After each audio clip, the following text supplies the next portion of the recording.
for a match. I think I have this right. You need like somebody to match your blood type, and then it's hard. If you need a kidney transplant to find a donor that matches, and I know just from some people like in the Ohio State community that it was really sort of a frantic effort to try to help him. But I don't know. I don't know that anybody thought like it was like this die. I mean, I was blown away. I'm with you, Jim. Like I saw it, and I was like, holy crap, and just a great guy and I knew him a little, but like by the accounts of people who knew him really well, an unbelievable guy, a really, really great player. When he was at his peak, was really kind of like one of the foundation pieces of those Rex Ryan Jets teams, and yeah, horribly sad, horribly sad. I mean, at 41, that is just awful. Yeah. Just too young. Tough to transition from that, but obviously the best to his family and those he played with, and the Jets, and all of that. But this, I have to ask, coming off this news of the NBA gambling scandal, is there some nervousness in league circles where maybe the NFL starts to get looked at, anything like that? Are you hearing anything like that? Yeah, I mean, I texted with a bunch of team presidents because they're the ones that kind of would be sort of setting the agenda for their organizations when it comes to this stuff over 48 hours or so after. And what I kept getting back was like, we have really tried to go over the top and being vigilant to begin with. And there were a couple of things that I thought were sort of interesting. The first was that because there's more action on their games than there is anything else in sports, they've had to go over the top since gambling's been legal to kind of watch everything, and especially because of the business relationships too. They can't have any appearance of improprieties. And then, I think the second piece of it that was sort of interesting too is just like that they do feel like they're insulated by the nature of their sport a little bit. Player props were the one things that kind of came up a lot, in these discussions that I had, that where there's a real slippery slope. But even with that sort of stuff, it's much harder for a football player, unless you're talking about maybe the quarterback, to control that sort of stuff, So, I think it's just something that they're going to have to continue to be very vigilant. And I think like the Ravens situation over the last couple of days really highlights how these things, how legalized gambling, how the team's relationships with the gambling companies have really put the spotlight on some of these things that have gone down. And, again, like I think the Baltimore situation is a good example of how, what happens just over the course of a week, not even within a game, can really cast suspicions on things that might be happening in the background. Speaking of that Baltimore situation, do you think there's any chance, based on what happened, the massive shift in the line? I mean, the Ravens opened as 6.5-point favorites, then it was down to 1.5. Now I believe it's 2.5. But do you think, given the situation, what's happening, the current environment regarding gambling, that there could be some sort of fine coming the Baltimore Ravens' way for the way that they handled Lamar Jackson on the injury report? I think it's possible. Yeah. I mean, look, it's your job to be on top of the rules. And I think that there were some people that said that like you have to list a guy as limited if he was in the scout team instead of like with the first team. And then, I guess if you look at the letter of the law, you really don't have to. Depth chart really doesn't have anything to do with it. So did they really break a rule? Did they not? But I think the NFL is like really aware of the environment that we're in right now. And it doesn't serve them any purpose to like let teams off the hook with this stuff. I think they have to look like they're tough. This is like, you guys remember the Lions parking lot situation a couple of years ago, right? Yeah, Jameson Williams, right? Right. Like if they had made, I think it was Jameson Williams and a couple other guys, like if they had made their bets, like legitimately like 90 yards from where they were, right? Like, if they had like left the parking lot, they would have been just fine. But they wind up suspended. I think if the NFL wants to make money, in this arena, which very clearly they do, then they have to be very tough on their coaches and players. And some people say like that's hypocritical. I don't really see it that way. I think the most important thing is knowing the games are on the level. And you only accomplish that if you're really, really tough on this sort of thing. And I think whether or not they're, cashing in with their other hand on it is another discussion entirely. Bert, in talking to those in league circles outside of this area, is the talk that, wow, the Patriots are back, or at the very least, this quarterback's legit? Yeah, I mean, I think there's like most people are very impressed with the quarterback. Like that piece of it, like the jump that he's made, has gotten a lot of people's attention. So, I talked to a defensive coordinator who faced the Patriots over the last few weeks at length about it, and he said he's one of the top quarterback prospects he's seen come into the league in the last 5 or 6 years. So that kind of illustrates to you, how other teams are looking at him. Now, sustaining it is more difficult in a lot of cases than establishing it. So teams are going to, get a book on him and figure out how to defend him. And then there's going to be a process that he's going to have to go through of learning how to counterpunch against that. But, I mean, it's just an incredible start. I think everybody knew what Vrabel was as a head coach. Like, anybody who's paying attention to what he was in Tennessee, there's a reason why he was sort of the belle of the ball last year, in the coaching carousel. So I think, there was a feeling to me like this is a lot like Washington last year, where the Patriots did a lot of things and pulling on the connections on their coaching staff to bring in mid-level free agents that could kind of get them to level ground across their roster, where the roster was out from underneath like where they were at the bottom of the league. And then, having a quarterback performing at a historic level like Jaden Daniels did last year is what's put them over the top. And just in the final minute here, Bert, I wanted to ask you about A.J. Brown. Obviously, a report that the Eagles are not expected to trade A.J. Brown. Is that a little bit of Howie Roseman maybe sort of dangling the lure out there to see if somebody like the Bills or like the Patriots will blow them away to kind of force them to trade A.J. Brown? Or as they pursue this second consecutive Super Bowl, is he just absolutely off limits? I think he's off limits. I mean, I just think, where they're at right now, how leveraged they are, how they've spent cash over cap, they're in it to win it right now. And I think that they would look at maybe dealing him in the offseason, but I don't see them doing that in a situation where they don't have the wherewithal to replace him in the moment, And if you look, like, over the last couple of weeks, they've been very reliant on their receivers. A.J. Brown and Devontae Smith combined for over 300 yards last week. Saquon Barkley and the running game have not been quite the same. And so, I know they feel internally that they've got to lean on him a little bit more over the course of the rest of the year. Is he a pain in the ass? Yes.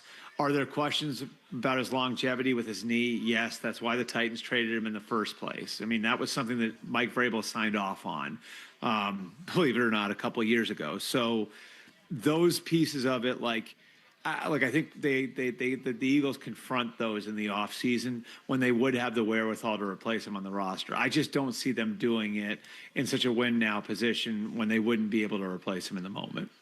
All right, enjoy the slate of games, Bert. I said, it's the old in me. It felt good to actually have like a normal Sunday again. I don't need the early morning game. I don't need a doubleheader on Monday night. It was like, back to like the old days this week. So enjoy the Week 8 slate.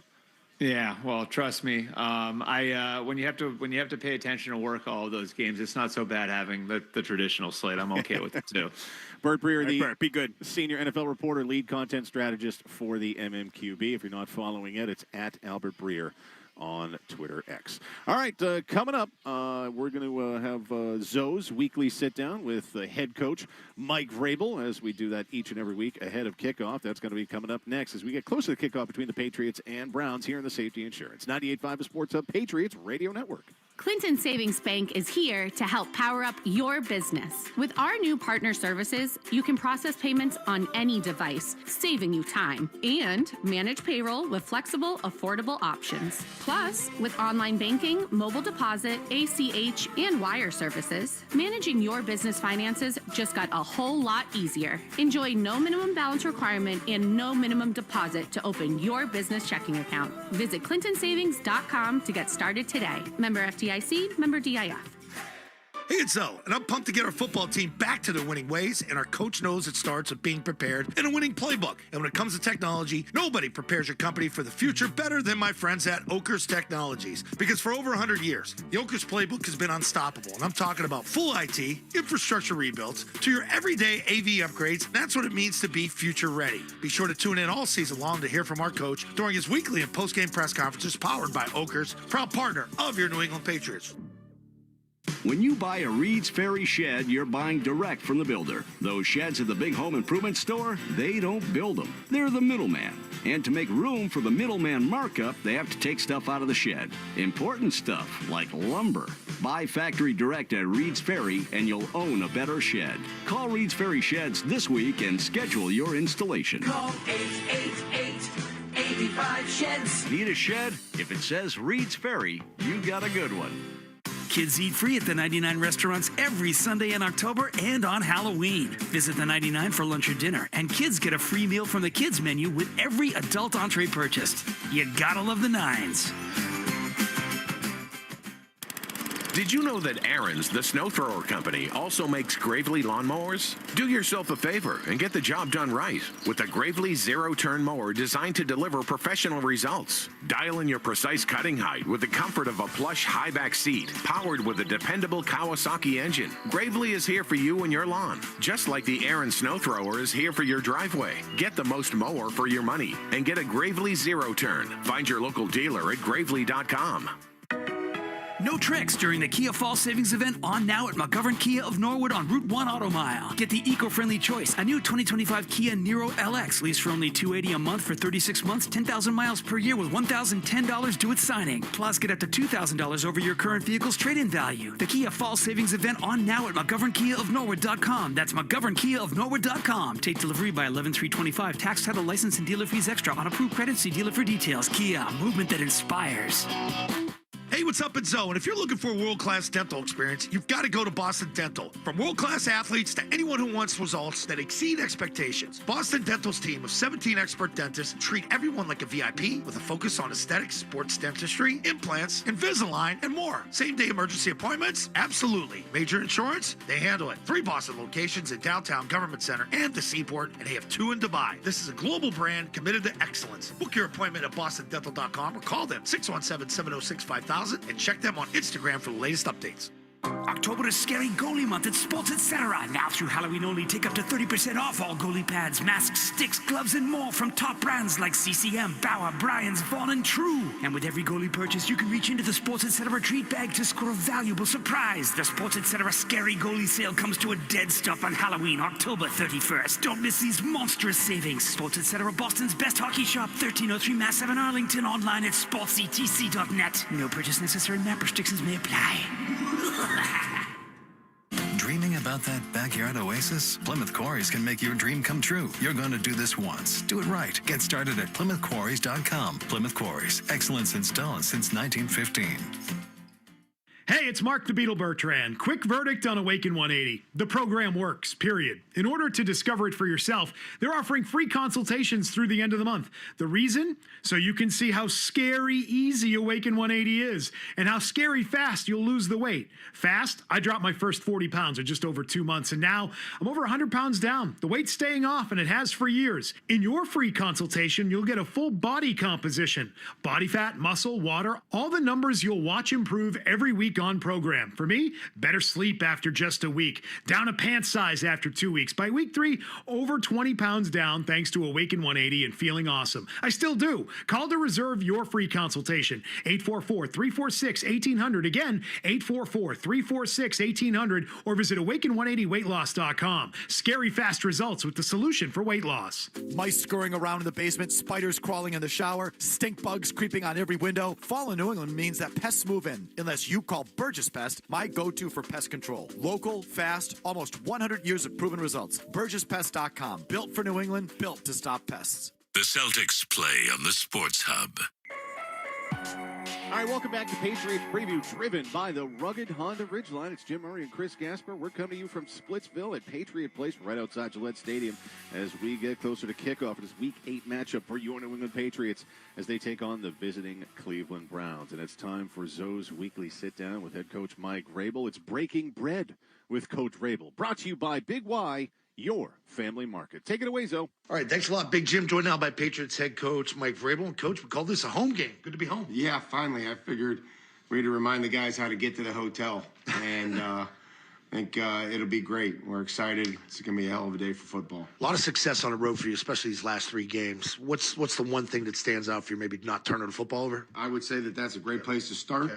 Being able to convert drives into touchdowns, to settle in defensively, play well defensively in the second half. That's been something, we've won those second halves of the game, and we've gotten some turnovers defensively. Pretty cool moment after the game last week down in Tennessee. You got a game ball. Drake gave you the game ball. How big of a win was that for you and your staff? Not that it's personal, but just the culmination of it. Well, here's what I told the team. I said, every week in this league, it's got to be personal. We only have so many opportunities. It's either us or them, or it's, our player or their player. And so it's got to be personal.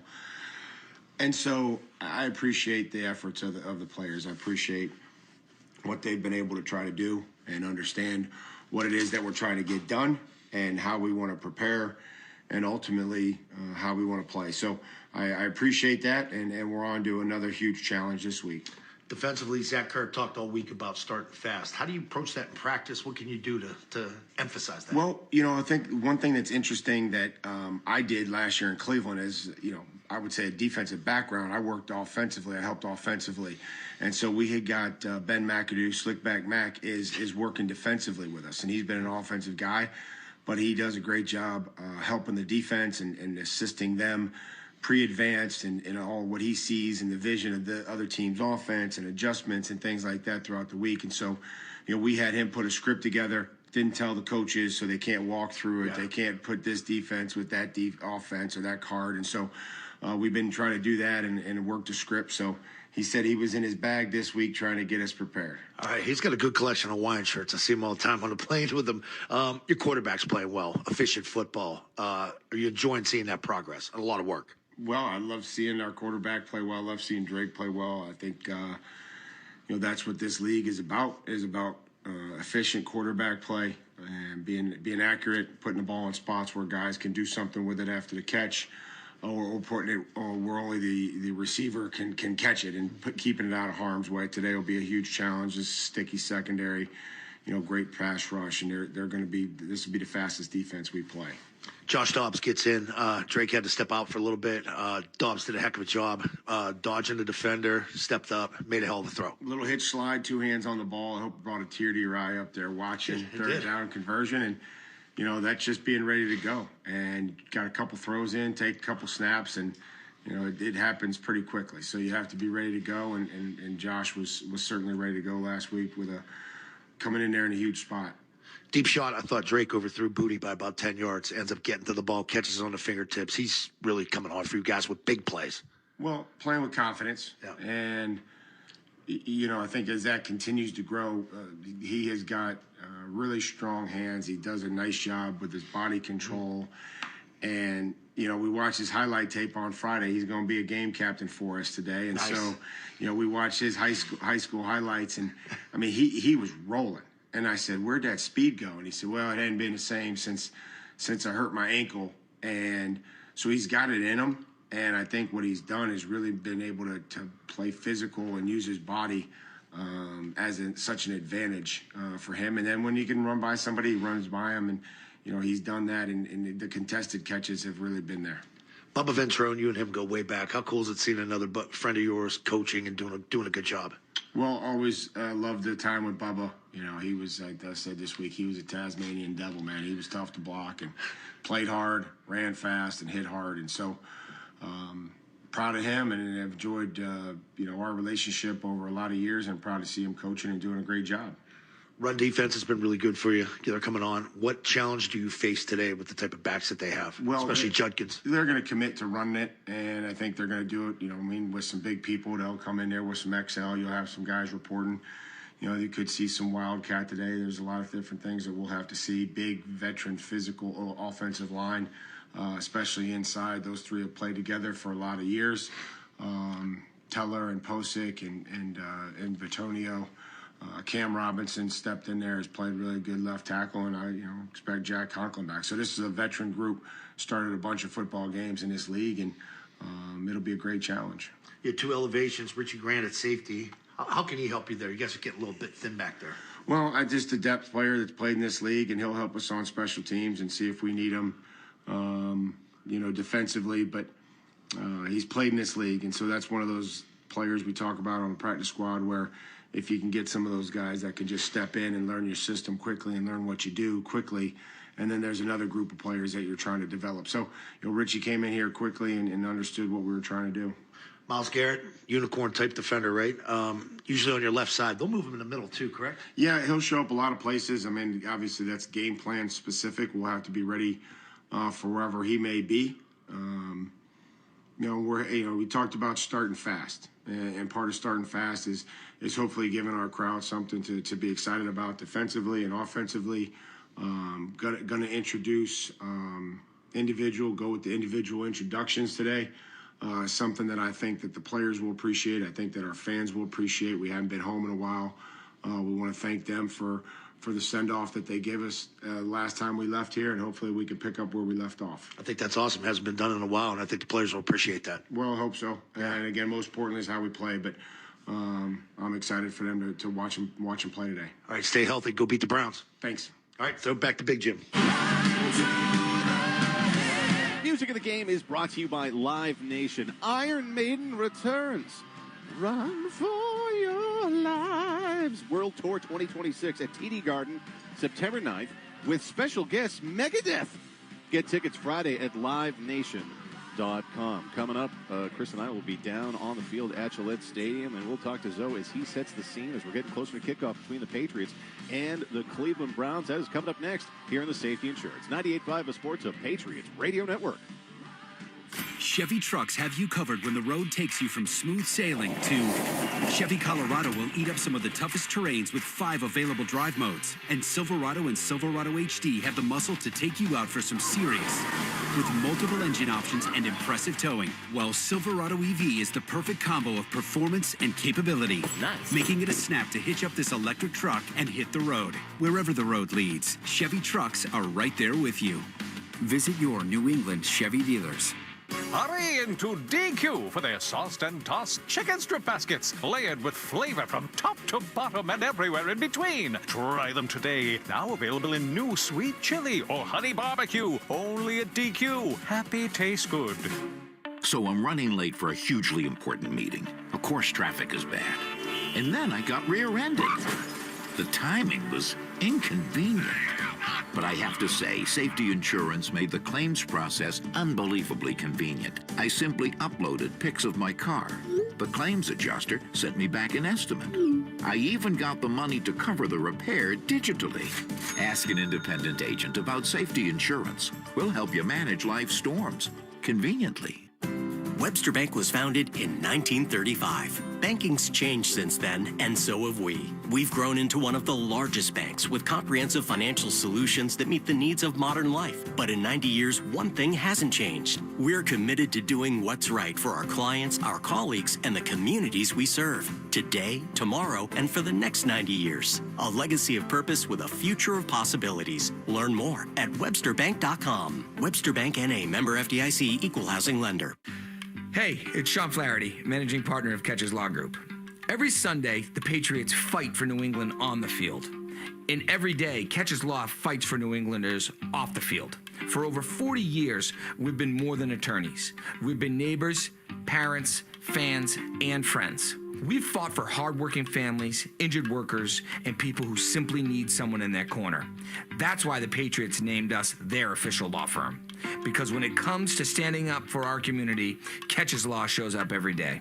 Before every kickoff or first flash of the stage lights, there's the build. At Gillette Stadium, unforgettable moments from Patriots football to world-class concerts begin with what's designed and made behind the scenes, and it starts with Autodesk. As the official design and make platform of Gillette Stadium and the New England Patriots, Autodesk helps the Kraft Group reimagine how New England designs and builds for the future, because when it's built right, anything is possible.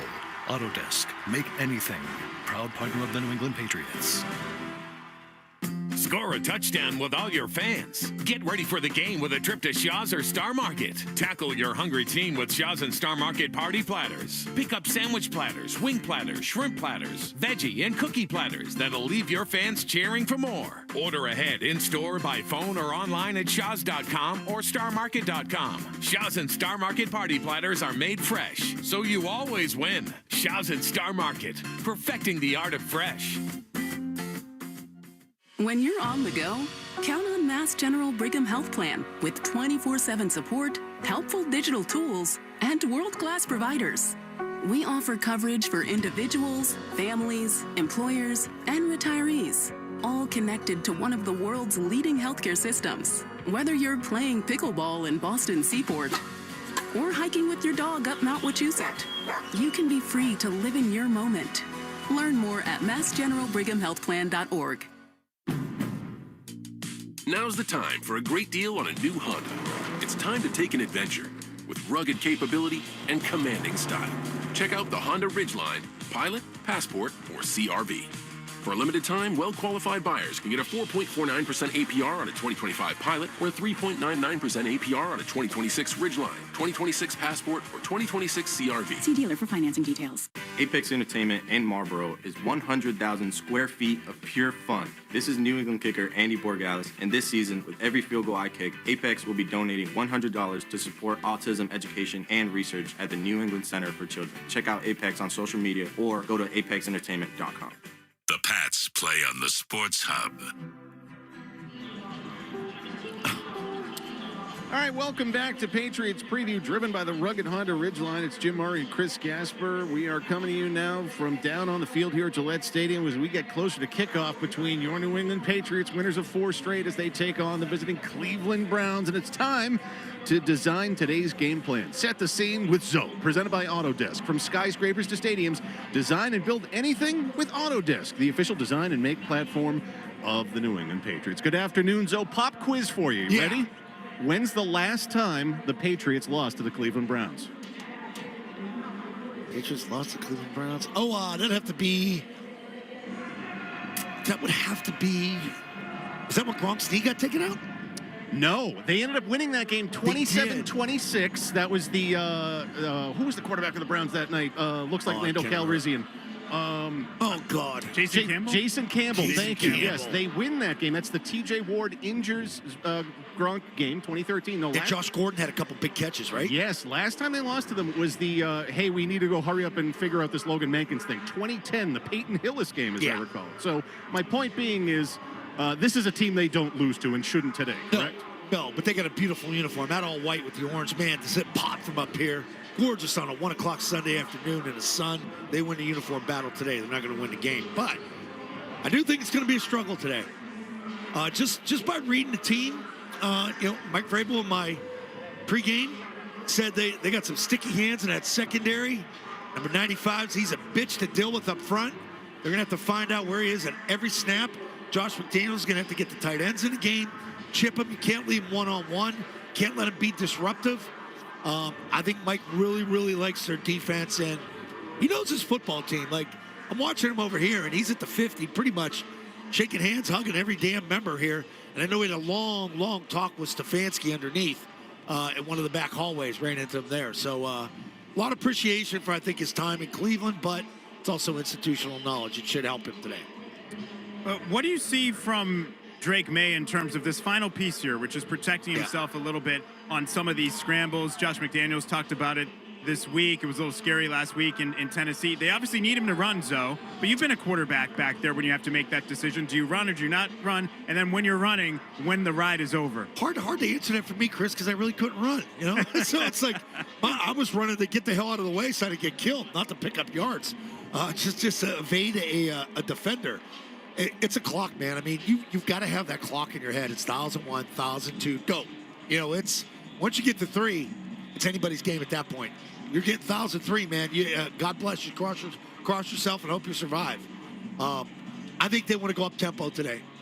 I think they want to try and play fast, play in front of Cleveland, get up on them early.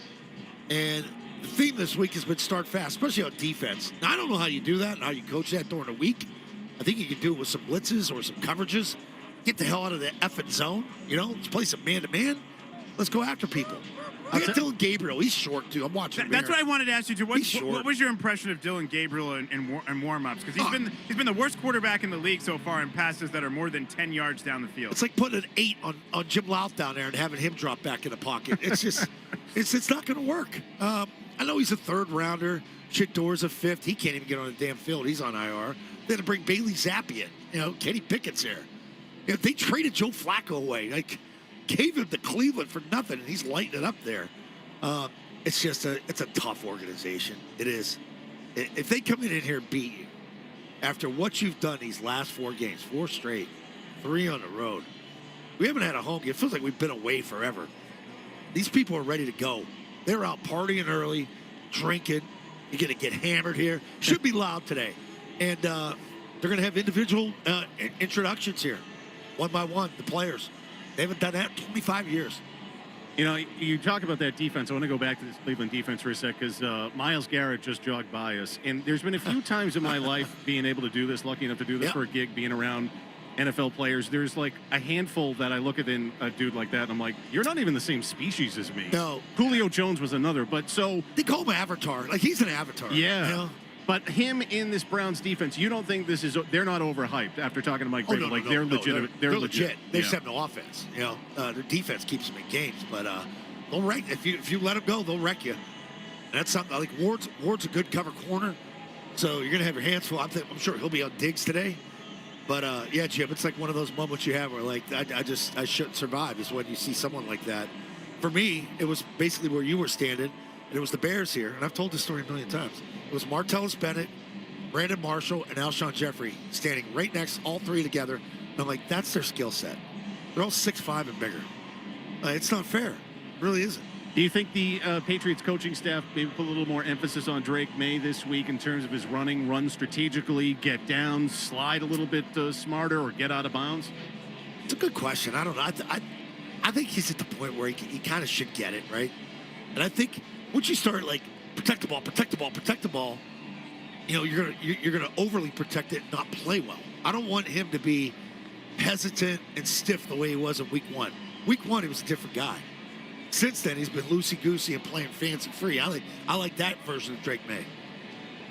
What have you seen from Quinshad Judkins, the rookie running back, who obviously was teammates at Ohio State with Travion Henderson? And, it was a weird game last week, I think, for Travion, just the way Ramondre got going, but only 2 carries and only 9 snaps. I mean, is Travion still in the offensive plan here for them? Yeah. I think it's, Josh is he changes so much game to game, and they've got to find a way to get him in space. I don't think he's a between the tackle guy, especially against the ones in this league. I think in preseason he was playing against 3s and 4s, and he just embarrassed them. He's that good. He and Judkins in the same backfield, man. Judkins' legs, Jesus. He had those thighs. Remember him in a championship game? He had his pants cut off because his thighs were too big? Yeah. Yeah.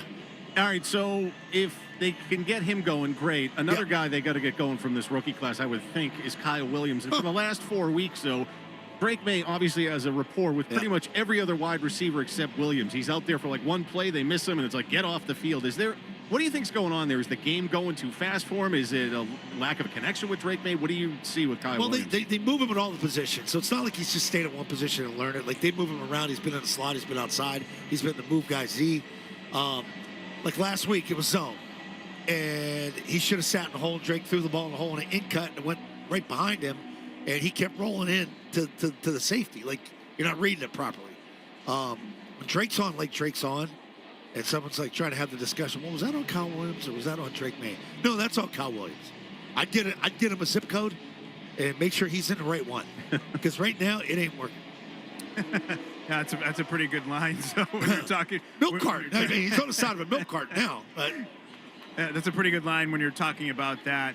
We've talked a lot about this Patriots defense during the stretch. They've been pretty good, but Keon White not active today. What's going on with that? Because it feels like they're not really that deep at the edges, the edge guys. So him being inactive, that sort of raises my antenna a little bit. Yeah, like Landry's a guy that works through things. He gets nicked up as he goes. Carlton Davis, they're really thin. Like, if one of those guys go down, you're really in trouble. So I think they fight the play. The veterans really try to stay out there as much as they can. Keon, it's just like, I think it was the arm that got nicked up, right? Or the hand.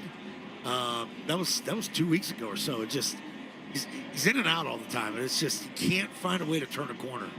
It's a shame because I think he has power. We're about 9 days away from the trade deadline, Zoe. Are you personally eyeing anyone you'd like to see the team realistically add? I mean, obviously, there's been a lot of talk about A.J. Brown, but news came out here in the last day or so. They're not moving him. The Eagles aren't moving him. But, I don't know, a realistic player. You might see one today, running back Jerome Ford of Cleveland. Yeah, maybe a guy like that. Maybe a guy like Chris Olave, but I don't think they're going to add a receiver. I'd add a running back. I'd add a veteran running back. And then I would go edge guy on defense, and then maybe corner. So it's National Tight Ends Day. Hell yeah. And National Tight Ends Day. So we saw Austin Hooper with the touchdown last week. Hunter Henry's been a big part of this offense. Kind of fitting for these two teams because these are two of the teams in the league that play the most 12 personnel. Both these teams like two tight ends out there. Yeah, I do too. I just think when you have athletic tight ends, and I got a certain appreciation for Hooper because he has a pretty good rapport for Drake May. Like, for you to have that type of rapport with your backup tight end, just gives you another weapon out there. Hunter's just such a good pro. He doesn't screw up. He's always in the right place, catches everything, doesn't miss blocks. Drake's lucky at this stage of his career to have two really stable tight ends to help bolster that wide position. All right, prediction for today. I take it you like the Patriots, but more of a slog, a bit of a rock fight of a game, though? Yeah, 21, 23-10, somewhere in there. Maybe 17-10. All right. You should score more than 17. Yeah. These fans want to get it, Let's go. Yeah, no, it feels like the vibe is back. As soon as I got in my car this morning, they had already read that there was going to be a lot of traffic. I'm like, ooh, people are getting after it early. So yeah, I went to the liquor store yesterday. Guy said Don Rentham was stacking up, man, because they they got guy shows up in the pickup truck. I saw the grill, and he's just got these permanent coolers, like he deadbolted into his truck, but he drains them out. Like he's got he drilled the holes so it drains. I'm like, this is awesome. All right, yeah, we tailgate. Have a good call with Bob Sosi. We will. Thank you, guys. All right, Zoe and Bob going to be coming up with the call. The game is good close to the kickoff between the Patriots and Browns. Coming up, we'll give you the weather report for the day and wrap things up with our thank yous and all of that down here on the field, here in the Safety Insurance 98.5 Sports Hub Patriots Radio Network. Get the fright out of your pipes this Halloween. Ghostly gunk got you ghoulishly blocked? Don't get scared. Call Drains by James. We ain't afraid of no pipe ghouls. Our drain cleaning and pipelining are no trick. Just a treat. Bring your drains back from the dead by visiting drainsbyjames.com. Let's make those horrifying blockages vanish into thin air. At Drains by James, we give a poop about your pipes. You've got to get to Witches Woods Haunted Hayride and Screen Park. Do what I do and bring the family. The kids can hit the Screen Park and Hayride while we enjoy a nice dinner and some good cocktails at the Outlook Restaurant. It's all happening in the Neshoba Valley ski area. Visit witcheswoods.com for more info. At Citizens, we help make sense of your money and all your money questions. Is there a right way to prep for my future? Do I keep renting or finally buy? How big of a nest should my nest egg be? Is cash still king? If money talks, what's it say to me? Can I become king of the hill in Beacon Hill? Whatever money questions you have, Citizens has the answers. Make sense of your money at citizensbank.com/made-ready. Member FDIC.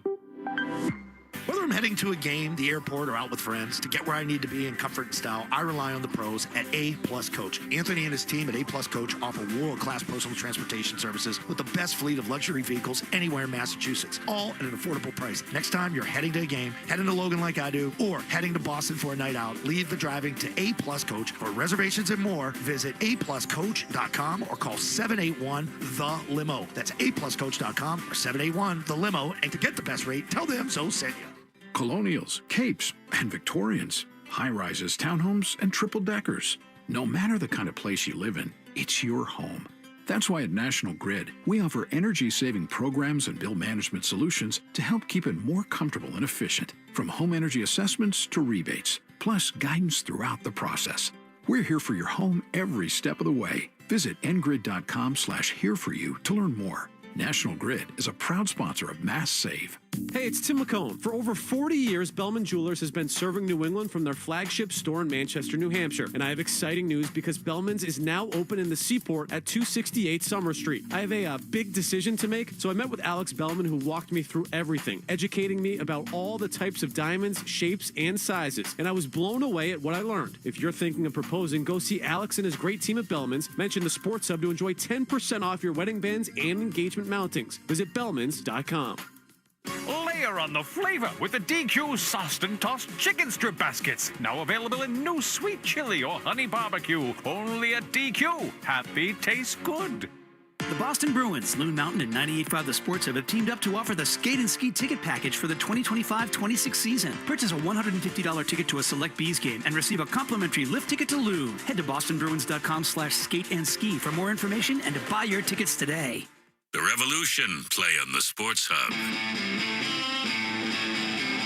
All right, welcome back to Patriots Preview, driven by the rugged Honda Ridgeline. Jim Murray and Chris Gasper. We're coming to you this afternoon from down on the field here at Gillette Stadium as we're closer to kickoff between the New England Patriots, winners of 4 straight, as they're getting ready to take on the Cleveland Browns with a 1 o'clock kick. Time for the weather report, brought to you by Blue Sky Restoration Contractors.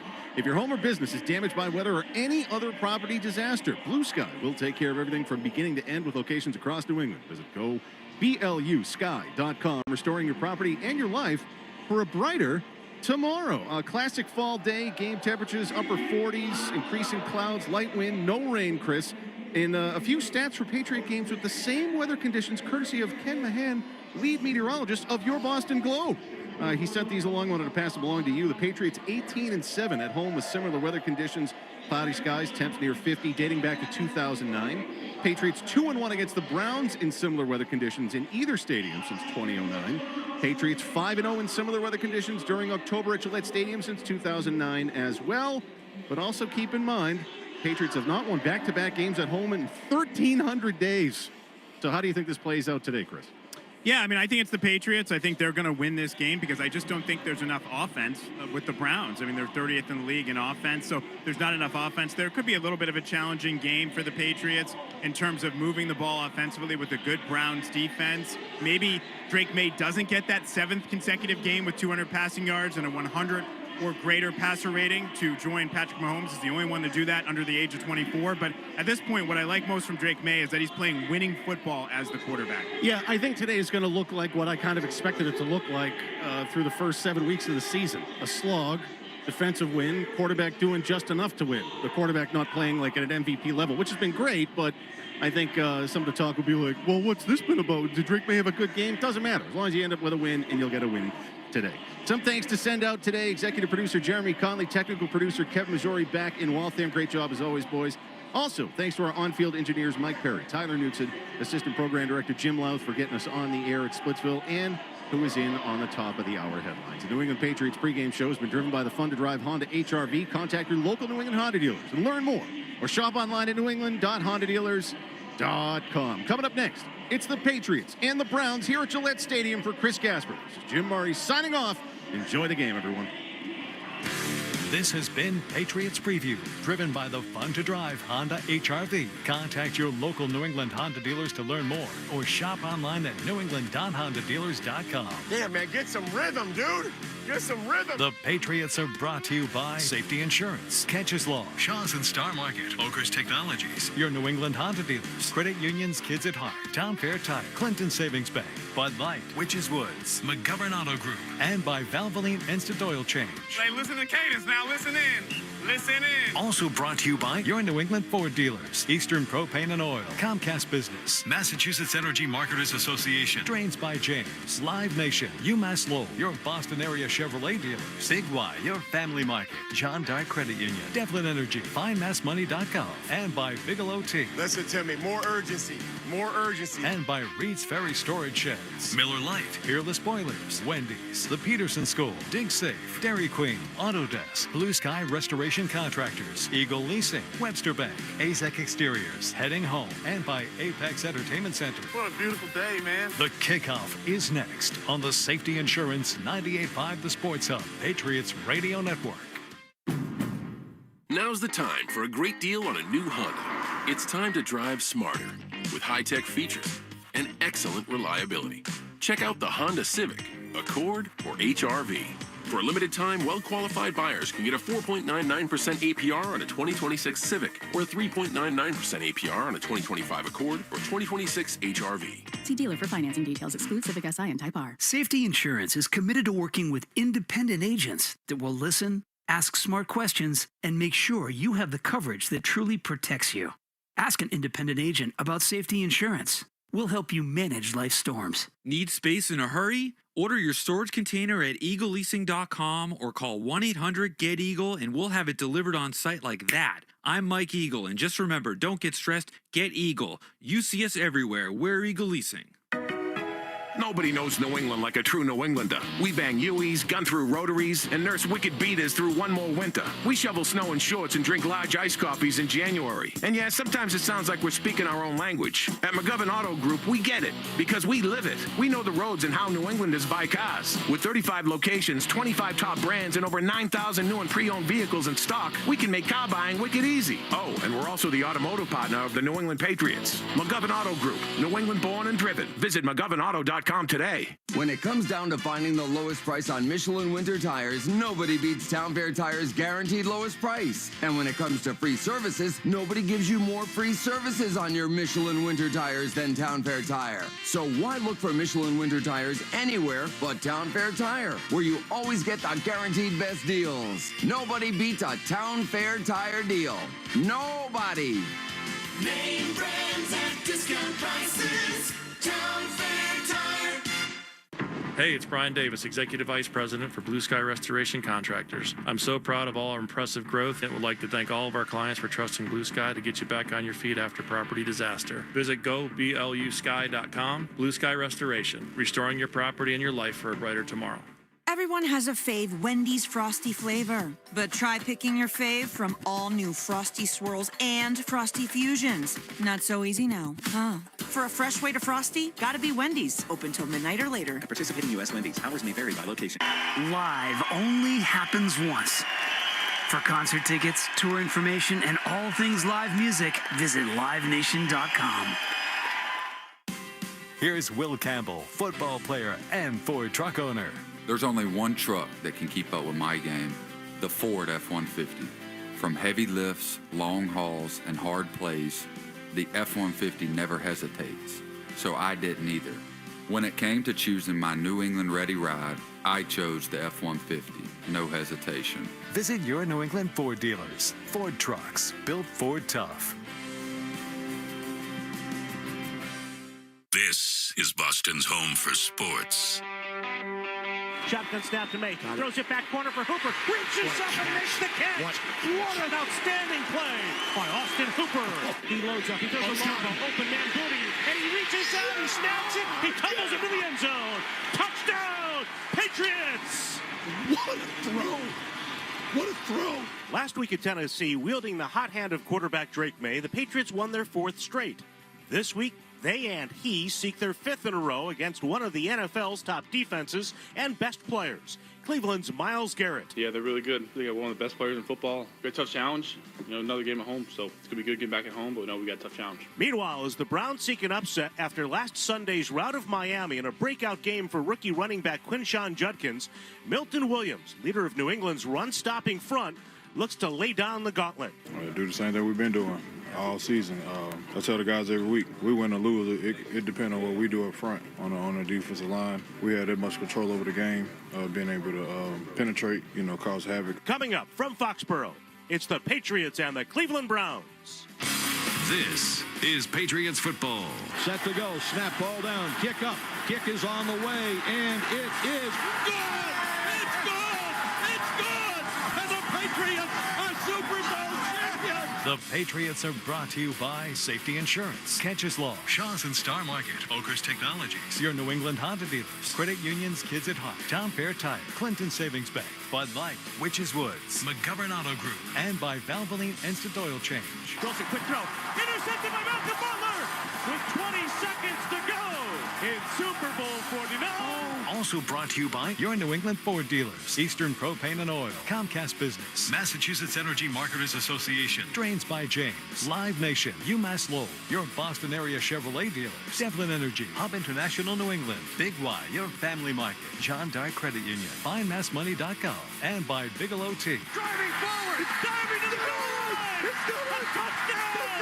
And a title for the Patriots. I can't believe it. They have completed the greatest comeback in Super Bowl history. And by Reed's Ferry Storage Sheds, Miller Lite, Peerless Boilers, Wendy's, the Peterson School, Dig Safe, Dairy Queen, Autodesk, Blue Sky Restoration Contractors, Eagle Leasing, Webster Bank, AZEC Exteriors, Heading Home, Wellesley Testosterone, the Dome at the Wyndham Woods School, and by Apex Entertainment Center. And the Patriots are world champions again. Back-to-back. World championships. 3 out of 4. Yes, it's a dynasty. And the Patriots have won their 6th Super Bowl title. Yes, it's still a dynasty. Now, here's Bob Sosi and Scott Solak.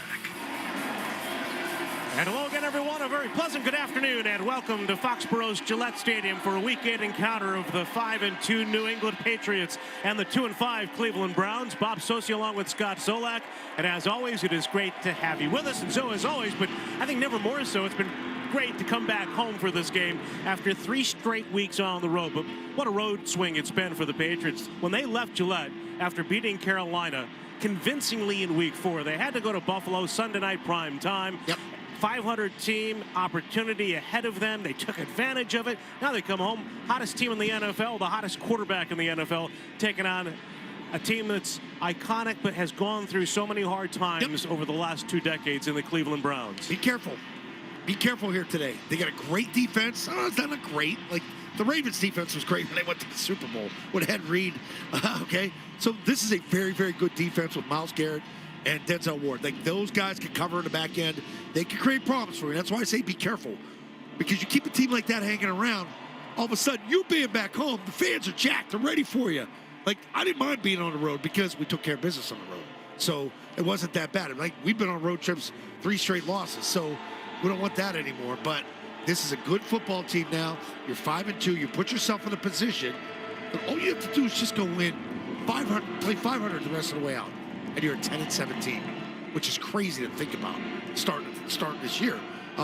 They've come a long way since Week 1, but Cleveland can give you some problems. They're not good. They're not very good on offense, but the defense can score, and they can shut you down. And where it begins for the Patriots, and really the turnover story has been the story the last few weeks, along with the magnificent play of the quarterback. When they don't turn it over, they fare well. They did not turn the ball over. They threw no interceptions on this winning streak. Yeah, and that's the key to victory, man. Like that, and just a little bit of the ability to run the football. Like, you ran the ball last week. Week before, you really didn't run it that well, but just have some semblance of a running game. That's going to help you on play action because the quarterback can play. And now he's involving every receiver. Everybody should have their head on a swivel. Nobody knows when the ball's coming because the kid's a playmaker and he extends plays.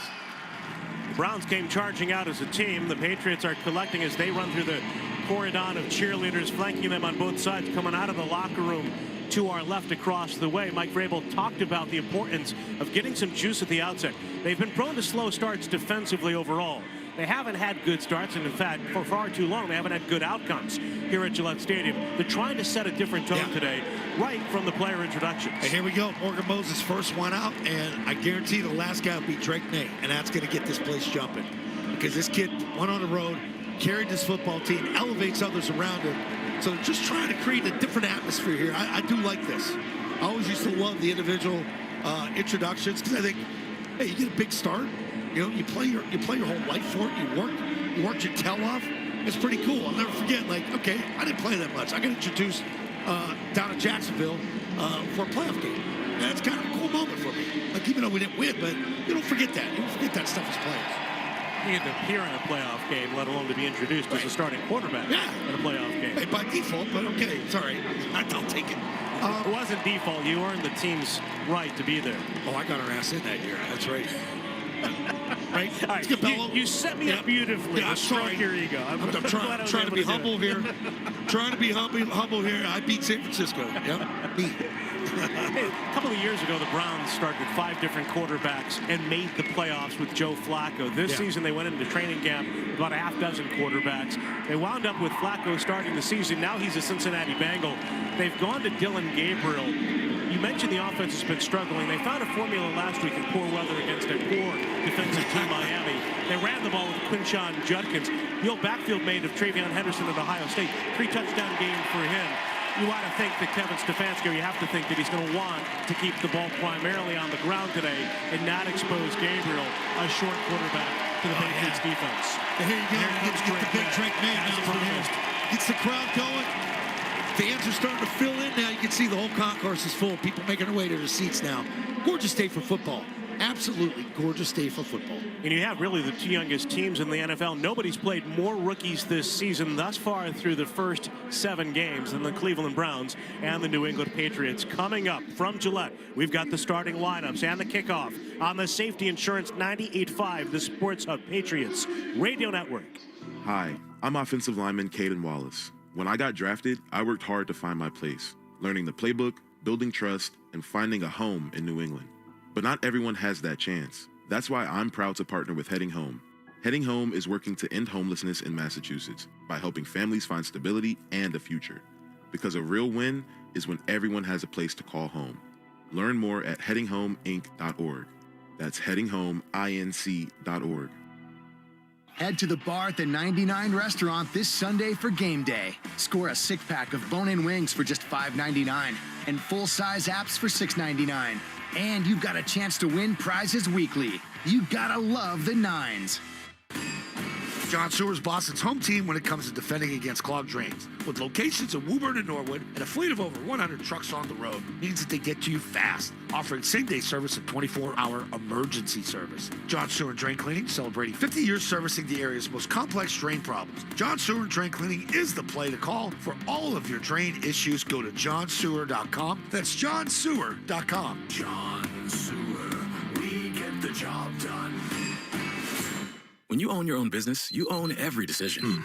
Catch the red eye or take the 6 a.m. Make a new hire or promote internally. Celebrate a win with a toast at the gate or unwind at the lounge. Big props to this team. Some decisions are a win-win. Like earning 8 times points on Chase Travel. Introducing Chase Sapphire Reserve for Business. With $2,500 in annual value, it's the business card that gives back all you put in. Visit chase.com/reserve business to learn more. Cards issued by JPMorgan Chase Bank and a member of FDIC, subject to credit approval. Terms apply. Do you know the signs of dehydration? Dark yellow urine. It should look like pale lemonade instead. Fatigue. Less coordination or concentration. Lower intensity level than usual. Lower performance than expected. Muscle fatigue or cramps. To help you stay hydrated, Mass General Brigham Health Plan has installed a hydration station in Boston's Seaport District, right on Seaport Common. Check it out and follow at MGB Health Plan on Instagram for more wellness tips. We're just a few weeks into the football season and fans are fired up for what's ahead. But while the teams are chasing wins on the field, you could be scoring off it. Here in Massachusetts, 1 in 10 people have unclaimed property from things like uncashed paychecks, refunds from overpaid bills, forgotten savings accounts, and more. FindMassMoney.gov is free, easy to use, and only takes 30 seconds to search for your name. Don't leave your money on the sidelines. Visit FindMassMoney.gov today and claim your winnings. That's FindMassMoney.gov. It's scary goalie season at Sports Etc. Arlington. Now through Halloween, get up to 30% off all goalie equipment from top brands. It all comes to a dead stop on October 31st. Sports Etc. Boston's best hockey shop, 1303 Mass Ave in Arlington.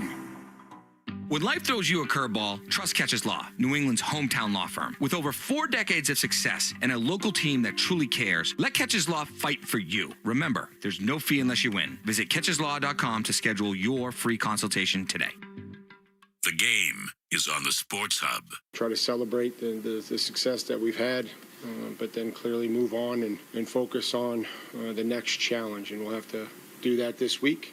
There's Mike Vrabel. You got to flip that script. And today's starting lineups for the New England Patriots are brought to you by the McGovern Auto Group, the official automotive partner of the New England Patriots, with 35 locations, 25 different automotive brands, and over 9,000 new and pre-owned vehicles in stock. Start your car shopping today at McGovernAuto.com. For the Patriots, a wide receiver, you got Keyshawn Booty, Pop Douglas, and Stephon Diggs. Your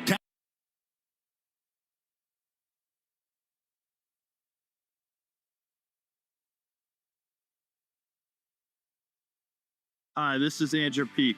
I'm excited to be teaming up with Shaw's and Star Market Foundation, 98.5 The Sports Hub, for feeding the puck for families. Every time me or one of my teammates feeds the puck this season to help score a goal, the Shaw's and Star Market Foundation Nourishing Neighbors Initiative donate $100 to help end hunger here in our local communities. Since its inception, Nourishing Neighbors has raised more than $250 million across the country to ensure our neighbors have the nutrition needed to thrive. Living the dream once again here on a fully loaded NFL Sunday. This is End Zone Radio. We're in the Fox Sports Radio studios, and we're about to kick off a lot of games around the NFL. Dolphins at the Falcons, Jets at the Bengals, Browns at the Pats, Giants at the Eagles, Bills at the Panthers.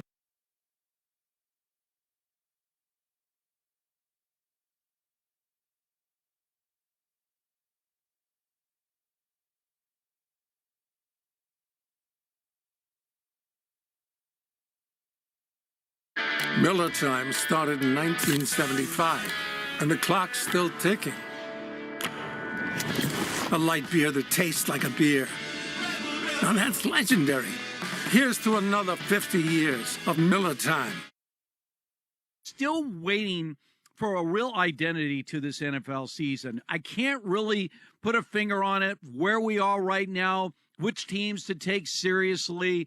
We're looking at the Indianapolis Colts. Who could have predicted? Could I have gotten some odds at the beginning of the season that at this point of the year, the Indianapolis Colts would have the best record in the National Football League?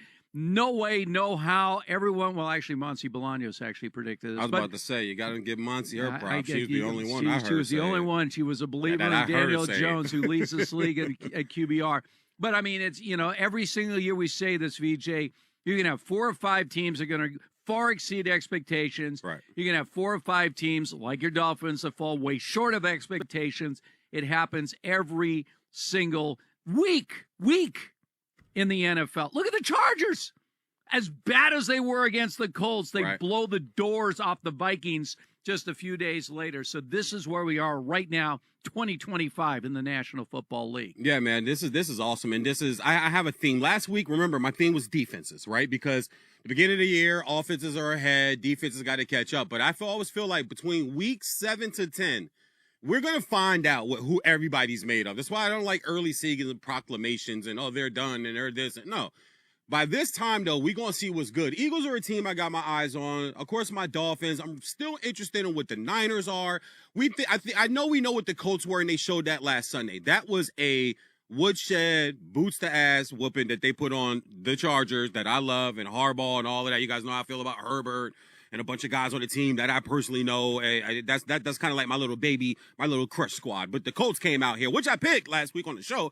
Picked them to cover the game, cover the spread, and they did tremendously. But my theme where we're at right now is leaders. That's my word for today, is leaders. And that means leaders of teams, leaders in different categories. Is that real, or are we going to see that start to kind of separate themselves? Like is it really that Bijan is good for $150, $170 all-purpose a Sunday, unless he gets hurt? Like, he's the leader in that clubhouse right now, right? Like you said, Daniel Jones, Danny Dimes, he leads the league in passing right now. Like, is this going to continue? Is this who you are? Because at this point, if this continues today, like into next week, okay, guys, we're sold. Stop questioning the Colts. You better mark them in the playoffs. And I'm going to tell you this. You got to play that defense on the road in that loud dome. No, they don't have Peyton Manning, but Peyton Manning had defenses at that time because Tony Dungy was the coach at that time. So the Niners are another team. The Falcons are a team. You're right. There are a handful of teams that today you look and go, okay, let's see where you are with the Eagles, right? You guys are writing the Eagles off 2 weeks ago. How about the Patriots, who right now sit atop the AFC East with a 5-2 record? By the way, they are 4-0 on the road this year, the Patriots. Tough team. And they are hosting the Browns right now. By the way, just in case you didn't know, the winless Jets on the road against the Bengals today, and Justin Fields is back at quarterback. That's right, Justin Fields is back at quarterback because Don't Call Me Tyrod Taylor was banged up, as only Jets quarterbacks can get banged up, so he will not be there. Fields will be back at quarterback. We're watching your Dolphins, by the way, 1-6, 0-4 on the road against this Falcons team. The Dolphins come in with the worst run defense in the entire National Football League, going up against Bijan Robinson, and right there, a big sack for Tua. And so the Dolphins right out of the box have to punt. And how much longer are we hanging on? You keep telling me Mike McDaniel is not going to get fired. Why not? Because it's not all his fault, and his owner loves him. It's not all his fault, and his owner loves him. We've seen this before with the Dallas Cowboys. We've seen this before with the Dallas Cowboys, and breaking already. Yeah, y'all were questioning the Eagles. There's Saquon in the end zone that fast with 14:42. With less than 20 seconds into the game. I'll let you ride with the touchdown, Steve, but Saquon, Eagles up with the extra point coming on the Giants already. All right, so this is interesting for the Giants right now because, people got a little enamored. Yeah, Jackson Dart and, Cambu and everything else. But the Giants, after that, unbelievable. We never even got a chance to talk about that Denver game against the Giants last week. Man. Had to be one of there's never been a game like that. And y'all want to fire McDaniel. The Denver comeback, in 5 minutes, they were able to make up all those points. Then they give it up, and then the Giants miss the extra point. Giving Bo Nix, who has been wildly inconsistent all year long for the Broncos.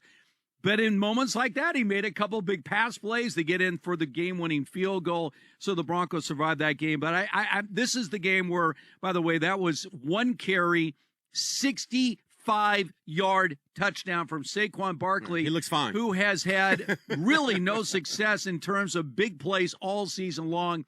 Just changed on that one carry there, 65-yard touchdown run for Saquon Barkley. Right, and he's fine, guys. Like there were so many questions. This Eagles team, you guys know, they're my pick to repeat. I think they will repeat. I know they're getting back to the Super Bowl because let's get real. The NFC is a mess. The NFC is a puzzle that's missing some pieces. But we already know what the picture looks like. It's the Philadelphia Eagles, and I always feel like these championship teams, it's like the Chiefs. I haven't written the Chiefs off. I didn't have the Chiefs not making the playoffs this year. I just thought somebody else would be able to compete with them, mainly the Chargers and the AFC West. These teams, September and October, it means something to them, but not as much as November and December will. And then eventually January. And sometimes you see teams like the Eagles.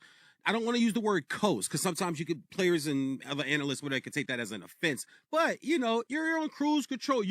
Let's just get there. Right? Let's just basketball, Golden State Warriors. Let's just get there, right? Like we got Stephen, we got the 4 rings, we got all this stuff. We have it in baseball, you have it in hockey. You have certain teams at this point. It's like, listen, man, all we gotta do is get there. College football now, 12-team playoff. Hey, Bama, just get there, right? You know what I'm saying? Just get there. And if you got to deal with Bama when the chips are on the table, they're gonna be a different team than what you saw against Florida look State at last year with Ohio State. They limped in after that ugly loss to Michigan. Right. But they were in the playoffs. And then they 4 straight games, they win the national championship. So that's how I feel about the Eagles, and that's how I feel about the Chiefs. All right, watching the Falcons and the Dolphins, 3-and-out for the Falcons. Kirk Cousins is in at quarterback. Now, we know Penix is hurt. Penix is the quarterback of the Falcons.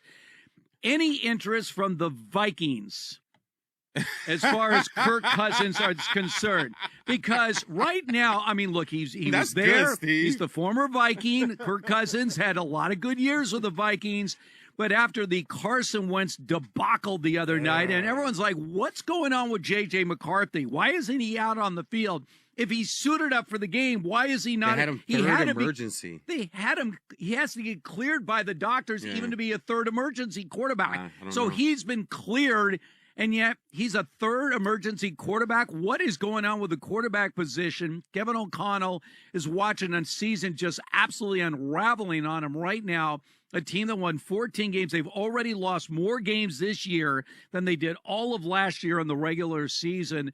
Why not bring Kirk Cousins back? He's certainly better than Carson Wentz. No, you don't. Why not? Because it makes no sense. That's why. It makes zero sense. Well, you still hanging on to the sense. Idea that J.J. McCarthy is the future of the Vikings? Yes, absolutely. Why wouldn't you, though? Why wouldn't you? He's had one good quarter. Well, I know. One good quarter. He looked awful in the other 7 quarters. So you trade J.J. McCarthy for Kirk Cousins right now. Not trading him. All right, then. You're not going to have to trade anything. You get a 7th-round draft pick. You give up for Kirk Cousins. No, you're not bringing in Kirk Cousins. Last time I checked, Kirk Cousins is on the field today. So let's stop putting him in a different uniform. He's playing today because Michael Penix couldn't go today. Like this injury thing. Oh, by the way, got a new number for you. Backup quarterbacks, we're up to 11. Yeah. We're up to 11 backup quarterbacks that had to start, NFL record, by week 8. That is crazy as far as these quarterbacks going down. And it's seemingly every week that quarterback go down. Also, quick sidebar, Bo, I know you saw this last night. Lamar Jackson out today.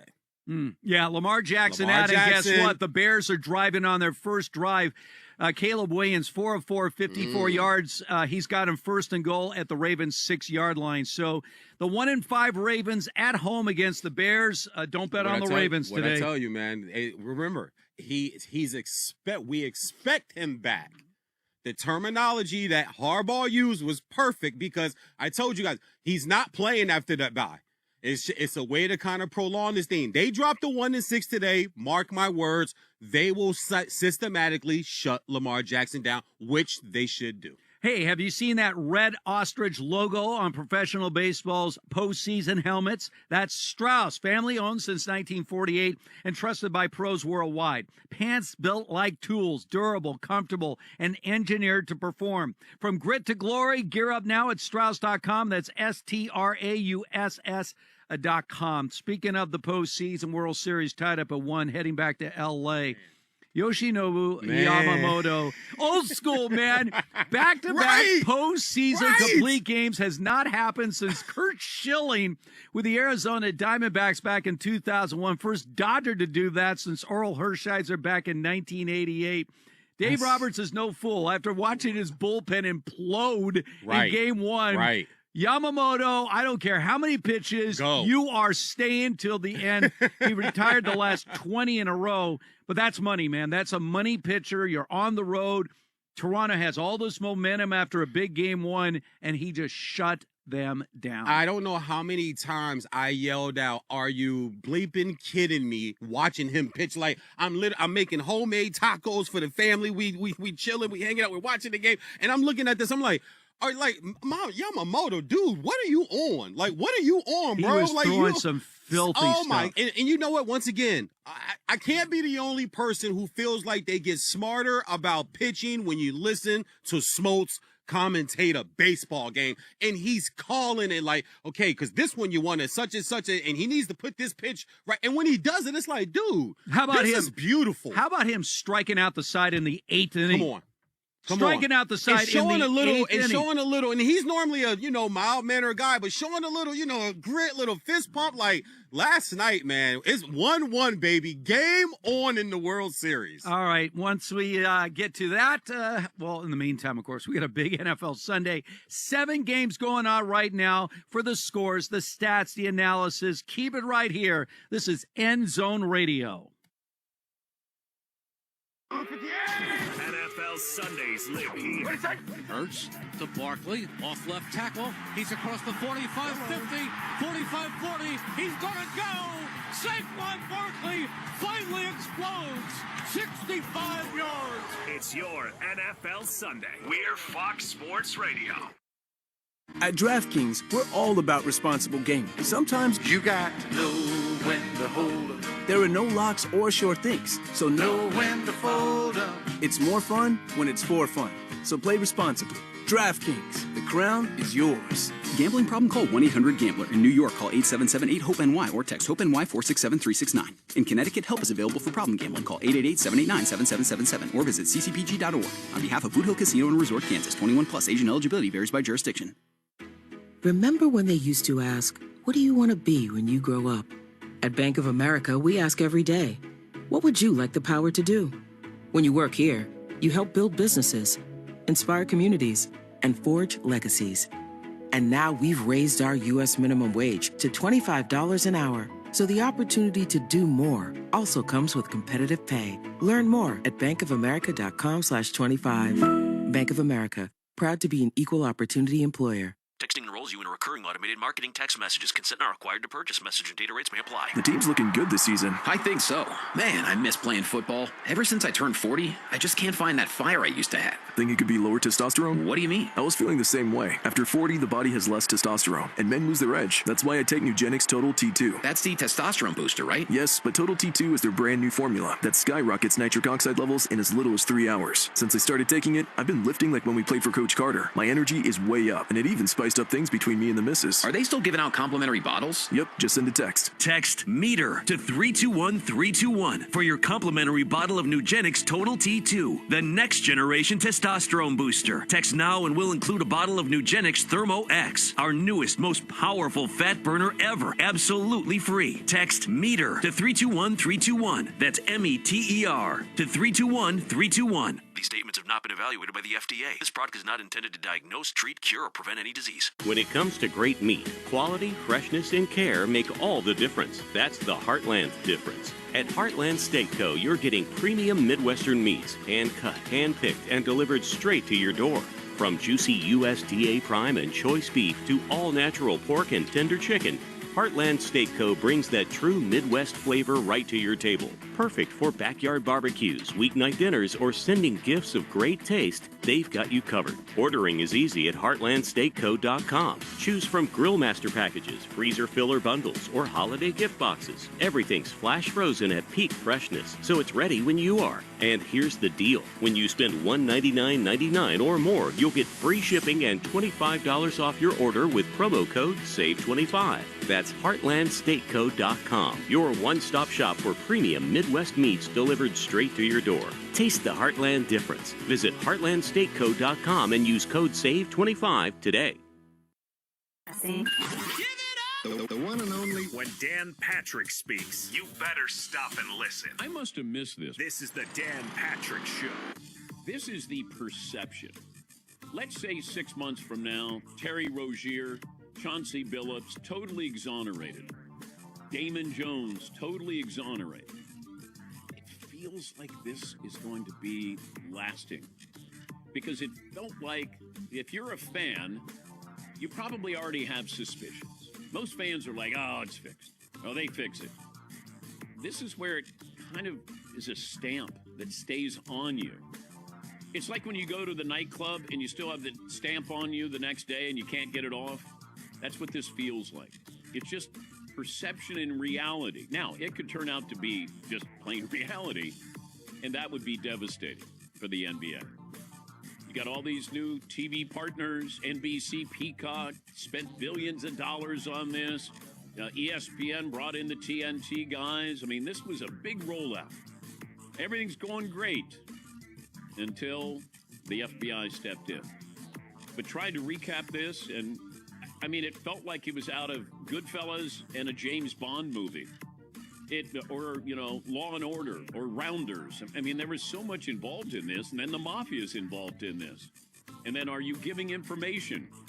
Who are you giving the information to? How much money are you getting kicked back if you take part in these poker games? I mean, and everybody says the same thing about this. Chauncey Billups made a lot of money. I've never met somebody who's made too much money or doesn't want to lose money. If you want to know what Dan Patrick said next, just podcast it by searching The Dan Patrick Show. And as always, you can listen to Dan Patrick live weekdays, 9 a.m. Eastern, 6 a.m. Pacific on Fox Sports Radio.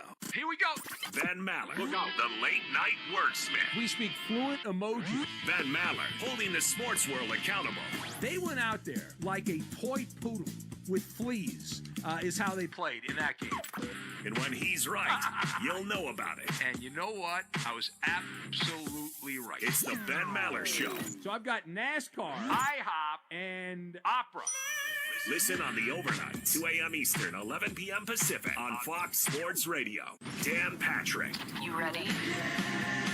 Yay! Dan Patrick, always saying the right things. Here's my thought process with this. If I had abs, just think about it. And always asking the right questions. You don't have to answer it. I have to ask the question. It's the Dan Patrick Show. I want publicity. Doing radio the only way he knows how. Listen weekdays at 9 a.m. Eastern, 6 a.m. Pacific. Right here on Fox Sports Radio. I'm going to confess right now. Why does our lineup work? I think the contrast of personalities. Here's a little secret. I can't even sugarcoat. We have the best in the business. They pimp slapped him. 24/7. 365. There's a ton going on in sports. Wherever, whenever, quality. For sure. Turn the radio up. Oh, that sweet sound. It's how we do sports. Hey, we're talking about sports. I get paid to yell and call for people to get fired? This is Fox Sports Radio, the premier sports lineup in the nation.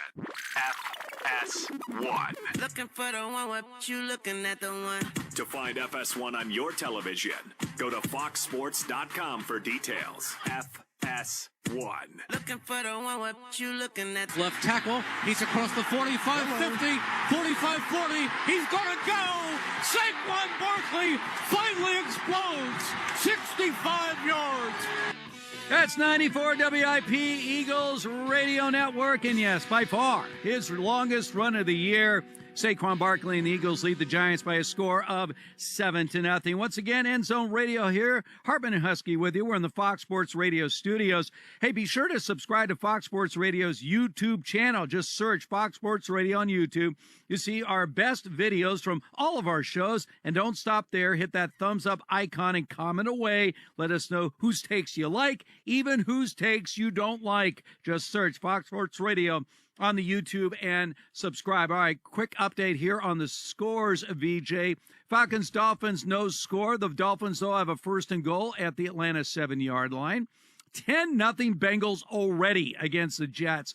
Joe Flacco, 5 of 8 passing, 54 yards. Could he win comeback player of the year again?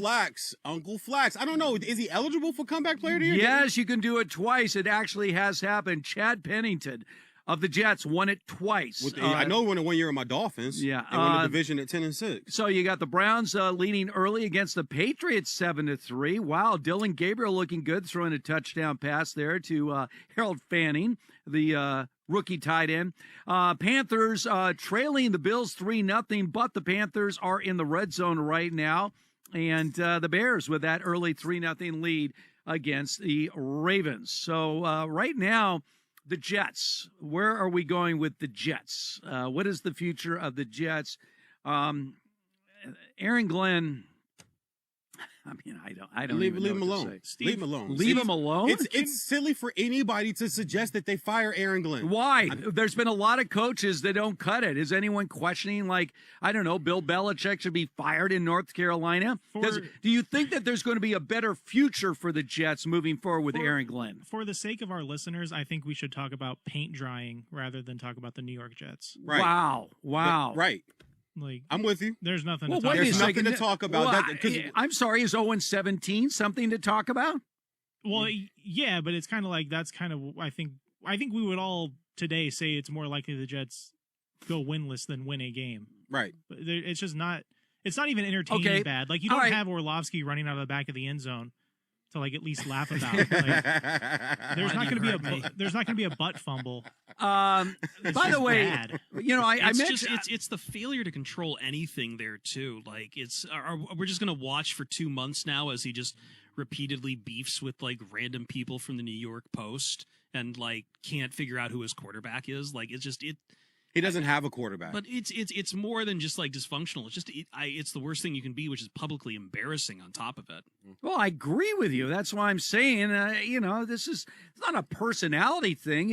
Are you up to the job, especially when you're under the hot lights of the city of New York? And I just don't think Aaron Glenn is up to it. It's a daunting task. It doesn't help that you have some of the worst ownership in the NFL. Yeah, I actually agree with you, Steve. I think Aaron Glenn is very much a one and done. When Aaron Glenn was, he might not even make the season. When Aaron Glenn was kind of like, pitched as a coach coming out of that Detroit thing, it's like it's the same sell policy as Dan Campbell. Like this is a leadership type of coach. He's going to be the CEO. He's going to run things. He has got the defensive background, but it was about how he could be a leader. And like, I haven't seen a single ounce of leadership for coming anywhere in New York. I mean, Dan Campbell went under a ton of problems in Detroit to start too. He was winless for a really long time in Detroit too. But like it never felt like this. It never felt this bad. No, it did. It did. People are just hyperbolic with coaches nowadays, and I get it because it's infectious, right? We start seeing coaches getting fired quickly. We saw a college coach get fired last week that actually won. Like, and honestly, when do you see that? Let's get real. When do you see a coach? But you know why the firing came then? Because they still had to find somebody to pick up the tab for $20 million. The fact is still they fired him after a win. I don't know. There's variables, fine. But what's the fact? The fact is the man had just won a game against a team that actually should have knocked off Texas yesterday. So you have these things that happen, and I'm just, it's hyperbolic. If they want to fire him, fine. But now, once again, you're setting your old franchise back another 4 to 5 years because we all know in the NFL, when you fire your coach, you're setting your franchise back because now you need another quarterback possibly. You probably need another general manager. And then if that doesn't work out, you have to turn around and fire him. Look at Tennessee. Fired Vrabel, right? Fired Vrabel or didn't bring him back or whatever the choice was. He wasn't there again. They've already fired the guy that they brought in to replace him. Yeah, but look at the Houston Texans. They had 3 straight one-and-dones, and then they found DeMeco Ryans, and they became a playoff team. And I tell you this, after three straight one-and-dones. At 2-4, they fall to 2-5 today and finish under 500 and don't make the playoffs. But he turned them around immediately. But we can also say, well, yeah, but he also had a quarterback to do it with, too. A quarterback that no one thought was going to be that quarterback. Well, I mean, he's the number 2 overall pick, so somebody thought it. The Texans' defense is also very good. Like Right. That's Ryan's side of the ball. The Jets' defense is not, and that's Glenn's side of the ball. Well, I don't think that they're bad. The Jets' defense isn't bad. I think what you're getting right now is like in any other, just like the Dolphins. You get the 1-5, you get the 0-6 or 0-7. Guys start to check out, Bo. They do. Former players have told me that guys start to check out, man. And then you have the press, and then you have New York, and then you have everything that wraps into it. It takes a special player, a special human being to get up every single day with the millions that they're getting, driving in their luxury car, rolling away from their mansion to show up, bro, and put your body on the line day after day after day after day to lose. It's hard. So can you envision in year 2 him turning it around? That's ultimately the question. Well, that is exactly it. Well, where are you going to get a quarterback? It's not a strong draft. We know that for quarterbacks this year. We've seen enough quarterback play at the collegiate level. So, I mean, I pointed that out. No one's coming to save these bad quarterback teams from the collegiate level for what I say. Not less Carson Beck. I think Carson Beck is going to be a top 10, top 15. He had one bad game, but he wasn't that good at Georgia. No, he was a winner. Anyone was a winner at Georgia. It wasn't because Stetson Bennett was a better quarterback at Georgia than Carson Beck. No, I don't see anything on the collegiate. I've been watching all these college games. I keep looking for that quarterback that says, ooh, okay, maybe. I haven't seen any of that this year. Look, there's going to be a front office, guys, that they do this every year. Every year they're going to take quarterbacks that don't belong in the top 10 in the draft. Well, the thing is, it's not about whether you belong, and I'll keep going back to my favorite, honestly, my favorite in-season quote and interview I heard of Tom Brady. If you can develop a quarterback, it don't really matter who you bring in. Well, how many teams know how to develop a quarterback? We're going to find that out if he gets one, because he doesn't have one now. You guys have all been out on Justin Fields, so let's not act like he's got a quarterback. He's going with Tyrod. Don't call me Tyrod Taylor or whatever, however my Hall of Famer to the left says it. But this is what he's got to go with. He doesn't have a quarterback, guys. If you don't have a quarterback in the NFL. You look like a quarterback in the first game. How did he get worse? Everything. No, we already know what that was. You could have used that first game against the Steelers as a launching point for Justin Fields. We already talked about that. We already know what that game was for both those guys. We ain't seen that Aaron Rodgers either, so make sure we throw him under the bus. You had Fields in his debut with the Jets look good. Okay, one game. Look good that day. And so you say, all right, we understand there was a lot of hype about the guys playing against their former teams. Let's build on that. Instead, it was a complete reversal. Were you sold on him before that day as a starting quarterback, yes or no? I've been trying to hang on to the Fields situation, but my point about Fields was this. If you look at what has happened there in Chicago over the years, you took a quarterback out of North Carolina that had a winning record as a starting quarterback. You dumped him for Justin Fields, who has lost, 75% of his starts in the NFL. Mitchell Trubisky wasn't good. He had a winning record because the defense there was really good. He had a 12-win season. He wasn't. Do you look at his stats that year? It wasn't because of him. No, because I'm not a numbers. What is he? 27 touchdowns, 11 picks. Hold up. Tape overrides these numbers that you're throwing at me. We don't care about that. We only care about winning. Are you winning more games than you lose? By the way, the Giants have just tied it up against the Eagles. Let's check this out. Jackson Dart. Scatter with a touchdown. Yeah, so Jackson Dart off to a perfect start, 3 for 3, 36 yards and a score. Bo, are your Eagles back in this game, or are they going to struggle today at home against this Giants team? I don't know. It's the first quarter, man. Let's check back in the third. All right. Well, I know this. The Dolphins are off to a 7-0 lead right now, so at least one guy's feeling a little bit better right now, at least in the moment. Let's find out what is trending right now. So, Monty, things are good for you. I mean, the Clippers, after a horrific opening game. Let's not talk about that. Had a nice let's forget it. bounce back game. Harden and Kawhi looked really good. And so did James Harden, and he had a nice stretch of threes. I was at the game. I went to the home opener. It was and Intuit Dome was playing the Dodger game outside on the big screen and also inside on the Halo. So that's like a perfect game. It was a perfect day. And then Chargers beat the Vikings on Thursday. So I'm on the sports high. They didn't just win. You know what I'm saying? They blew the doors They really off the did. Vikings. I mean, but Carson Wentz was dead. He had no arm, and then they made him play. So we'll see. Inglewood was popping that night. It was because you got Intuit right across from SoFi. Absolutely. Inglewood was. It wasn't the same night. It wasn't. Oh, was it the same? Was it Thursday night? Oh, you're right. You're right. Yeah, it was not the same night. When was the Clippers home opener? Friday. Oh, same as the Dodger game. Now this is an LA-based question, Buzz. Has Inglewood now completely blown away LA Live?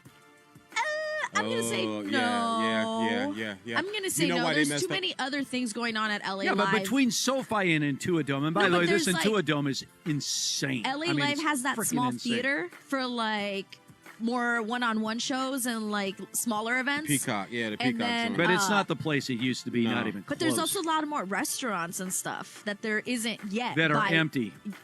I mean, I They are. And also, too, where they messed up LA Live was Concrete and Chick Hearn Way. Making that a you also have a giant building with they, graffiti all over it because it never got done. Right across the street from them. Actually, I think that's actually kind of cool because it's so LA.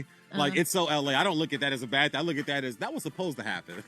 This is supposed to happen. I see tourists taking pictures of it whenever I'm down there covering the Lakers. But they messed up LA building Live that is when empty. they cemented over MIP Chick Hearn Way, and now you can it's a walkway and stuff.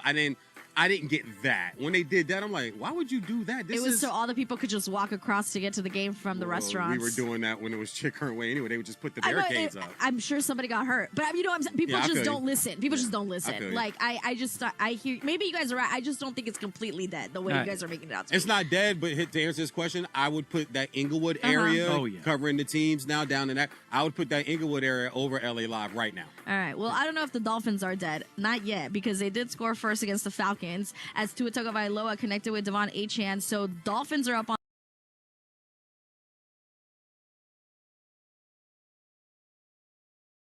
in Atlanta 7-0 late in the first quarter.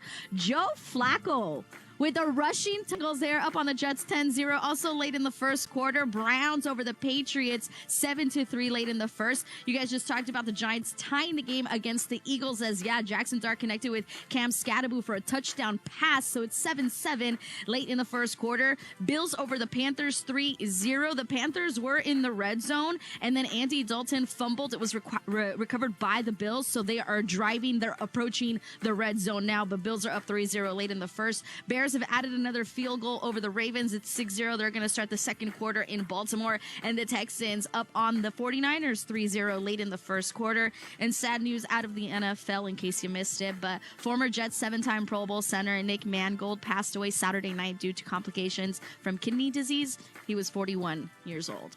Back to you guys. All right, Monty, thank you very much. A very busy day indeed here around the National Football League. We get serious at this point of the season. The middle of the year, who is, who isn't. It's feisty in here today. All right, coming up later, the big game coming up for the Tampa Bay Buccaneers. A little bounce back they're looking for against the Saints, a divisional game. And joining us right now, she'll be on the sidelines for Fox. Megan O'Leary is joining us right now. Megan, thanks so much for joining us right now. Are you buying into the fact that the Buccaneers are still in the conversation as one of the elite teams in the NFC? I am, and I want to say it's because they're banged up right now that I think people are starting to doubt them. I mean, we saw Mike Evans go out. We're hearing that he should be back before the season's over. But, Bucky Irving is hurt, and they've had so many changes in their O-line. I do think that when they can have this bye week next week, start to heal up a little bit, get people back as the season progresses, they're still a force to be reckoned with. And if we know anything, we know that, Baker Mayfield plays with this chip on his shoulder, wanting to prove people wrong. So I think certainly there is a lot of motivation and inspiration for him as well. Megan, VJ Vernon Husky here. Great for you joining us. Great to be talking with you. Love your work. Let's stick with the word you just used, Baker. I mean, this guy, just gets jet-setted off so many times, so many times people think he's not the guy and he's not going to be good or he's not going to be this. And all he does is keep proving people wrong. 2 receivers been out this year. How much of this season, though, is going to ride on how far Baker Mayfield, not the defense, not the weapons, but how far Baker Mayfield can take them, in your opinion? No, I think a lot of it. And I think he is very cognizant of that fact, and I think it's something he likes. You know, when we spoke to him a couple of weeks ago, because this is our third Bucs game of the year, we said Baker Mayfield's at his best when? And he said when he plays with an edge. And I think that he knows there's a lot of people who are doubting him, that there's a lot of weight on his shoulders, and I think he would not rather be in any other position than where he is right now. I think he takes it very seriously, his responsibility. You know, this week in our conversations in the lead up to this game, he was very, very disappointed in his own personal play against Detroit on Monday night, and it seems like, you know, whenever there's a down, he comes right back. It doesn't just bounce back to where he was, but even higher, and I think that's the point he's going to look to prove today against the Saints. Megan, you know, the thing about the Saints, look, we knew they were going to be bad. My partner even predicted 0-17. They're not far off of that right now. But when I look at this team, look, you have an elite running back. You have a young receiver, Olave, who obviously has talent. You know, Rattler had a meltdown last week, but before that, you know, he's been pretty clean in terms of the quarterback position. And, you know, then there's the whole dynamic of Kellen Moore. Is this a team that is going through some growing pains right now? Can you see the fact that maybe the Saints do have some pieces in place that they can build on for the future? Oh, absolutely. And, you know, I think both Cam Jordan and Rashid Shaheed spoke to us this week, telling us something. You know, we've been in different locker rooms where there's been toxicity, especially Cam Jordan. He's been in the league for so long. And he said, this is not one of those. It's an incredibly tight-knit group who very much believes in this new coaching staff and all the different, you know, things from schemes to also just outlook on the season in general that they have. And so I think that they're ready to rally around all these new coaches, particularly Kellen Moore. And I think that they all believe in one another. I do think that some of it's about chemistry, being able to build upon it and kind of figure one another out. But I do think there's a wealth of talent. There's some very young talent, but there's a wealth of talent here. And they see it within themselves. This is not a team who is down and out or who's doubting their abilities to have a better second half of the season as we almost reach this midway point. So, you know, the prediction of the, you know, 0 wins is pretty harsh. I could see why you said that, but I do think that we can expect some brighter moments from them as the season progresses. And speaking of this division, we got the Falcons right now that are down 7-0 to my beloved 1-6 Dolphins.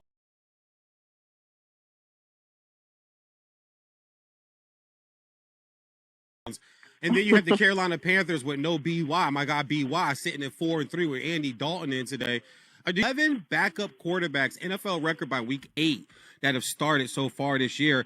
Is this the Bucs division to lose? I guess I could ask it that way. Yes, I believe so. And I think they kind of look at it as that as well, because as the season began, they said, listen, it's not good enough anymore to just win the NFC South. And I think that's interesting because most teams, they're just looking, you know, first goal is to win the division. That's not the Bucs' first goal. That should already be done in their mind, you know, and continue to win playoff games then. But you're right. It is starting to get more interesting than maybe we've seen in previous years, particularly recently. You know, when you've got the Panthers who won 3 in a row, and then the Falcons doing some big things. You know, when they have a good game, it's a great game. And so, of course, you know, we've got the rivalry here with the Saints today, but I do think that the expectation for the Bucs is to easily win this division, but that doesn't mean it's going to be easy just because that's what their hopes are. All right, well, it's coming up later on. Bucs on the road against the Saints. Megan, we appreciate the time. Enjoy the game. Hey, thank you guys so much. Get you some Dragos while you're down in New Orleans, man. Absolutely. Wow. I have so many Get you memories. some Dragos. New Orleans, man. If you never had a fire-grilled oyster with garlic, butter, and cheese, if you've never had one of those in your life, you have not eaten well. It's been a while, but I had a lot of trips to New Orleans over the years. A lot. Best food city in America. Would you agree with that? How about this? I always say this. So they had the Zurich Golf Classic. It's a team competition now, but when it was an individual, so they had a Pro-Am day. And I was there with Jeremy Roenick. Okay. The Hall of Fame hockey player. Yeah, for the he Devils. and I were doing a couple radio shows together, so they flew both of us down to New Orleans to cover this tournament. And JR's a golfer, so he played in the Pro-Am. So you know how it is in a Pro-Am. They may have like food every 6 holes or something, or the halfway point. They had food at every hole. Man. Every hole, Man. locals. I could say this. You could be in the biggest dive bar in New Orleans in the middle of the night, order some gumbo, and it's off the charts. Man. Off the charts. Willie's Chicken Shack on Canal. Willie's Chicken Shack on Canal. Dog, it's the best fried chicken I've ever had in my life. Like I tell everybody, I love New York food, I love LA food, and I love Miami and all the Latina Hispanic food down there. New Orleans is the greatest food city in America, and it's not even close. You can do some damage, though, man. I'd be Fat Albert if I lived down there. If I lived down there, I'd be ridiculous. a fat man. Texans had a field goal. They've taken a 6-0 lead over the 49ers. Big game for both of those teams. Texans trying to avoid a 2-5 start, and Bears leading the Ravens 6-0. Although the Ravens right now do have the ball down at the Bears' 11-yard line. Eagles and Giants tied at 7. And Falcons get on the board with a field goal, still trail the Dolphins 7-3. Steve, just real fast, man, because, I'm going to defend this Aaron Glenn thing. You guys know we'll probably all clash heads on this until it comes to a head where he gets fired or not. That defense is 15th in the league, 9th against the pass, 23rd against the run. I get it. It can improve there. But it's not that side of the ball, man. They don't have a quarterback. And yes, he's got some things to learn as a head coach. I get all of that. But to talk about firing a guy in week 8 of his first year of being a head coach, I know that's where we are now. I just think it's unbelievable to me. Well, here's what I would have done. When Woody Johnson comes out and says what he said, you are bad-mouthing my quarterback and making it impossible for me. That's what I would have done if I was Aaron Glenn. Now, of course, it would probably cost you your job. Right. But at the same time, you're not doing me any service with your comments. you're an owner, it would be nice if our quarterback could complete a pass. If you're an owner, own. And, honestly, shut up. And you can't tell a billionaire to shut up. I get it. But just own, bro. And get football people underneath you and sit in your luxury box every Sunday with your suit on and all your rich friends and have caviar and shrimp cocktail and ceviche and drink champagne and chill. Seriously, it's not that hard. There's other owners that do it. Yeah, well, again, Woody Johnson has proven himself to be a completely incompetent owner, destroying an already struggling Jets franchise. More coming up here on End Zone Radio. College football. Every day. The NFL. It's all football. The breakdowns. No turnovers. Only the storylines. Patrick Mahomes is... It's all football. It's a Warriors game. Your football coverage lives here on Fox Sports Radio. An official message from Medicare. An official message from Medicare. Medicare plans change from one year to the next. And this year, it's important for you to review your current coverage and compare all your options during Medicare open enrollment. Compare health plans, drug coverage, and costs. See if you can save some money, and don't forget to make sure your drugs are covered. Open enrollment ends December 7th. Visit Medicare.gov or call 1-800-MEDICARE. Paid for by the U.S. Department of Health and Human Services. Last MLB postseason, Strauss made history as the first brand ever with its logo on the batting helmets. Family owned since 1948, Strauss is trusted worldwide for workwear that truly performs. Their cargo work pants, tough, comfortable, and built from materials up to 5 times stronger than traditional cotton. The Smart Pocket design gives me utility I actually use every day, no matter the job. This isn't just workwear, it's gear engineered to perform. From grit to glory, gear up now at Strauss.com. That's STRAUSS.com. Check it out. The Herd. When Colin Cowherd drops the info, The Herd, you need to listen. Right here. The gambling scandal heard around the NBA. Now, the poker scandal, there's far more people involved, but the NBA's, let's be honest about the NBA, it's a big global target, right? And I read everything over the last 24 hours you can read. I got up at 4 a.m. and I read for 2.5 hours. The interesting part, everybody's talking Chauncey Billups and Terry Rozier. Damon Jones' part's fascinating.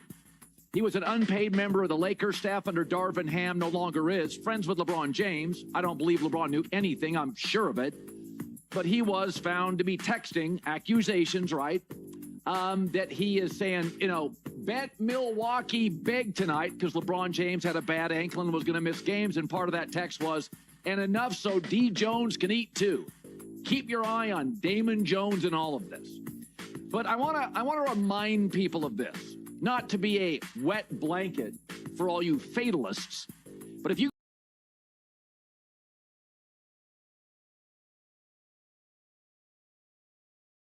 to the 1993 NBA Finals, Phoenix Suns, Michael Jordan and the Bulls. Headline of that series was Michael Jordan and gambling talk. In fact, the series before, when they faced the Knicks, he admitted he was in Atlantic City the night before one of the games. And Michael Jordan was the face of the NBA. And people said, oh, it was just the tip of the iceberg. If you're eager to find out what Colin said next, just podcast it by searching The Herd. And as always, you can listen live to Colin Cowherd weekdays at noon Eastern, 9 a.m. Pacific on Fox Sports Radio. Basically, get out of the way. The Dan Patrick Show. Dan Patrick. J.J. McCarthy, haven't gotten any updates yet on that high ankle sprain, but he's been out for 6 weeks. And Carson Wentz is not the answer. And this is where you can't help but think, given that Sam Darnold has played well, and Danny Dimes is playing well, and Kirk Cousins could have been available to you to come back, and Aaron Rodgers flirted with you. And I know this is hindsight, but this is a situation where you've got the best receiver in the game. And I wonder at what point Justin Jefferson says, get me out of here. If you don't have an offensive line, I don't care what else you have. Your quarterback is not going to be successful. But at what point does Justin Jefferson say, I need somebody to throw me the ball? Even if J.J. McCarthy comes back, I don't know what you have with him. The Dan Patrick Show. Dan and the Danettes and you. Weekdays, 9 a.m. Eastern, 6 Pacific on Fox Sports Radio. This is the Jason Smith Show. Check this out. With Mike Harmon. Adam Silver, at some point, he's going to grow a spine. I mean, I don't know. He needs a spine transplant because every time he comes up and needs to do something to lead, he just shrinks and disappears, right? I say it all the time. He never wants to do anything that's controversial. He wants no part of being a strong leader.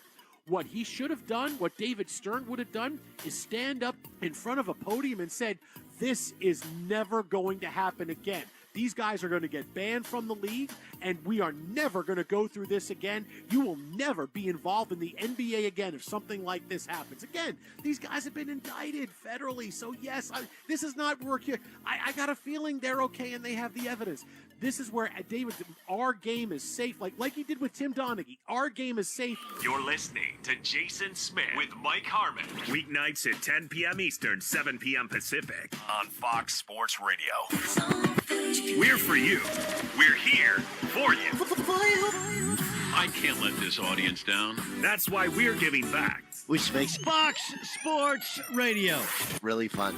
Keep this in mind. We're giving you the best sports and entertainment on your platform. Right, because that's how we operate. And you know what? It's about the consistency. Every day. That's the truth. Whether it's through your speakers, podcast, or social, we're giving back on Fox Sports Radio. The most fearless voice in sports is on FS1. The one and only Colin Cowherd is bold, unique, and outspoken. Wow. You can see him on The Herd, weekdays at noon Eastern on FS1 in the Fox Sports app.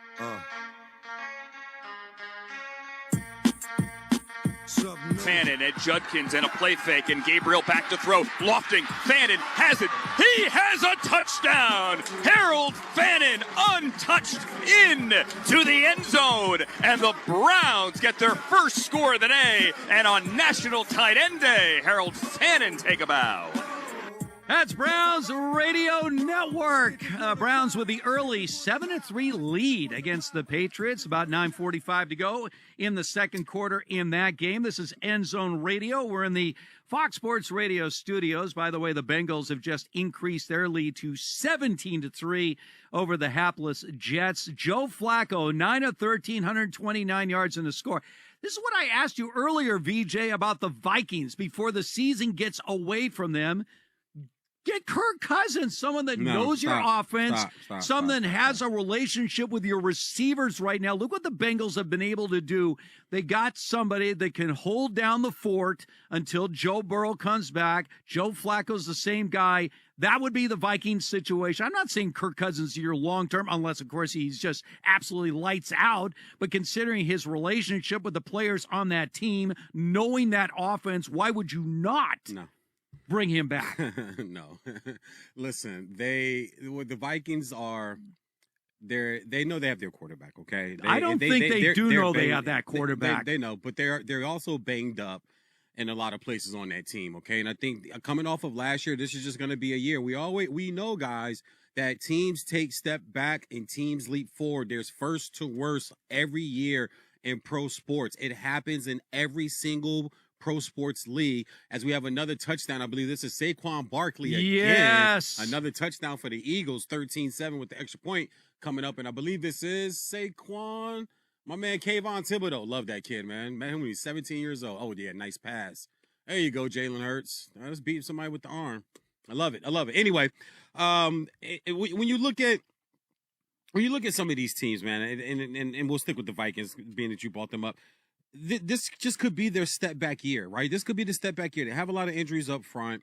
You know, Justin Jefferson was heard going off in the locker room. You know that diva mentality is going to start sooner or later with him, even though he's a great receiver. But you can't just start scrambling in week 7 and trying to grab quarterbacks from different teams just because the Bengals did it. And we know the Bengals normally don't do a lot right anyway. So it isn't like we have a lot of hope. And Flacco's just surprising the hell out of us. And he has one of the best receivers, if not the best receiver in the league, to throw the football Well, the to. Vikings don't have one of the best receivers in the league? Yeah, well, I mean, Carson Wentz is trying to throw him the ball as much as he possibly can. Well, he can't. He was hurt. I mean, come on. I mean, it's one thing to lose on the road to a team like the Chargers. It's another thing to get absolutely embarrassed on national TV like the Vikings did in that game. And I'm still trying to figure it out.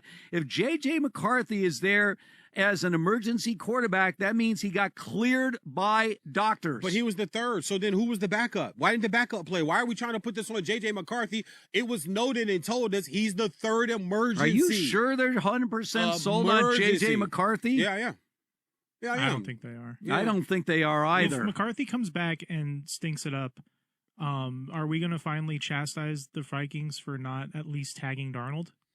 No. We should. We'll see how this ends with Darnold, because if Darnold goes 11-6 and gets his ass whooped in the first round of the playoffs, what did it do? Well, I mean, they would have made the playoffs, and the Vikings will not. Look, I mean, you have Darnold has statistically been like top 3 quarterback this year. I know. I'm just not hyperbolic, but I can't just make just these drastic, because things they take, like, listen, Mac Jones, we'll speak on him, a guy that had to move around a lot.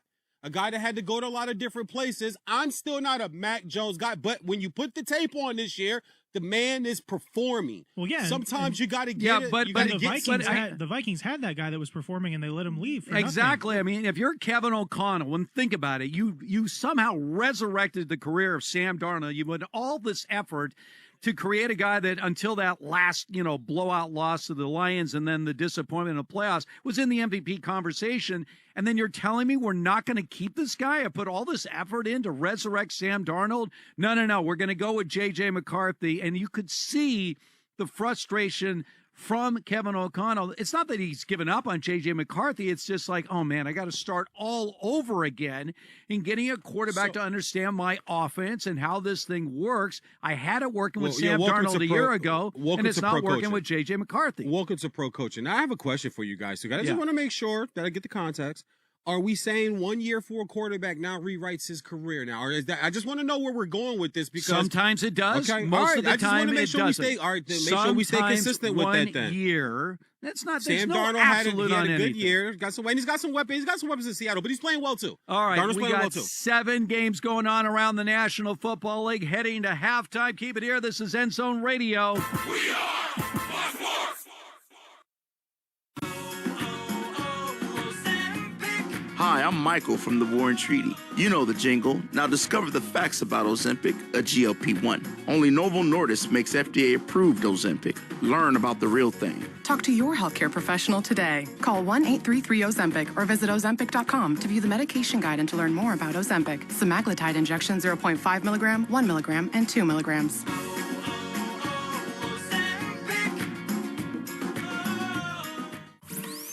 Hey, Doc, nice office. Quick question. If you had to choose, would you give yourself a root canal or run payroll? Run payroll, no question. Seriously? Have you run payroll before? Paying my team with Gusto couldn't be easier. Gusto gives me unlimited payroll runs, next-day direct deposits, and automatically files my taxes. Saves me time. Wow, that's nice. Over here, Doc. Can I run payroll too? Choose payroll without the pain. Visit gusto.com/radio to sign up for free. Fearless voice in sports is on FS1. The one and only Colin Cowherd is bold, unique, and outspoken. Wow. You can see him on The Herd, weekdays at noon Eastern on FS1 in the Fox Sports app. Jason Smith and Mike Harmon are dropping knowledge like this. These guys are sick, man. This administration does nothing quietly, right? And whether or not you believe they're in on the NBA and they want to get the NBA, there's nothing quietly they're going to do about anything, right? Nothing they're going to do. So if this is something they're investigating and they're going after the NBA, they're not going to do this under the cover of night. They're not going to do this and say, hey, we're kind of slow. Hey, guess what we uncovered? Here's what's going on right now. We made these arrests. We're moving on. No, they do everything publicly. They want people to see their wins. You know, you saw FBI Director Kash Patel say, oh, this is the insider trading scandal of the NBA. And I'm like, okay, all right, it's a big deal, and I understand this, but okay, you know, the NBA is a pretty big place, and, you know, everybody's not insider trading, but I understand, here's a big story. They don't do anything quietly. So you know when they went after this story, it's all kinds of gusto because they want to be able to have the press conference after and say, look what we did, right? And after this long investigation, this is what they came up with. Chauncey Billups, Terry Rozier, who was already in the NBA's crosshairs, and the NBA let go, saying, yeah, we couldn't find anything, and Damon Jones, right? Now, it's a big deal, right? Obviously, when you're talking about prop bets and fixing games for this, it's a big deal. Can the public get past this? Yeah, because one of our big topics last night was, you know, this is something that the NBA would find as acceptable outcome. Not their favorite, obviously, but the gains they're going to make because of their gambling partners, DraftKings and FanDuel and everyone else, hey, they understand this is the way it's going to go. There's going to be bumps down in the road. This is something. To get the rest of what Jason Smith and Mike Harmon said, podcast it by searching The Jason Smith Show with Mike Harmon. And as always, you can hear The Jason Smith Show with Mike Harmon weeknights at 10 p.m. Eastern, 7 p.m. Pacific, right here on Fox Sports Radio. This is The Herd. You got to be consistent. With Colin Cowherd. Mike check. The Chargers and the Vikings are opposites, and not just because they're in different conferences. The Chargers love their quarterback. All they hope is that his teammates around him can occasionally stay healthy. He's the franchise. He is the bedrock for 15 years. He is worshipped in the building. The Vikings love all their players around the quarterback, but have no idea who's going to lead them the next 10 years. They flirted with Aaron Rodgers. They settled for Carson Wentz. They had Daniel Jones in the building. They wanted to keep Darnold but wouldn't pay for him. So whatever's happening with J.J. McCarthy, the messaging is weird and he's never available. So quarterbacks stabilize a franchise. So last night, the Chargers finally get Joe Alt back. What a shocker. They can run on the left side. What a shocker. This is The Herd with Colin Cowherd. Wow. Weekdays at noon Eastern, 9 a.m. Pacific. Listen up, people. Doug Gottlieb. Dude. He's talking. Here's the important thing. That, my friends, is known as damage control. Coach Gottlieb, he's coaching. Full disclosure, I'm watching this as a basketball coach, and I've lived some of this. This guy. I'm a smartass. Yeah, he does it all. That's the crazy part about this. It's the Doug Gottlieb Show. What happens is you'll get the, oh, you're a hater, you're this. Shut up. Listen every weekday at 3 p.m. Eastern, 12 p.m. Pacific on Fox Sports Radio. FS1. Looking for the one, what you looking at the one? To find FS1 on your television, go to foxsports.com for details. FS1. Looking for the one, what you looking at the one?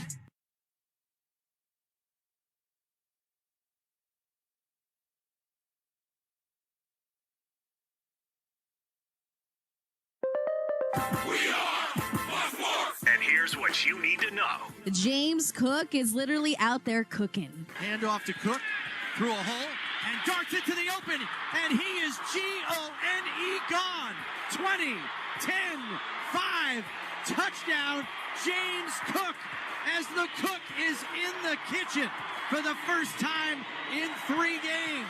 You just heard it on the Bills radio network. They are now up on the Panthers 12-3 halfway through the second quarter. Cook has 11 carries, 146 yards, and that touchdown, and they're still in the second quarter. Saquon Barkley has 6 carries, 83 yards, and a touchdown. He also just caught a touchdown, and now the Eagles have taken the lead back from the Giants. They're up 14-7 halfway through the second quarter. Browns over the Patriots 7-6 halfway through the second, just like the Jets and the Bengals, with Cincinnati up 17-10.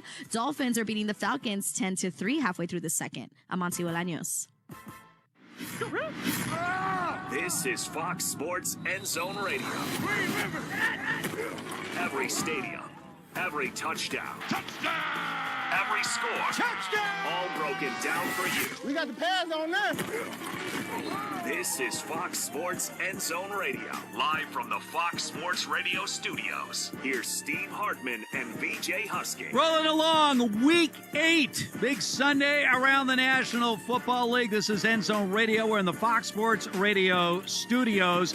By the way, James Cook is on pace to break the NFL single-game rushing record. Yes, 146 yards on just 11 carries with 6.5 minutes to go in the first half. There has never been an NFL running back to gain 300 yards rushing in a game. The record is 296 by Adrian Peterson. How many carries does he have right now? He has 11 carries for 146 yards. The Bills coaching staff would be dumb if he doesn't end with 30 carries today. I mean, again, Just why keep giving not? just keep giving him the ball. Tell Big Josh Apple turn over Allen. Hey, buddy, take the arm off today. Well, I don't think Josh Allen cares about the numbers. Again, he's having a very mediocre game. 5 of 10, just 63 yards. But Cook, 146 yards rushing already with 6 minutes to go in the first half. So we'll keep an eye on that. Tell you a team that's struggling right now. A bunch of them. 49ers. They are 5-2 coming in this game, a surprising 5-2. Mac Jones has been awful today. I mean, 3 of 7, 9 yards. C.J. Stroud, 15 of 19, 184 yards passing and a touchdown with 7 minutes to go in the first half. So it has been complete domination by the Texans so far in this game. Defense. So again, week to week, we're like, 49ers with all the injuries that they've had a ton of them. Mm-hmm. Are they for real? I mean, their record seems to defy logic because with the injuries, they shouldn't be a 5-2 team. Today, they look like, at least in the first half, they're getting exposed by a Texans team that desperately needs to win today. They're not getting exposed. I told you guys last week, defenses take over between weeks 7 to 11, guys. You're talking about the Texans. You know where they're ranked? I do. 4th in the league. This is a great defense. And when you play against them, you're going to have to load up. You're going to have to be efficient. You're going to have to, confuse them systematically. You're going to have to really go at them. They're not giving you nothing. They only give up 274 yards total a game is what they're averaging right now. But we understand. Go ahead, Steve. Yeah, Monty, you have something for us right now? Yeah, not great news. I'm no doctor, but it definitely looked very gruesome. It looks like Cam Scadaboo's season might be over. What kind of injury? I didn't see the play. Listen, I just the foot was not facing the right was not facing the right way. Yeah. It looked like an ankle injury, but it was just not like a dislocation completely. Mm-hmm, mm-hmm. And normally dislocated ankles, you're done. Ask Fred Warner. Right. You know what I mean? The card already came out. The card came out. Yeah, he's done. He's done for the year. It's a gruesome. Don't look it up if you don't want to see it because it's pretty easy. That's just terrible. I mean, Scadaboo is such a tremendous story. Coming out of the FCS level, going to Arizona State. He had a phenomenal year last year, All-American, top 5 in the Heisman Trophy voting. Instantly became a fan favorite with the New York Giants because of his style of play. This guy attacks, he's not trying to sidestep anybody. He's trying to roll everybody, overachiever. Blue collar. And then to have this kind of an injury is just devastating. Hopefully he can come back from it. I mean, modern medicine is absolutely miraculous these days with guys coming back. But when you have that kind of injury, especially in the ankle, lower leg, no, that's tough. No, when something's turned in a direction that it's not supposed to be turned, first of all, prayers up to Scatterboo, all his teammates, his family members, everybody, man. Because this is why I just love sports, especially football. Any given play, guys, just any given play, man. You step one wrong way, you have a lot of large human beings falling and colliding, and body parts being just laid on the ground and hung out, and you just see some of these injuries. Fred Warner, friendly fire. Yeah. His own teammate. It was his own teammate, and he's done for the year. So the ankle, any type of dislocation, when something's turned, there could be nerve damage and all. We saw it with Tyreek Hill, right? We saw that what happened with him. Just a normal tackle on the sideline. Leg gets caught up in the turf, though. Knee doesn't go. Everything turns where it's not supposed to. Then when you have heart surgery, emergency surgery like tonight or tomorrow, then you know it's done for the year. But the Giants, him and remember Malik Neighbors. Yeah. Like what, week 2, week 3, just non-contact, ACL goes. Just when the Giants fans are sort of getting into the season. By the way, you want to hear surprising stats right now. Jets get on the board. A touchdown pass from Justin Fields here.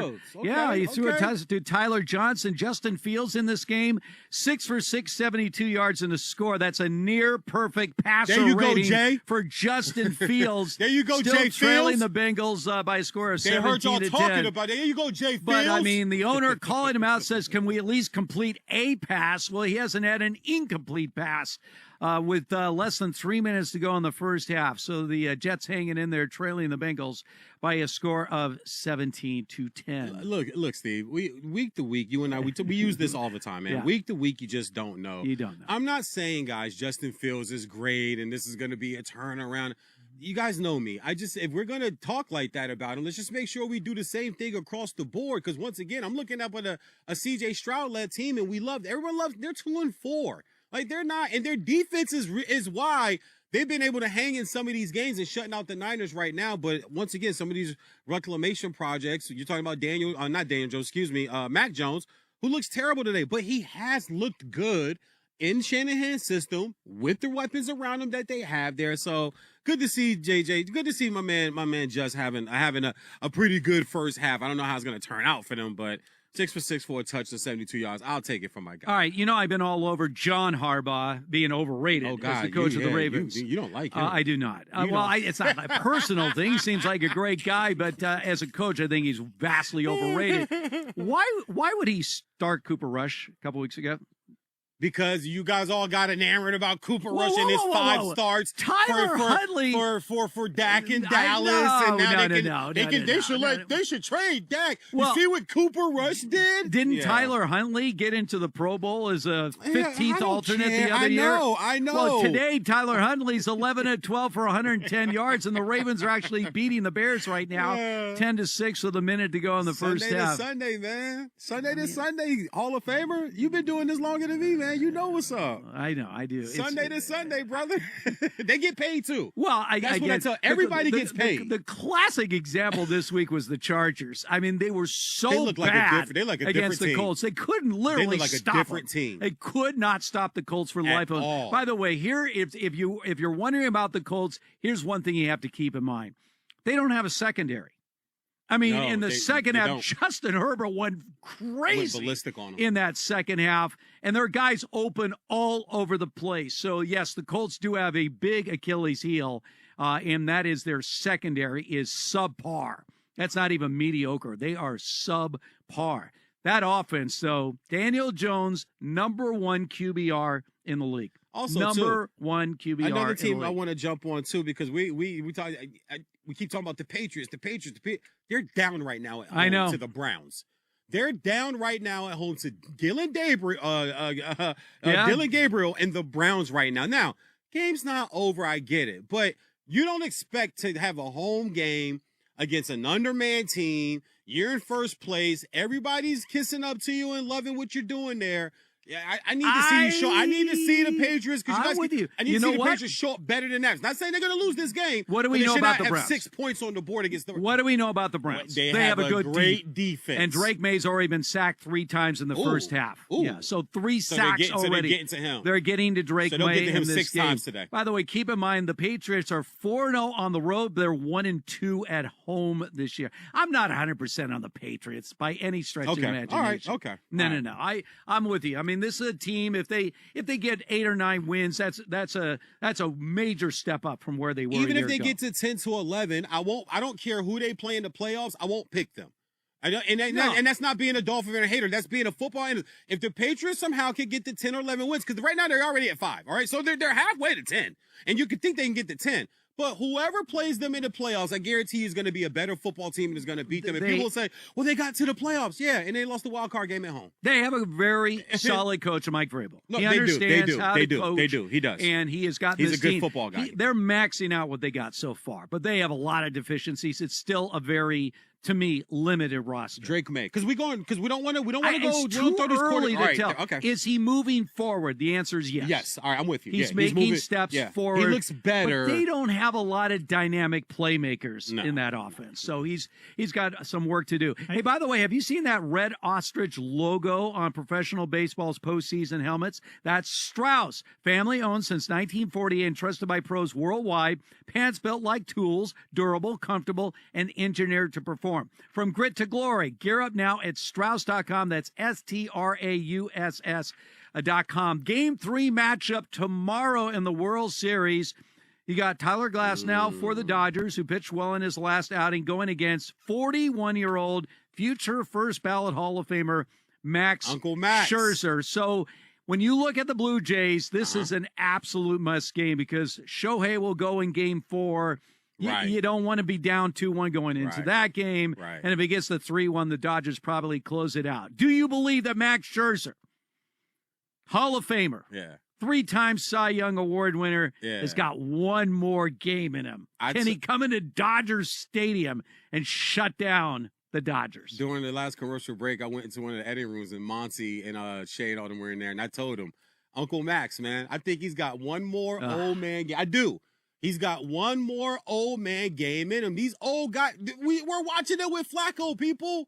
He's got one more old man game. Well, in he him. had it against the Yankees. He pitched well. No, that wasn't his last one, though. This is the World Series. This is different. That was earlier in the play. This is the World Series. And if there's any old guy that knows exactly what tomorrow night is and what his job is to do on the bump, it's a guy like Max. I think we're going to see a gem tomorrow from both of them. Wow. I think this is a low-scoring game. Yeah. I think the Dodgers could get it because the Dodgers, I've been saying this all year with you guys, they just have everything you need when you need it. They're that team. They have everything you need to win when you need it to win. Last night, you needed your pick. You could not go to the bullpen last night. So what does Yamamoto do? Yeah. I got your 9, Well, Skipper. they can't go to the bullpen at any point. Right. I got your 9, Skipper. Yeah, I mean, what? I got you, Skipper. Yeah, there is no bullpen for the Dodgers. They need their starters to go That's 7, a 8, couple 9. of runs. I was kidding last night with some of the guys at the TV station after Yamamoto got through the 8th. I go, all right, you got a 4-1 lead, 5-1. Bring in Kershaw. No. He got over a 4-run lead, right? He done gave up 2 home runs. Why is he on the postseason roster, the World Series roster? Where is he going to pitch? Appreciation. I guess. That's the right thing but to understand, with Vesia out because of his personal situation, you needed a left. Family. Yeah, you need a left-handed arm. No, they don't. No, well, they don't. we'll see. We'll see how it plays out. But, yeah, Game 3 of the World Series will be tomorrow night at Dodger Stadium. All right, 7 games going on around the NFL, closing in on halftime in these games. We got some pretty competitive battles. Which games will turn out to be the games of the day? You'll find out by keeping it right here. This is End Zone Radio. On game day, we suit up too. I'm in the league. By getting you ready. It's Fox Sports Radio's countdown to kickoff. Every stadium, every score. Scrambling and then heaves one into the end zone. Where it's caught! Oh my goodness! And by recapping your day. We're working through all of it tonight. We're Fox Sports Radio. This is the story of the one.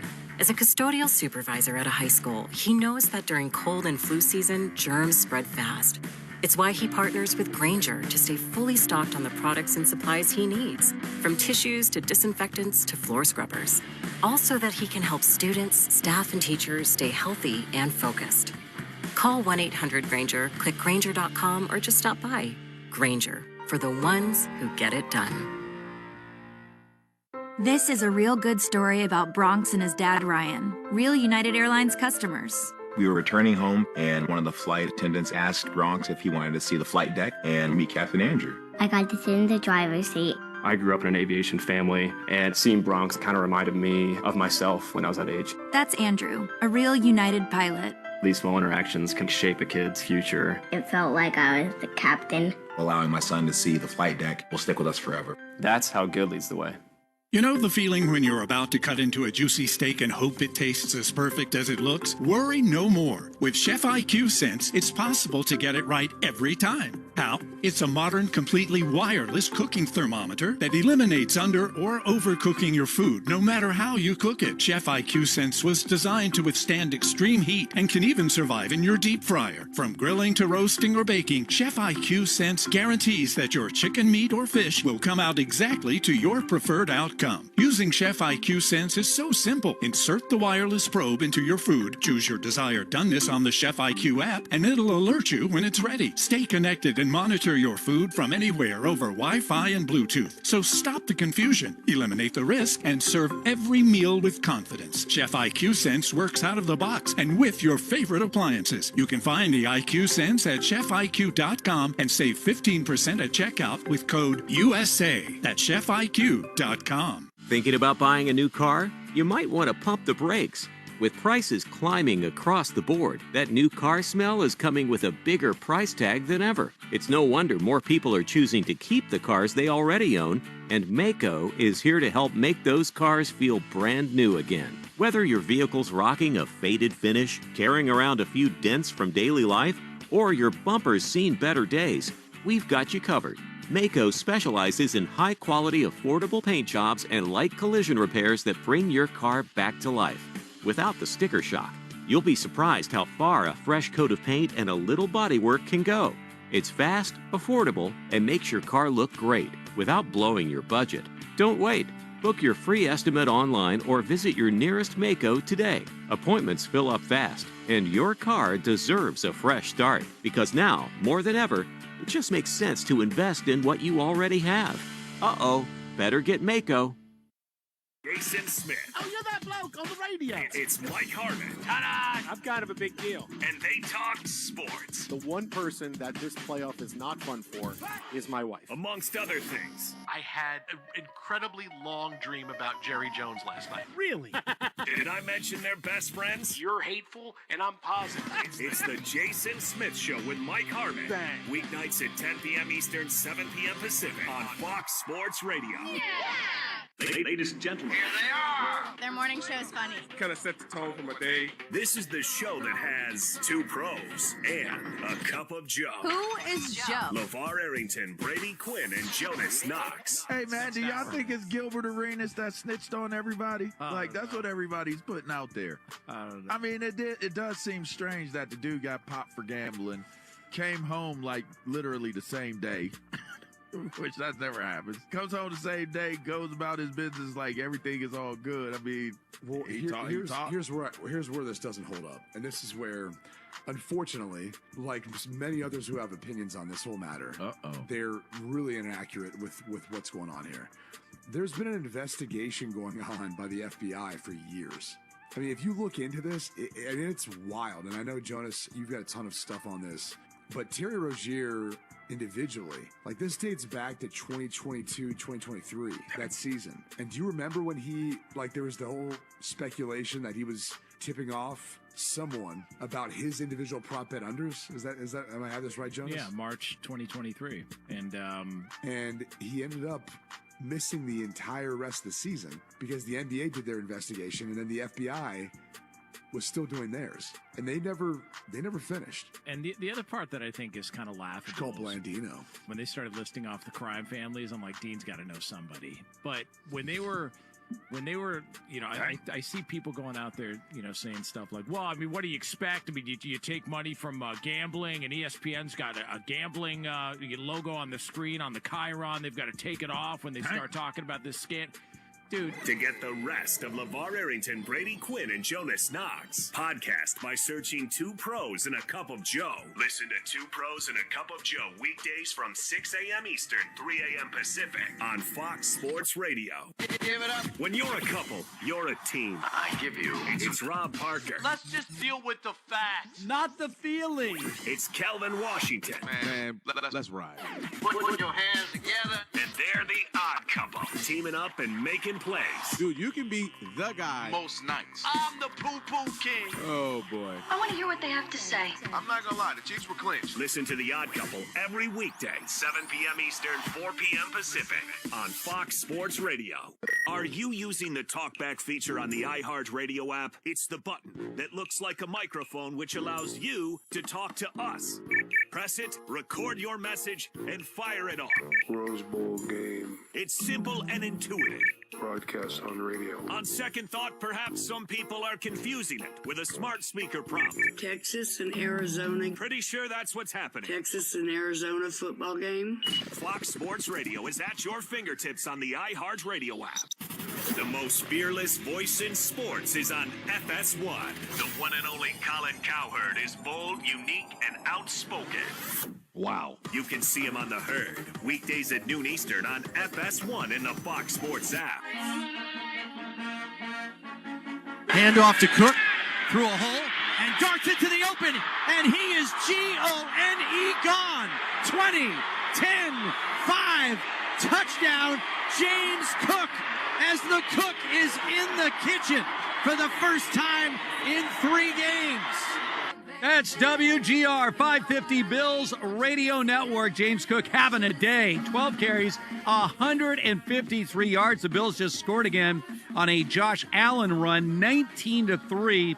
Bills trying to regain control of the AFC East. Remember, they are right now trailing in the standings to the New England Patriots, who are now leading at halftime over the Browns by a score of 9-7. All right, once again, here we are on End Zone Radio. Steve Harbin, VJ Husky with you. Fox Sports Radio studios. Bengals have increased their lead to 24-10 over the Jets. Joe Flacco, 15 of 20, 178 yards, 2 touchdowns. The guy is absolutely amazing. And how about VJ's Dolphins? Yes, sir. 17-3 lead sir. on the road against the Falcons.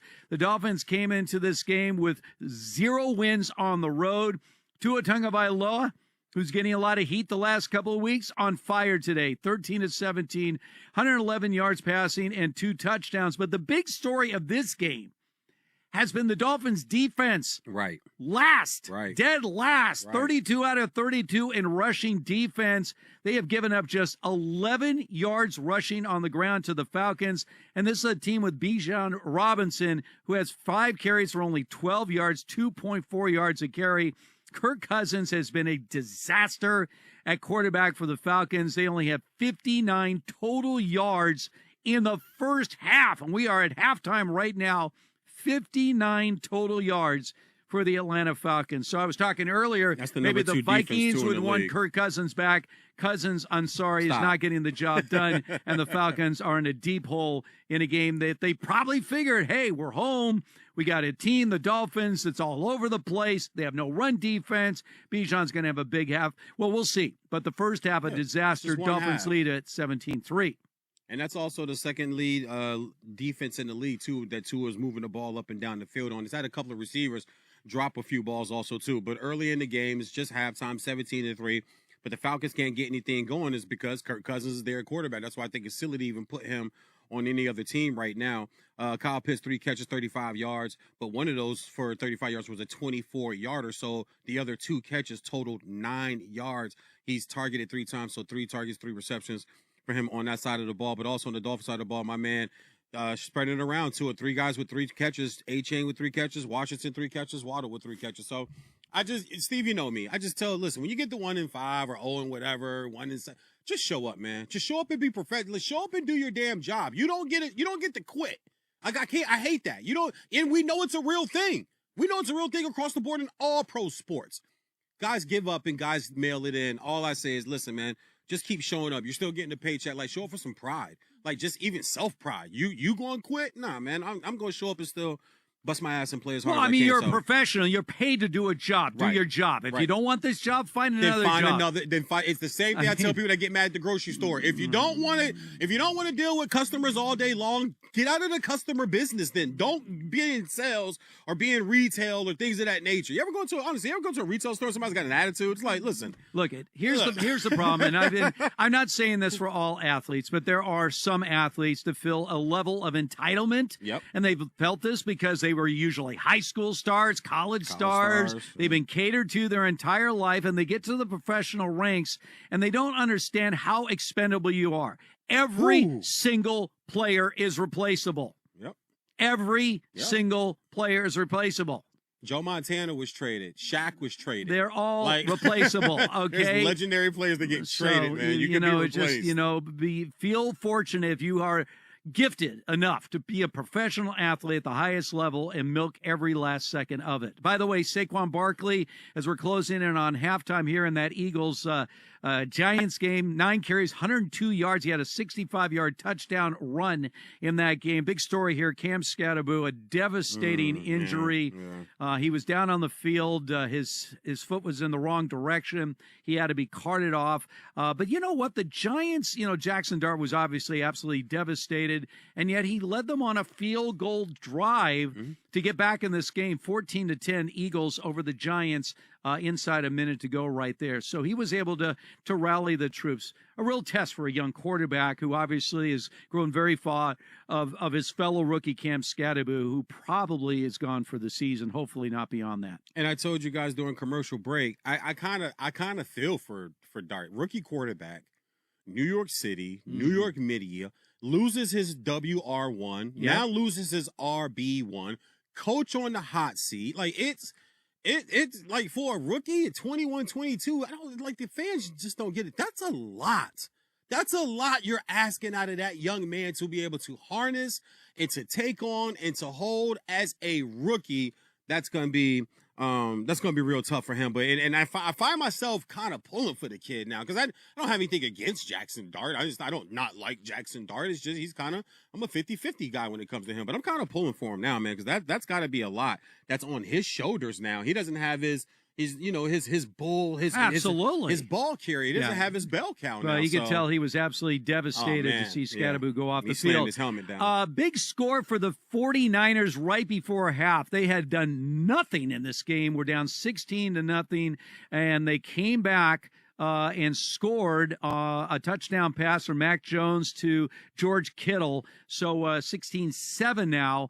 The Texans lead with 25 seconds to go in the half. So the 49ers needed to get something going. By the way, C.J. Stroud, 233 yards passing in the first half, 21-26. So the 49ers have been torched by C.J. Stroud. But again, 16 points. But only 16 points. 16 points. 3 field goals. So they haven't been able to finish the job. Yeah. A lot of field goals. That's where numbers. That's where numbers can get misconstrued. Because right now, if you hear that in a car driving around listening to us, and you hear the stats, but we also don't back it up with, by the way, he's got 16 points. Because those type of stats, you should have 3 or 4 touchdowns in end zone. At least 24 or 27 points with over 200 and something yards passing in the first half with over 20 attempts, right? They're throwing the ball, but they're not finishing drives off, like Steve said. So, you make it 16-7 now, 13 seconds going into the half. Game on. Anything can happen now. All right. Speaking of game on, the Jets trailing the Bengals 24-10, but they have a 3rd and 5 at the Bengals 7-yard line. Bengals defense is not good. Justin Fields taking advantage. He's had a pretty solid day, but right now the Jets desperately trying to get into the end zone and make this game much closer going into the half. It has been, once again, another unpredictable, very crazy day around the National Football League. The Ravens and the Bears. Another game that you said, where are we going now with the Ravens? Well, they went back to Tyler Huntley, and that was a smart decision. 11 of 12, 110 yards, at least not making mistakes out there at the quarterback position. Caleb Williams for the Bears, 12 of 17, 114 yards. Ravens lead that game by a score of 10-6. I think we've been loving the Bears a little too much, too, man. I think, when you kind of look, I mean, if you think about it, the Bears – they if you go through, they beat the Cowboys, right? All right. The Lions hang 52 on them, but then they beat the Commanders and then they beat the Saints. Whoa. They beat the Commanders, who blew out the Chargers. Yeah, but you were writing out the Chargers too. So the Chargers have been we don't know week to week, obviously. Right. The Chargers have been 3-0, then they lose 3 out of 4. They look like they're heading south, and then they blow out the Vikings. But they're getting guys back also too. They lost a lot of guys. But as far as the Bears go, I'm just kind of looking at this Bears team, and I know they won 4 in a row. Everybody's loving the Bears. Everybody's feeling. I still do believe in Ben Johnson. They I'm were, still by the 50-50 way, about on this Caleb. place last year until the Commanders came. Exactly. So, and then coming up though, they have the Giants and the Bengals. So if they can get out of this one today, it'll look like it'll be one of those teams where by Thanksgiving we'll go, man, look at their record. It's like, okay. But also put the tape on and look at who they played and look at the backup quarterbacks they've gone up against. They haven't played against any starters or I just want to keep full contact. I picked the Ravens as an upset. This is one of my upset specials today. I thought they would win this game at home just because I'm not totally sold in, Bo, on the Bears. They did beat Jaden Daniels. They did beat Jaden Daniels. You're right. Yeah, correct. Daniels fumbled that game away. I think the Bears are doing the inverse of what teams on the upswing usually do, where it's like they look better. Like you had the Rams go from Fisher to McVay, and they looked better, and they did win more games with McVay. But the Bears are winning games, but they don't necessarily look better. Interesting. Well, I get where you're going. They're scoring more points. Like they look better than they did last year, but they just looked. Well, they couldn't look no worse. They couldn't look no worse. Yeah. They're having a lot of issues with pre-snap penalties, third down penalties. That just really puts them. I think Caleb Williams again has not played well either. There's just a lot of mental mistakes they are making in points and still winning. That gets down to coaching. If it's a repeat offense, right? So Ben Johnson obviously comes into Chicago with a lot of hype. And so far, the returns are good because the only thing that matters is wins and losses. Right. That's 4 true. wins, 2 losses. All right, Ben Johnson off to a good start. But if they have the mistakes that Chris is talking about, repeat after repeat, yeah, that gets back to coaching. 25-24 back-to-back weeks, guys. They beat the Raiders, and they beat and I don't think the Commanders are as good this year as they were last year. I just don't. Well, I still believe we figured that they would take a step Yeah. back. Plus, again, Daniels was out for a couple of weeks. Yeah. And again, they looked great in blowing out the Chargers, but I don't know. Who knows week to week? It's crazy. The only person that seems to have a read on what's going on this season right now, let's find out what is trending. She's shaking her head no, but the answer is yes. Kinda, yeah, you You're do. the only one that's had the Indianapolis Colts preseason on the radar. And you've been real about your Chargers, too. I'm sitting here pom-pomming harder than you, and I'm looking dumb at home in the evening games. It's just... And, you kind of been on, Monty, like real talk. You kind of been on. It's not a good thing that I am so familiar with the Chargers going up and down. You get what I'm saying? So that's what I'm familiar with. That's what it is.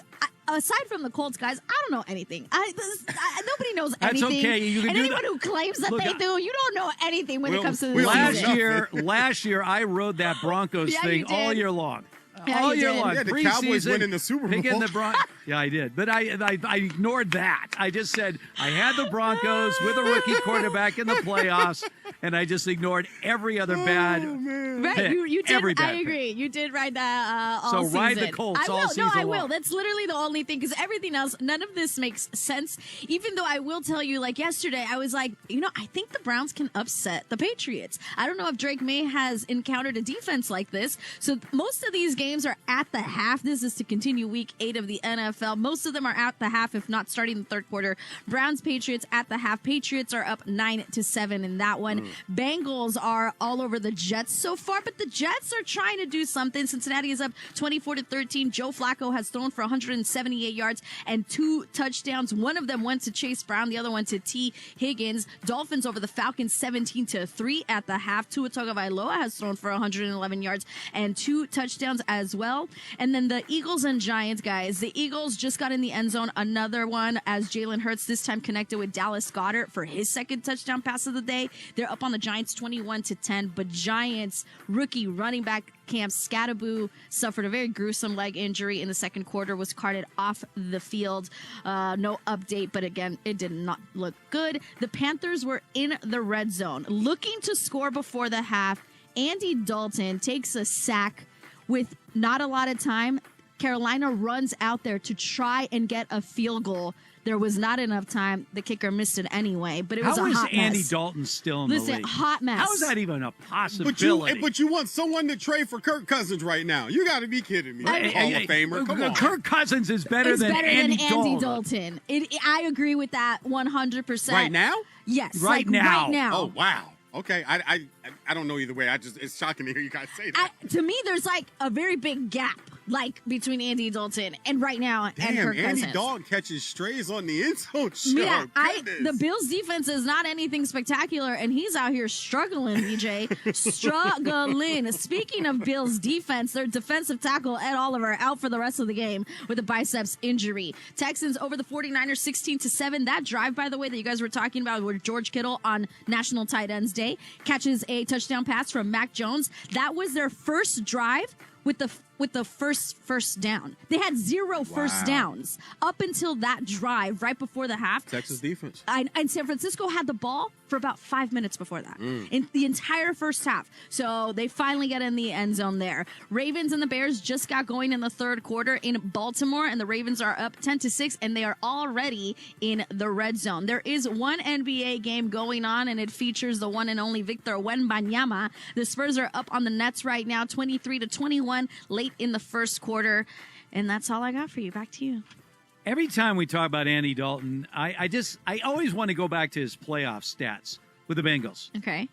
He was 0-4 with 1 touchdown, 6 picks, and a 57 passer rating in those 4 games. He wasn't good there. I wasn't trying to say, listen, don't jump on me, guy. I wasn't trying to say he was good. I'm shocked. You sound like the president of the Andy Dalton fan club. Well, because I'm shocked that you guys think that right now Kirk Cousins is. I think they're both terrible. Like, I'm not even sure who I would take right now. If I had to take one of them, I don't know who I would take. Teteroa McMillan would have more than 63 yards. Okay, if Kirk Cousins was there. Probably, man. And you said his name, too. Speaking of Victor Wembanyama the other night, do you guys see that guy? Unreal. I did, yes. Unreal. Anthony Davis looked like, you know what, bro? You got, like... It was like a video game. It was like, this is not real. And people did say... The only problem with Wemby is he going to be able to hold up physically? Yes. This is Ralph Sampson. Yes. Ralph Sampson came into the NBA long and lean, had phenomenal talent. No. He could not You stay can see the improvement. healthy. You know me, I'm in the health industry. I'm in the fitness industry. He looks, you guys can tell the man's been lit. He looks bigger. He looks stronger. And remember, he's still just, if I'm not mistaken, Monty, you can probably help me with 19? Yeah. 19? I don't think he's even 20. Neither 19, but either or. He's still a young man. He hasn't even hit his man body yet. And he already looks stronger. You don't see him pushing Anthony Davis off of him in the post? He's 21. 21. Thank you. 21. But I just, and only because you threw his name out there, I watched that the other night. I'm like, him and Shohei, they could be the 2 unicorns of pro sports, right? We don't have one in the NFL. But those 2 guys, as far as pro sports go for the next 10 years, those 2 guys are going to win a whole bunch of championships. Guaranteed. I think Wemby is the best player in basketball right now. Like, yeah. Both really? Have you seen? He led the league in blocks, Steve, and he only played 43 games. Have you seen the guy that plays for the Lakers right now, Luka Doncic, averaging 46 points a game? No defense. What do you mean no defense? He doesn't play no defense. What do you mean no defense? Well, Luka has looked better on defense since he got slimmer, but it doesn't matter. Better on defense, but Luka's top 3, but Victor is. He might be I'm with you. Yeah, he might be the best player on 92 feet. If he's going to play the way he played on that night, then whatever. Look, there's nothing to talk about. Listen, it's been a great week aside all the other stuff, but just the talent that you're seeing. Like Luka, I said this last night. Look, I'm covering the games this week, so I'm at the games this week. I said this man might average 38. 38. He's going to go 40 this year. He might average 38, 40 this year, man. LeBron James will not play this year. Listen, stop stealing my takes. It is I'm just saying, who am I pointing to when I say that? Thank you. So wait, why wouldn't he be playing? Is he getting? He's already not said playing for the Lakers this year. I said this in July. Lakers. And I'm sticking with it. Is it because of like the contract, or is it because he's about to get indicted as part of this larger gambling? I'm gonna stay away from that because I'm still doing research. I'm still doing research on that because that's a serious topic for me. I do think it is funny. It is tragic for the NBA that you had Wemby's big night. Yes, right. On that first on that Wednesday, coming off that Tuesday where everyone loves that it's back on NBC, and then Thursday morning.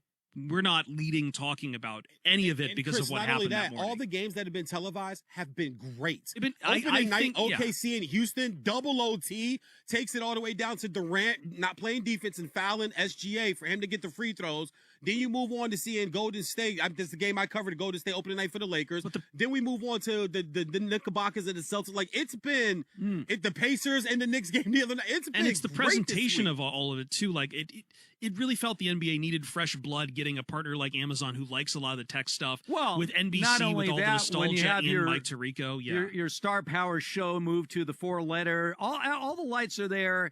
And this investigation is Tim Donaghy, who was labeled a rogue official back in the day. Like he was the only one involved in anything like that. It's funny because saying it's just the tip of the iceberg. This thing is going to completely explode in the NBA. It's funny because all the headlines are on Chauncey Billups because of how weird that is. But like, the part that I'm sure the league has got to be a lot more concerned about is the Terry Rozier stuff. Right. By wide and far, because they had tried to dismiss it and say this is already taken care of. Here's the thing. When you look at because they brought all these tapes up, and I got to get back to the NFL, but you watch all these tapes of supposedly a guy doing things. How do you tell? Again, a star player has an off shooting night. Oh, he's just having an off night. Or is he having an off night? Or is he missing shots? Is he missing on purpose? On purpose. You know, I mean, it's because the gambling data basketball spikes. Is not that such many people a fixable sport. It's a player, a coach, an official. Anybody can fix an NBA game. Anybody. Easily. And we've seen scandals involving gambling and basketball all the way back to the 1950s. One after another. Now you have everyone doing props all over the place. Exactly. And it's very easy to do a player prop under. Of course it is. I mean, when you that was the like Michael Porter Jr. line that he said on a podcast. And then I can make all my friends rich by just coming out of the game. Of course. All right. So anyway, let's get back to what's going around the National Football League again. 7 games. We got halftime scores right now. Dolphins over the Falcons 17-3.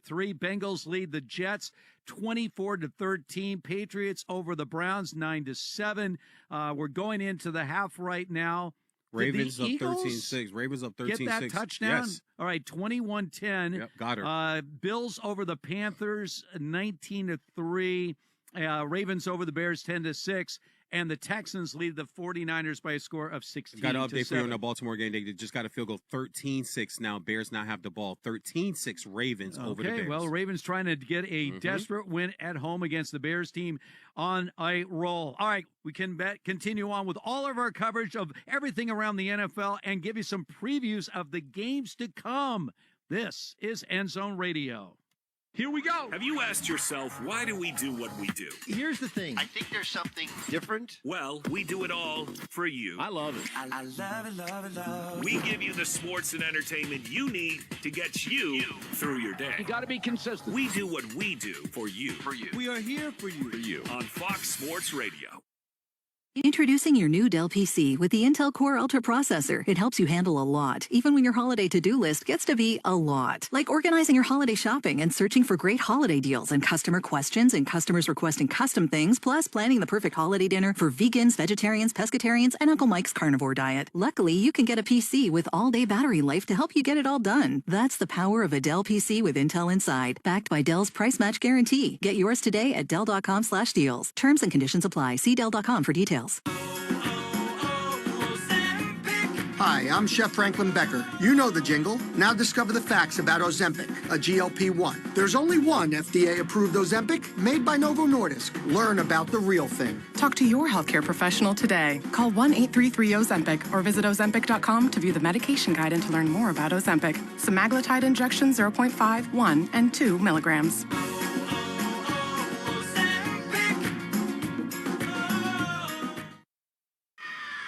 There are some shows you don't want to miss. This is going to be fun. And there are some shows you can't miss. Let's not overreact. This is Covino and Rich. I'm the fun dad that likes to do all these corny things. But I did lean in. I saw like the 3rd, 4th, and 5th graders, the older kids in that elementary school. The minute I went up to them, I started doing the hand thing, 6, 7. They all lost their little minds, and I felt so like I'm the idiot that I'm playing into it. But they all start screaming in unison, like 6, 7, 6. I'm like, they don't even know what it means. There's schools throughout the nation that have banned it from the classroom. Like, you can't say that because kids can't control themselves. And I imagine moving forward, every high school lineman, every kid on basketball, if he could, if kids playing baseball, I'm sure he's trying to get number 67. Stop it. Exactly. Stop it. But if you're living that mom or dad life, or just in society, Danny G, have you seen this at all with your kids or no? They're a little older, right? Yeah, and so they kind of look down on it. They're like, that's lame. Well, not everybody lives that life. Just say that if you have a nose-picking nephew or a little kid, or you know some grade schoolers or teenagers, they're uncontrollable. They can't stop saying it. Did you see that viral video of that poor female sports reporter who's trying to do a story? She's trying to do a story. She's trying to just do her job. And these drunk or high buffoons, these like little college kids, are just behind her the whole time, like shouting out. Hey, this is Cheech, and this is Chung, and you're listening to Covino and Rich, so listen up. To get the rest of what Covino and Rich said, podcast it by searching Covino and Rich. And as always, you can hear Covino and Rich weekdays at 5 p.m. Eastern, 2 p.m. Pacific on Fox Sports Radio. Basically, get out of the way. The Dan Patrick Show. Dan Patrick. J.J. McCarthy, haven't gotten any updates yet on that high ankle sprain, but he's been out for 6 weeks. And Carson Wentz is not the answer. And this is where you can't help but think, given that Sam Darnold has played well, and Danny Dimes is playing well, and Kirk Cousins could have been available to you to come back, and Aaron Rodgers flirted with you. And I know this is hindsight. But this is a situation where you've got the best receiver in the game. And I wonder at what point Justin Jefferson says, get me out of here. If you don't have an offensive line, I don't care what else you have. Your quarterback is not going to be successful.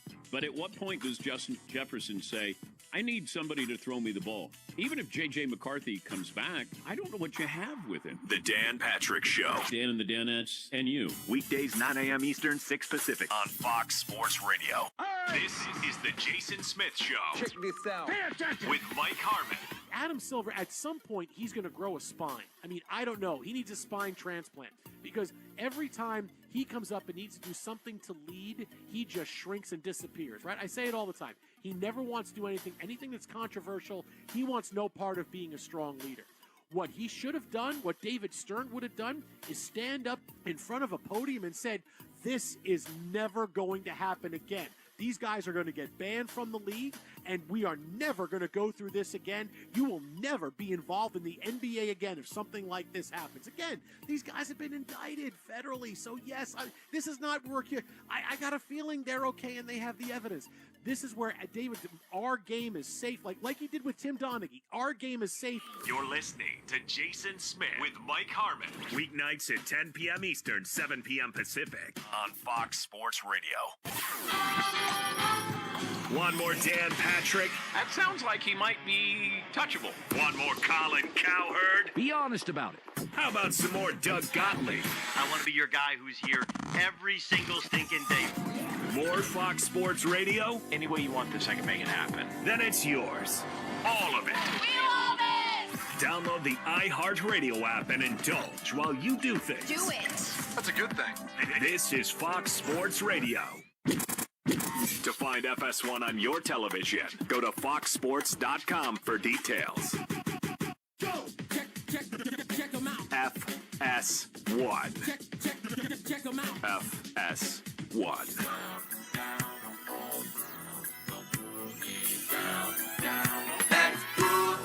Hurts standing at the 10-yard line. Hurts accepting the snap. Going back, firing, complete, and spinning forward. In for the end zone goes Goddard. Touchdown, Eagles. Hurts to Goddard.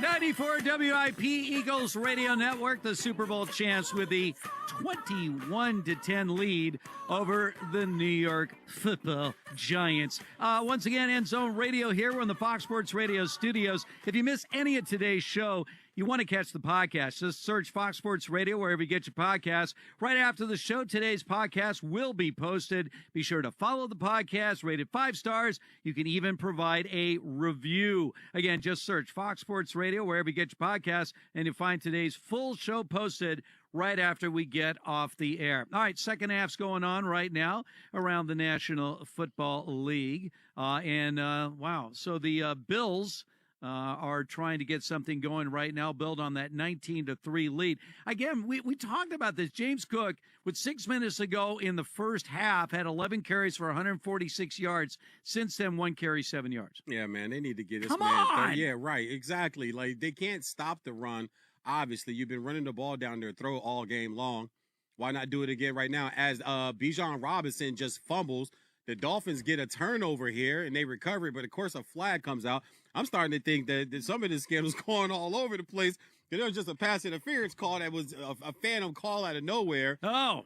And pushed the ball Are down you the field. talking conspiracy theory? Hey, man, look. All right. After what we saw this week, let's stick with football, but after what we saw this week, Steve, don't go down that know. path. We don't need that.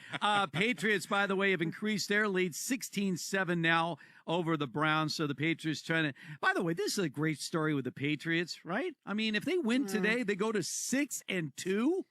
6-2. Why is it a great story? It's a great story because of a rebuild. I know there's a lot of hate for the Patriots. I get that. Mm-hmm. But, I mean, to see again, can coaches make a difference?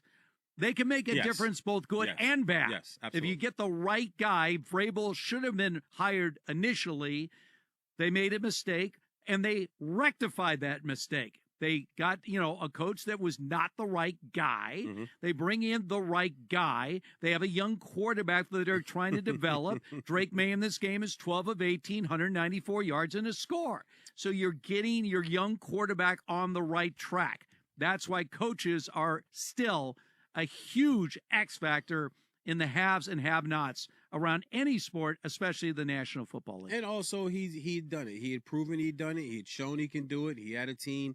I think a lot of people forget. I'm not sure if it was, 3-4 years ago, the Tennessee Titans were the number 1 seed in the AFC going into the post. They were the number 1 seed with Derrick Henry rushing for 2,000 yards and Ryan Tannehill, in the Fighting Aggies, Texas A&M, former receiver, drafted 11th overall by the Dolphins and turned him into a quarterback.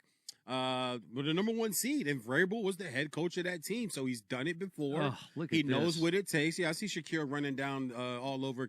Listen, Carolina don't have their starting quarterback today. Buffalo's been embarrassed the last 3 weeks. Tackling in this league is an embarrassment. That's a big thing for you this year. Can anybody tackle in this league? Fundamentals. Look at his body position. Just wrap up somebody. Will you put your arms around him and bring him down and not just put a body into a guy? But you have and to try go to bump control. him? You have to go in control. The guys are they're out of control. Like, watch this guy right here. Just honestly, watch this defender that comes up on this side right here. Look at his body. Look at this guy's body position. He's standing straight up. You can't do anything in football standing straight up other than celebrate a touchdown or do your sack dance. You can't do anything in the sport of football. There's a rule in football that we say through coaches. Low man wins.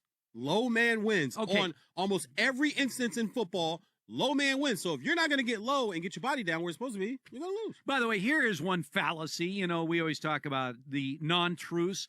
The idea that, let's have non-contact more so in our preseason training camp and definitely no hard contact during the season. We have more injuries than ever. I know. You cannot give me stats that say, wow, we've really reduced injuries around the National Football League. No, you have not. How many backup quarterbacks? 11. 11. 11. 11. NFL record by week 8. That's 11. a third of the league. Yeah. 11 So don't give me backup this quarterbacks. garbage about, well, I mean, the days of full contact drills during the season. Back in the old days when did you know I worked for the Raiders? Anyway. Did you? Yeah, back in the day. Wednesday and Thursday, full contact. Yeah. Every week. Well, Bill Parcells' teams were Tuesdays. They full pads on Tuesdays. Well, Tuesday's players' day off. No, Mondays is players. No. Parcells back in the day? No. NFL was Monday you come in after the game.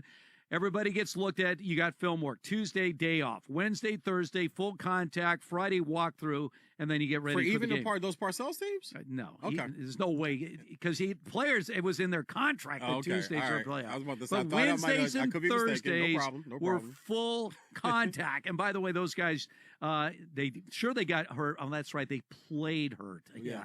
That's what they did way back in the day. Ravens looking pretty good today, leading the Bears 16-6. We got 3.5 minutes to go in the third quarter. There as Tyler Huntley is 14 of 18 for 156 yards passing, a major upgrade from Cooper Rush. And this is going to be another way. I'm telling you guys, this is going to be they get this dub today. Guess Guess who's not playing quarterback next week for the Ravens, guys? Now, you already insisted season loss for the Ravens. They should shut down Lamar Jackson for the year. They should, and they're going to strategically do it. Guys, you do know they play Thursday night, so they have a short turnaround. They're not going to play. They get this dub tonight. Lamar's not playing Thursday night at Miami. All right. Mark it down. What games are going to get down to the wire? Guess what? You have a no huddle hour coming up. This is End Zone Radio. No Huddle Hour. An official message from Medicare. Couple more minutes, and we'll start this month's book club. You know, I usually love a plot twist, but this year, I'm comparing my options during Medicare open enrollment. You can't assume your current health or drug plan is the best one for you. And you gotta make sure your drugs are covered. That's important. So is saving money. Review all your options at Medicare.gov. Open enrollment ends December 7th. Paid for by the U.S. Department of Health and Human Services. Brands with real history are highly valued. Strauss was founded in 1948 by Engelbert Strauss, and it's still family-owned and run to this day. Strauss is trusted by workers all over the world. Their pants are like tools you can wear, smart pocket design, all-day comfort, and durability you can count on. And now Strauss is making history as the first brand ever with its logo on Major League Baseball helmets. From the job site to the big leagues, from grit to glory, gear engineered to perform. Gear up now at Strauss.com. That's STRAUSS.com. To find FS1 on your television, go to foxsports.com for details. Go! Check them out. FS1. Check them out. FS1. And now, here's a little something that you missed from the Ben Maller Show. We have avoided it long enough. What was your initial reaction to Trailblazers coach Chauncey Billups and Heat guard Terry Rozier both being arrested by the NBA? My first thought here is absolutely bonkers, with a capital B, bonkers is what I'm thinking. That was my initial thought here. This story actually started bubbling up before I went to bed. I've got some crazy sleep schedule going on, so people were blowing up my phone a little bit. And by the time I woke up, there was an FBI news conference in Brooklyn that had taken place. And so it was like all hell broke loose. And oh my, it was like, wow. And I was like, no, is this really? Is that really what happened? Okay, wow, I want to know more about it. So I'm digging into it, right? I'm getting really deep into it. I'm like, this is great. I'm all about this action.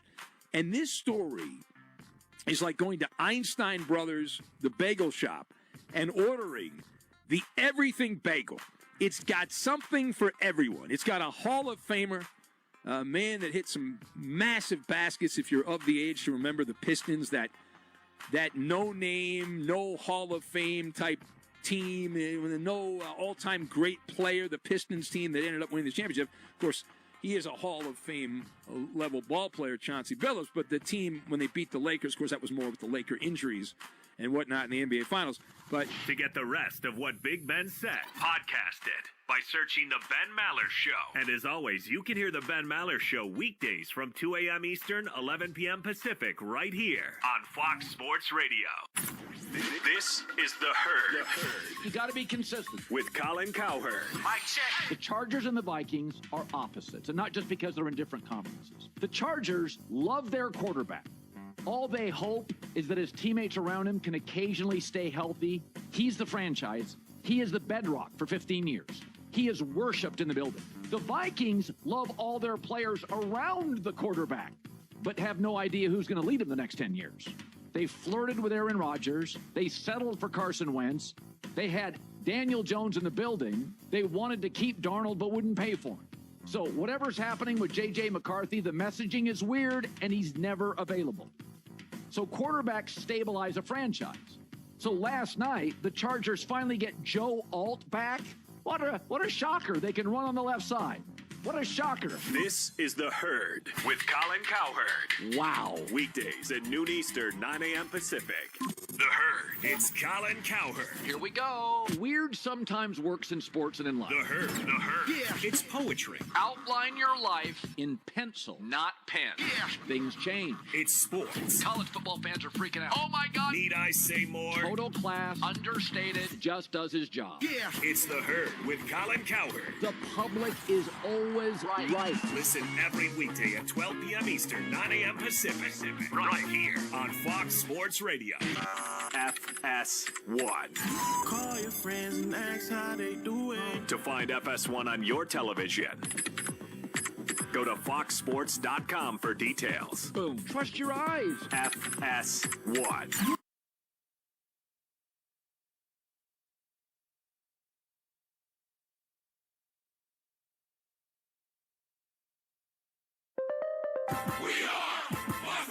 And here's what you need to know. The Bills came out ready for the second half. Here's the snap, back to pass, quick hitter to Shakir, spins away from the defender, he's up the sideline, 35-30, down to the 20, cuts it back 15, 10, 5, touchdown, Khalil Shakir, old reliable, goes 54 yards to the end zone.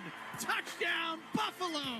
You just heard it on the Bills radio network. They're crushing the Panthers 26-3, still early in the third quarter. But this is Josh Allen's 46th game with a touchdown in the air and a touchdown on the ground, which is the most in history, surpassing Cam Newton, who had 45. The Texans are up on the 49ers 16-7, still early in the third. After three quarters, Ravens are up on the Bears 16-6. Eagles are on top of the Giants 21-10, still early in the third. Halfway through the third, the Patriots have extended their lead over the Browns. It's 23-7. I'm Monsi Bolaños.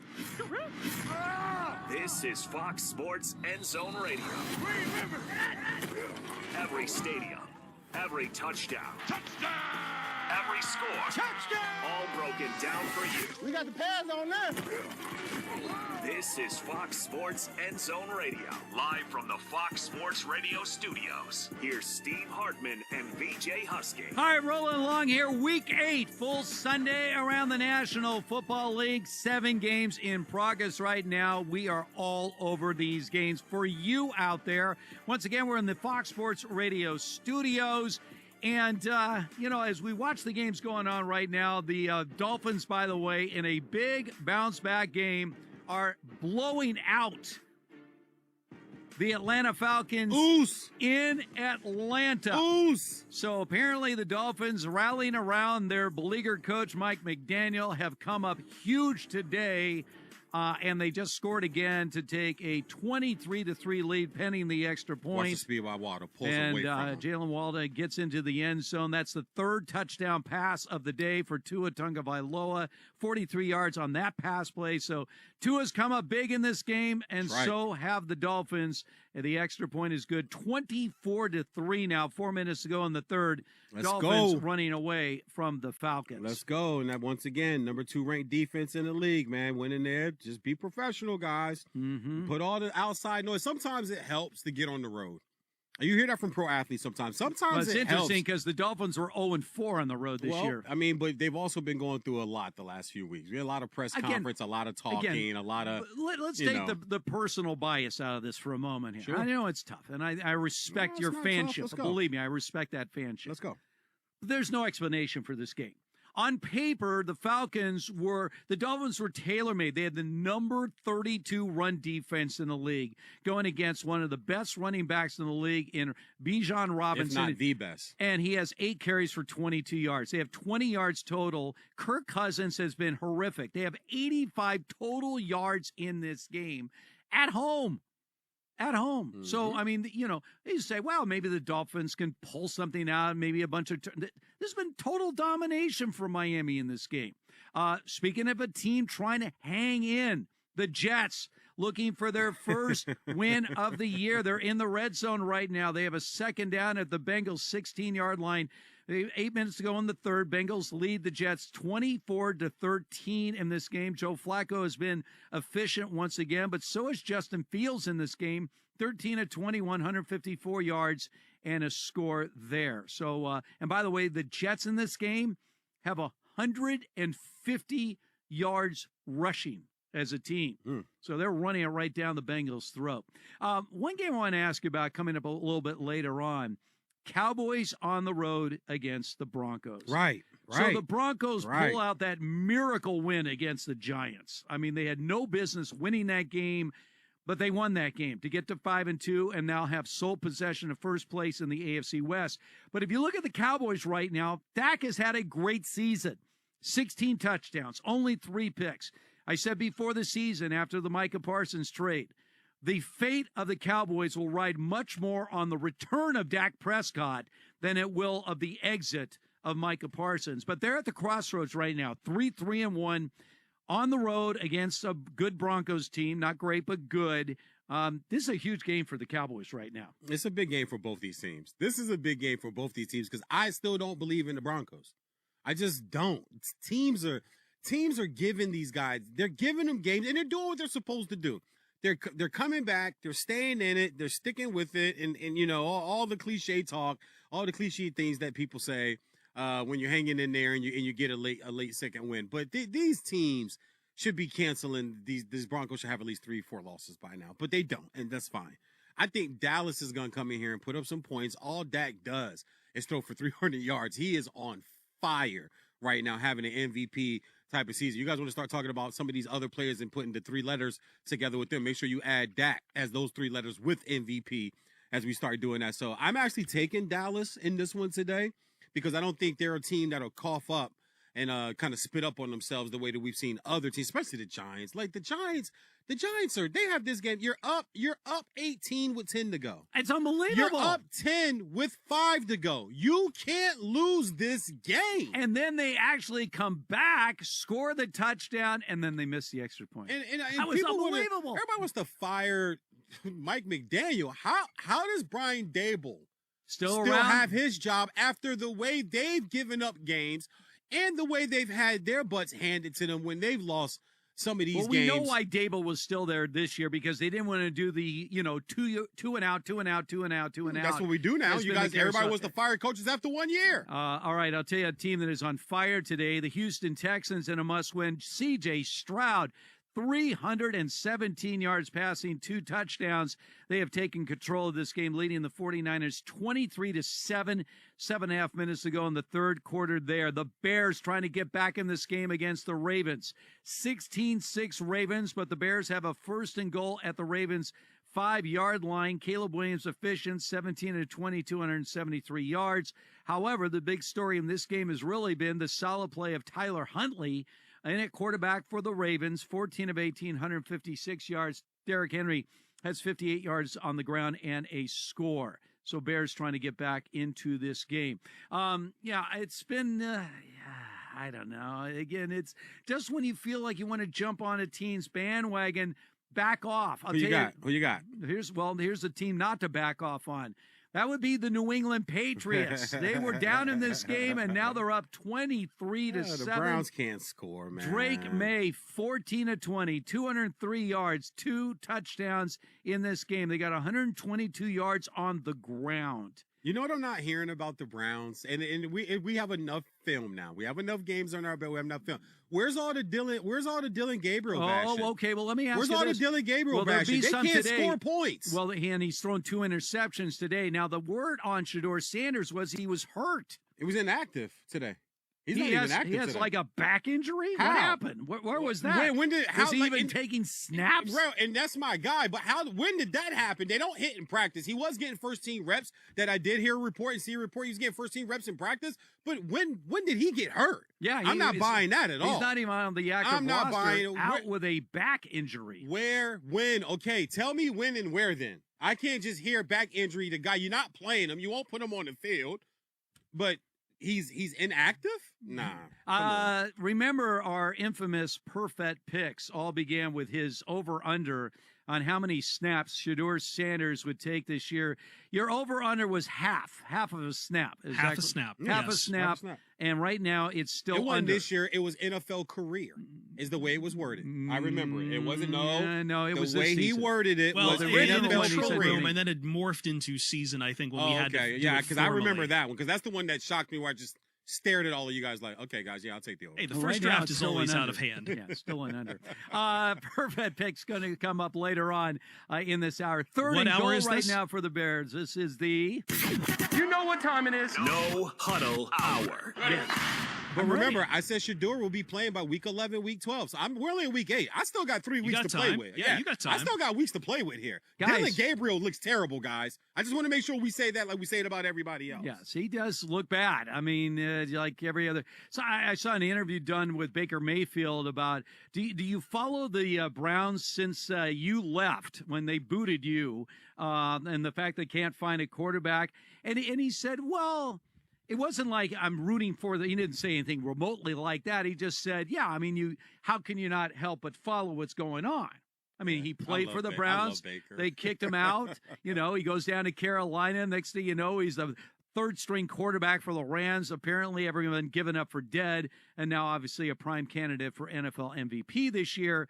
But yeah, he was coy about it. But he goes, yeah, how can you not notice? I mean, they're trying to find a quarterback. They had one. They had a quarterback they drafted after 1-31, and within a couple of years, he had him in the playoffs. 1-31 At 11-5 was their record when they drafted Baker Mayfield, and within a couple of years, he had him in the playoffs. But yeah, he wasn't good enough for Cleveland. Nah, and not only that, Baker had a chance to go down to Carolina, had a chance to come out here to L.A., and work with McVay and get his mind right. Sometimes you just need a change of scenery, man. You just need, and that's why coaching. You and I both agree with this. I tell people all the time. When I hear people ridiculously talk about how coaching does not matter, I'm not sure if I want to talk sports with you. Coaching, if coaching didn't matter, they wouldn't have coaches. He had 2 things to say about his brief time in L.A. One, yeah, he brought the fun back. Because you're around an infectious coach like Sean McVay, who is an offensive coach. He's one of those guys that got him back in the game. He goes, the other thing, man. He goes, I packed on the pounds. I'm staying at a hotel, eating hotel food, and he goes, it was not good, not good. I definitely packed. Especially out here in LA, they have good room service in Los Angeles. Yeah, well, he's not staying at a local motel as an NFL quarterback. Would you guys like a James Cook update? Oh, do we have an update? Who is there one? Yeah, he has 18 carries for 214 yards, averaging 11.9. I looked at Adrian Peterson's game. 296, yes. 296. He had 30 carries and he averaged 9.9. All right, so let's figure this out. Think about this. So he would need 82 yards to match that record. Yep, 82. And we got 5 minutes to go in the third quarter. This is They're going to hand him the ball to run the ball out. Yeah. I mean, the Panthers have 12 absolutely with, right? given in. It's 33-3 right now. They can hand him the ball for the rest of the game. That's what they should do. This game's give over. Give him 300 yards. I give him 30 carries. They used to 30 was what AP had, right? Yeah. And I didn't know that. But earlier I said, no, dude, he needs 30. Give him 30 carries. So we 82 yards and 12 carries. Exactly. Very doable. Very doable. I hate that Saquon Barkley didn't break that record last year because he would have. He had 255 against the Rams. He would have. I hate that. I hate that that's glorified. Like, no, he should have tried to get that record. That's we talked about it that thing. year, too. We talked about that decision, too. I hated the whole thing because he should have had the single game record and he should have had the season record last year. I don't want to hear about, we could get, listen, man. He would have won the MVP last year if he'd broken those records. To make history. And you know what? He'll never get closer. And that's not because he's not good. Again, but he'll never get close again. When you get that close, it's like if I'm an NBA player, man, and I'm sitting at 72, 73, I'm telling everybody, hey, look, I may not get Wills Hunted, but I want Kobe's 81, and I'm chucking the ball for the rest of the game. Y'all just gonna have to be mad at me tonight because you don't get these opportunities. I'm serious. Carolina just turned the ball over, I think. Again. Yeah, okay, they did just turn it over, so more Come opportunities. on, Andy, you're making me look bad, kid. Yeah, give James Cook a chance to break the NFL single-game By the rushing way, record. One more thing to keep an eye on here. Bears just made it a one-score game. If the you mentioned the perfect picks earlier, and we had done all our totals beforehand. If the Ravens lose here today, the under hits. The under hits. Wow. Yeah, thank you. By the way, the Patriots just scored again, 30-7 over the Browns. Drake May, 3 touchdown passes, 16 of 22, 250 yards. The man has arrived. And that's against a good Browns defense we were bragging about earlier. All right, during the baseball postseason, Strauss made history as the first brand ever on the helmets. Family owned since 1948, Strauss makes workwear built to perform. Smart pocket design, real comfort, and durability you can trust. From grit to glory, gear up today at Strauss.com. That's STRAUSS.com. By the way, interesting record set yesterday. Kike Hernandez of the Dodgers set a franchise record for most games played in the postseason.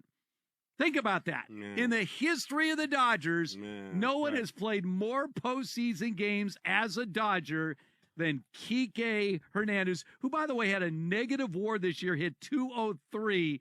But, there's certain, like George Springer. There's certain guys, you get them in the postseason, they're completely different players. Scott Brocious, Bernie Williams, guys you can think of like that. But another one, too, Max Muncy. Yes, 15 home runs. Their all-time postseason home run leader. Yeah. 2 names Well, think about this. You got those 2 guys, and Kershaw are the only holdovers from back in the day.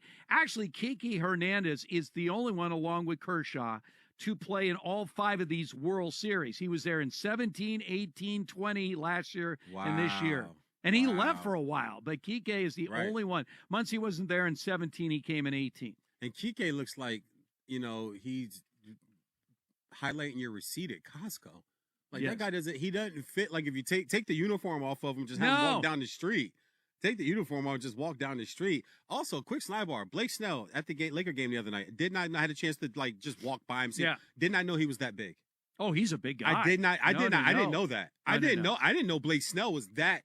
And I looked, I said, "Is that Blake Snell?" They go, "Yeah." It goes, "Oh wow." Yeah, I had no. He's every bit of 6'7". It's so interesting because Glass now obviously is 6'7", 6'8". Right. So, and then you got guys like Yamamoto, who's not tall. Yeah, or Mookie Betts, who's like 5'8" at best. 5'8", 160 pounds. Yeah, dripping wet. He stands up out of his chair in the clubhouse, and you're like, how does this guy hit power? Not only that, but how's this guy an MVP? Yeah. How's this guy? He looks like my neighbor's son. All right, coming up, we continue on in the No Huddle Hour. No Huddle Hour. Which games will come down the wire? We got a couple of games on radar. This is End Zone Radio. No Huddle Hour. Football is for the weekends. And the reactions are for Monday. Listen to the best break it down. 2 pros and a cup of Joe with Jonas Knox and NFL veterans LeVar Arrington and Brady Quinn, Dan Patrick, and Colin Cowherd. The best reactions on a Monday are right here on Fox Sports Radio. DraftKings Sportsbook, an official sports betting partner of the NBA, is the place to bet on NBA stars this season. Download the DraftKings Sportsbook app and use code UPONGAME. That's code UPONGAME. Bet $5 and get 3 months of League Pass, plus get $300 in bonus bets if your bet wins. In partnership with DraftKings, the crown is yours. Gambling problem? Call 1-800-GAMBLER. In New York, call 877-8-HOPE-NY or text HOPE-NY 467-369. In Connecticut, help is available for problem gambling. Call 888-789-7777 or visit ccpg.org. Please play responsibly. On behalf of Boot Hill Casino and Resort in Kansas, pass-through of per-wager tax may apply in Illinois. 21-plus age and eligibility varies by jurisdiction. Void in Ontario. Restrictions apply. Bet must win to receive bonus bets which expire in 7 days. Minimum odds required. NBA League Pass auto renews until canceled. Additional terms at dkng.co/audio. Limited time offer. If you're 55 or older and into that whole saving money thing, T-Mobile has an exclusive phone and internet bundle just for you. Right now, get 2 unlimited phone lines plus 5G home internet for just $30 each per month with AutoPay, plus taxes and fees. And with 5G home internet, setup is easy with just 1 cord and no technician needed, which is great if you're also into that whole keeping it simple thing. Switch now and experience the best mobile network in the U.S. Visit your local store to start saving. T-Mobile, it's better over here. Based on analysis by Ookla of Speed Test Intelligence data Q4 2024 to Q1 2025, Ookla trademarks used under license. Unlimited on our network. Customers on voice plan may notice speeds lower than other customers and further reduction if using more than 50 gigs a month due to data prioritization. Video streams and SD on this plan. Home internet pricing after $20 in monthly bill credit plus $5 per line without autopay. Debit or bank account required. See 5G device coverage and access details at T-Mobile.com. When it comes to great meat, quality, freshness, and care make all the difference. That's the Heartland difference. At Heartland Steak Co., you're getting premium Midwestern meats, hand-cut, hand-picked, and delivered straight to your door.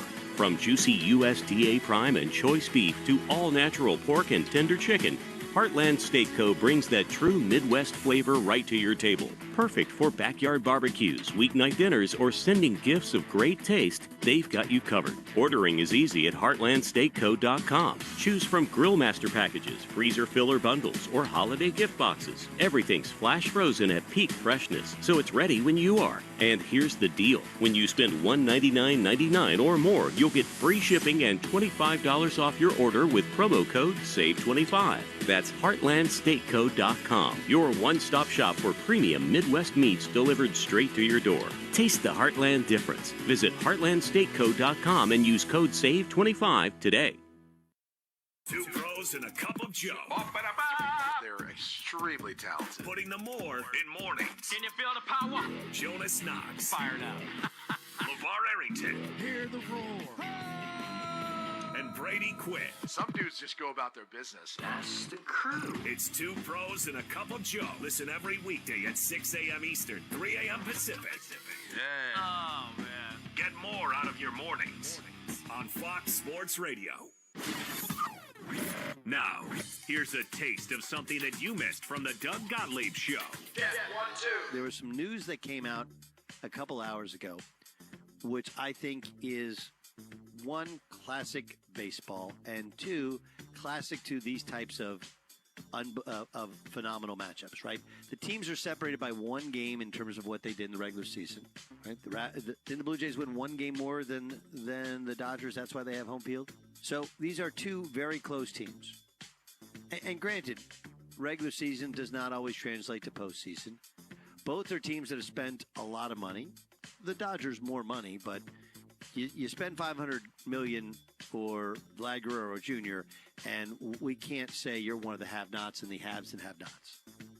This should be a phenomenal series. And the one time we saw the Dodgers bullpen have a chance to do something special, right? That's when Blake Snell pitched the 8 scoreless, basically 24 up, 24 down, going back to the NLCS. The bullpen nearly spit up all over themselves.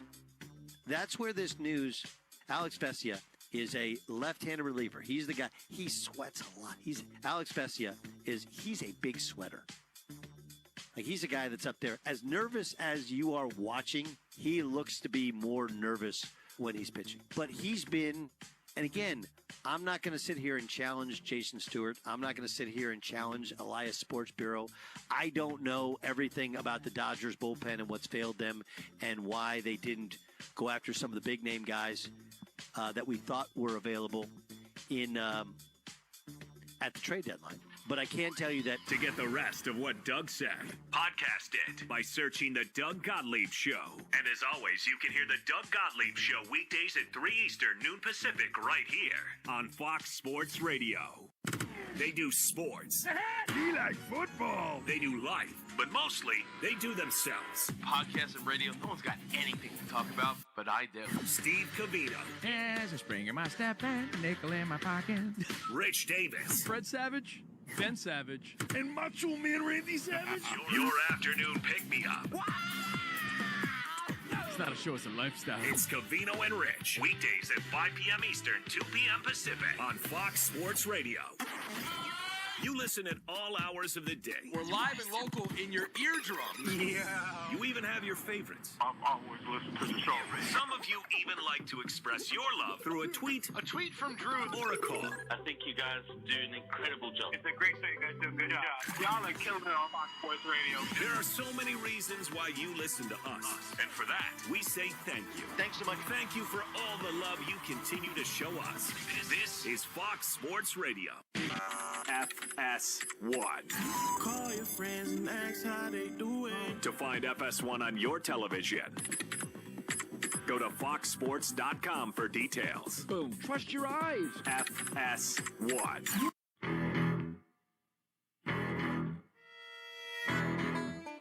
Works from the left hash of the 39. He takes the shot for the snap. He's back to throw. He loads up a long ball, lofted downfield. Oh, touchdown! Keyshawn Booty! What a weapon! Number 9. What a pretty throw.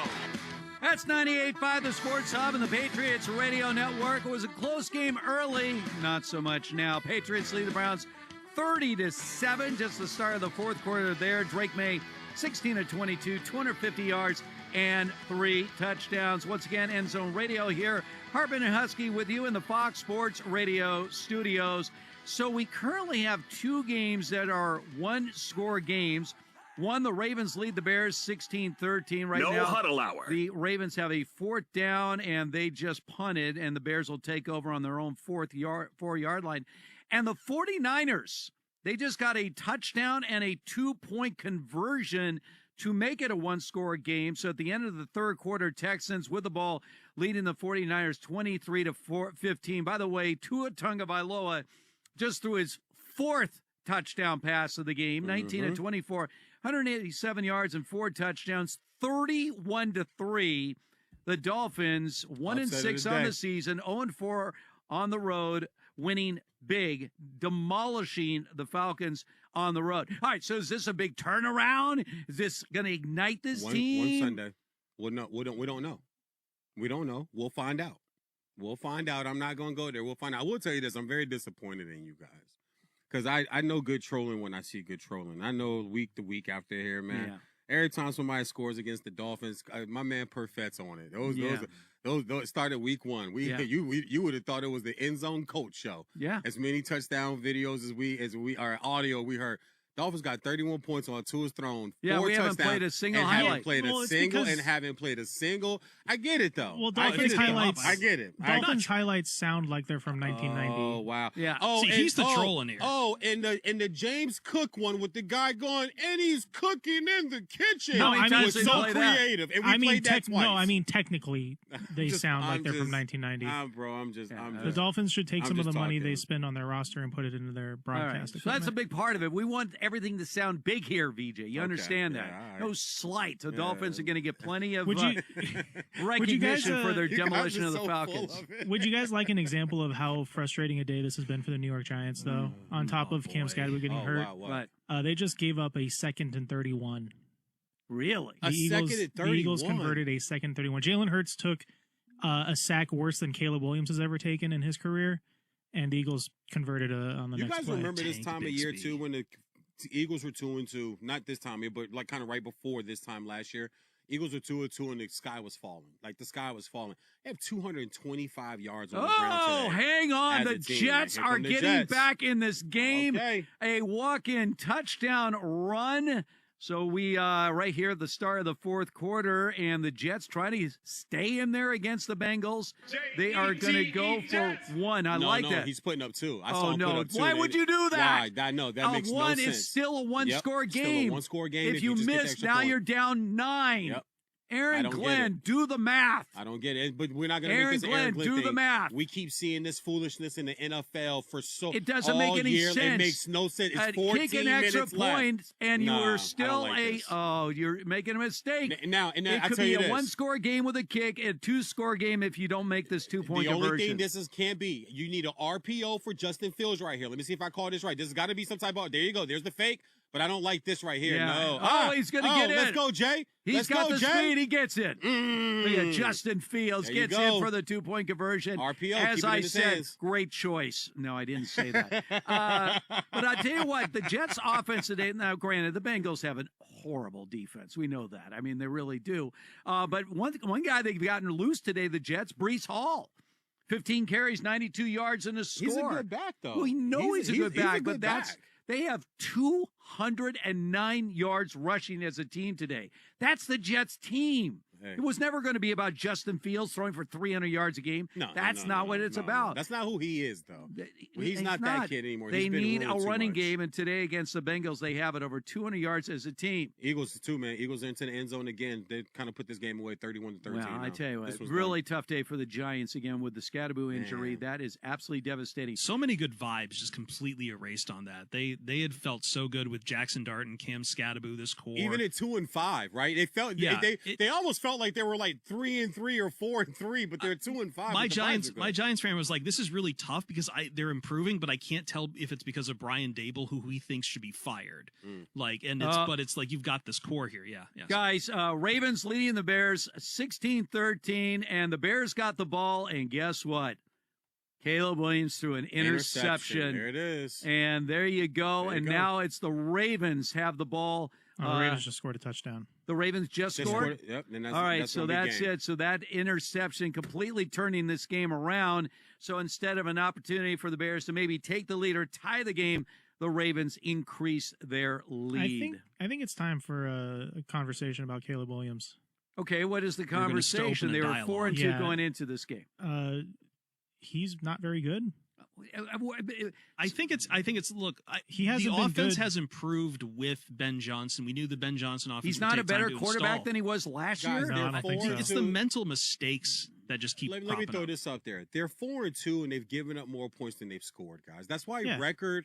That's why record. Now we can't knock record. It is what you are. What your record says you are. But as you dive deeper in, though, no, I don't want to hear this. dive No. deeper. Come on, you're the numbers wanna do munchers. You're this. the numbers munchers. We can't have it both ways, guys. We can't one day say, look, the only thing that matters is wins and losses, and then break down the numbers. Who's a bigger numbers guy than me? I could go all day long about but numbers. You can discuss why it doesn't matter in this league. It's going to matter as the year goes on. You remember the Vikings season a couple of years ago where they won were all the- 11-0 all and the one close score games? They won all the close games. You realize that year, I think they were outscored for the entire year, and they had a 13-win season. It was unbelievable. And it showed toward. And then they showed down lose the playoff game at home to the Giants. Before that, it showed down the stretch. They didn't look good the last 3 weeks of the year, and it bled into the playoffs. That's the point I'm making about when a team, they got to the playoffs, VJ. Listen, let's but you stop can't have acting the like, argument, they're better than their record indicates. That is a weak argument. You are what your record indicates. Is Chicago better or worse than a 4-2 team when you just put the tape on? They are a 4-2 team. I know. And now they could well be a 4-3 team. If you put the tape on and you didn't know the ending. Caleb Williams is better than he was last year. Let me ask my question, though. If you put the tape on and didn't know the outcome of the games and just watched the games, and I said, okay, that team's played 6 games, what do you think their record is? You'd say 4-2? I would say that they're probably overachieving. Okay. How's that? I mean, I think if you put the tape on of the Eagles, you'd also see like a 1-win team there too. Not a 1-win team, but I don't know. You're right. Maybe I don't see they're going to end up being 6-2 after Like this you gotta, today. winning is what matters. But I just like Caleb. Like the Bears have won games in the last few weeks because they've taken the ball out of Caleb Williams' hands. It's the same thing I say run about the Denver. ball. And there by are the teams way, we can point this out about around the league. I said the same thing about Denver. I feel, but if you look at the Bears, they're eking back-to-back weeks, 25-24. Yeah, they're winning these. It is what it is. Unfortunately, I really don't think it's so much on Caleb Williams. I think it's on Ryan Poles. Well, and maybe this will be the end of his tenure in Chicago. Well, but the question is, you DeAndre Swift having a nice comeback here, right? Right. And he's not running the ball today. Why did you abandon that? On it a was defense working that's been for giving you. up tons of rushing yards. Yeah. Okay. Let's find out what's trending right now. Got a few guys back on that Ravens defense that's been out too, though, guys. Also, just remember that. So, Monty, how are your fantasy teams doing today? Pretty good so far, but anything can happen. Anything can happen. You know what I mean? Garbage touchdowns happen in all these games, so you never know. Right. You know what I'm saying? Like, Bijan Robinson hasn't done anything, but that doesn't mean he isn't going to get an explosive play in the fourth quarter. That means nothing for the Falcons, but it means something in fantasy. So we'll see. He did have a fumble, but it really has been all Dolphins today against the Falcons in Atlanta. 31-3 is the score. I did not have this on my bingo card. Tua Tagovailoa has thrown for 205 yards and 4 touchdowns, and he may throw another one because they're in the red zone, so we'll see. The Jets did get in the end zone, but the Bengals are still up right now, 31-24, still early in the fourth quarter of that one. Joe Flacco, he's thrown for 193 yards and 2 touchdowns. It was Justin Fields that got in the end zone last for New York. All Patriots against the Browns. They scored 21 points in the third quarter. They are up 30-7. They just got going really in the fourth. Drake May, 250 yards and 3 touchdowns also in the air. The Eagles, they extended their lead as I forgot his name. What's his name? Give me the quarterback's name, guys. Jalen Hurts. Thank you. Jalen Hurts connected with Dallas Super Goedert Bowl MVP. for a second. It was there. You know what I'm saying? It's just not in front of me. Connected with Dallas Goedert for a second touchdown today. So the Eagles are up on the Giants 31-13. Still early in the fourth of that one. And the Giants did release a statement regarding Cam Scatteraboo.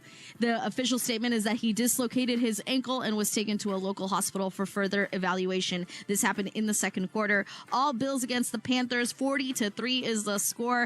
We'll see how it ends for James Cook, who has 19 carries, 216 yards, and 2 touchdowns. Now, Josh Allen, this is his 46th game with a touchdown in the air and a touchdown on the ground, which is the most in history, surpassing Cam Newton, who had 45. Wow. The Ravens up on the Bears right now. You guys just talked about it. Nate Wiggins intercepted Caleb Williams, and they were right there at Chicago's 10-yard line. So the Ravens took advantage of that. Now they're up 23-13 with about 8 minutes to go. Texans over the 49ers 23-15. They just got going in the fourth quarter of that one. In case you missed the sad news out of the NFL, former Jets 7-time Pro Bowl center Nick Mangold passed away Saturday night due to complications from kidney disease. He was 41 years old. We're going to move on to the NBA here real quick. The Spurs and the Nets at the half, and the Spurs are up 69-48. Victor Wembanyama, 18 points, 8 rebounds, and 4 blocks. Also, Lakers guard Luka Doncic has been diagnosed with a left finger sprain and a left lower leg contusion. He is not playing tonight, and he's going to be reevaluated in approximately 1 week. Back to you guys. All right, Monty, great stuff. Jazz. As always, End Zone Radio here, Hartman and Husky with you in the Fox Sports Radio studios. With the iHeartRadio app, you can stream us wherever you happen to be. Catch us and all of our Fox Sports Radio shows live 24/7 in the new and improved iHeartRadio app. Just search Fox Sports Radio in the app to stream us live all day, every day. And be sure to select Fox Sports Radio as one of your presets in the iHeart app, so you always pop up at the top of your screen. All right, Bengals right now have a 2nd and goal at the Jets' 1-yard line. So as soon as the Jets got back in the game, the Bengals, led by Joe Flacco, going right down the field and trying to retake control. Still 11 minutes to go in that game. But that's why you go for the 1. I mean, they got the 2. That's fine, but it does keep it a 14-point game, so you're going to need 2 touchdowns, not unless the Bengals here go for it. Well, they're not going to win if they can't stop them. They got to be able to stop them. By the way, the Texans and the 49ers, you talk about a game where the stats say one thing and the scoreboard says another. So the Texans just got a field goal to increase their lead to 26-15. So it's still a game with 10.5 minutes to go. But you look at the stat sheet, total yards, Texans 451, 49ers 148. Wow. 451 to 148. So according to those stats, Texans should be up by 4 touchdowns. Touchdowns matter. The touchdowns matter, man. When you're driving the ball and you don't finish with touchdowns, it can catch up to you, and it will catch up to you. Not can, it will catch up to you. And it might not be this Sunday, and it might not be Monday night, and it might not be anytime soon, but trust me, sooner or later, if you do not finish off drives, it will catch up to you. And it might catch these Niners, the Texans today, as they're sitting there. Now, they're down 11. I mean, they're up 11 right now. I got 26-15 right now. But the Niners' offense has been kind of inept today. Well, like you said, 100 Mac Jones is something yards, yeah. See, again, we see guys come in early. You remember Mac Jones had that one incredible game. Wow, I mean, maybe he should be the starting quarterback over Brock Purdy. He looked even better than, okay. teams get film They get on tape you. on you, baby. They look at you. They, Get they start tape. breaking down these. They're way too sophisticated. Now, Mac Jones hasn't had a bad game. In fact, he's actually had a clean game.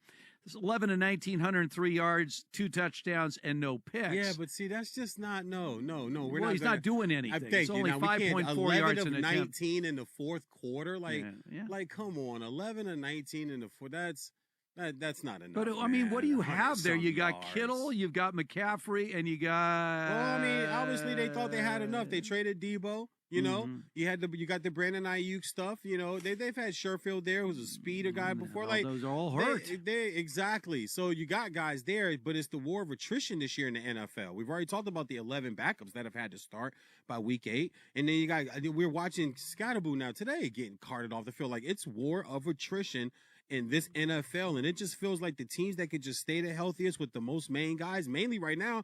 Buffalo got a 40-burger on the board against the Panthers. Who are they playing against? Andy Dalton. They're not playing Bryce Young. They're playing a backup there. The 49ers playing a backup quarterback. Giants have a rookie quarterback. Browns have a rookie quarterback. Look at these teams that are getting handled right now. Falcons, 3 points on the board. Who's playing quarterback? A backup quarterback. You know, it's the proof's in the pudding. You can't hide this stuff, man. By the way, we have history in the making right now in the NFL.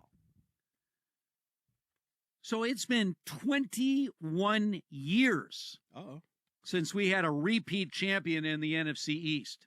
21 years. Yeah. And Eagles winning 31-13. By the way, Saquon finally having a Saquon day, highlighted by a 65-yard touchdown run, 14 carries for 150 yards and a score. That's a cool 10.7 yards a carry. By the way, Bigsby also is averaging 11.6 yards a carry. They have 233 yards rushing.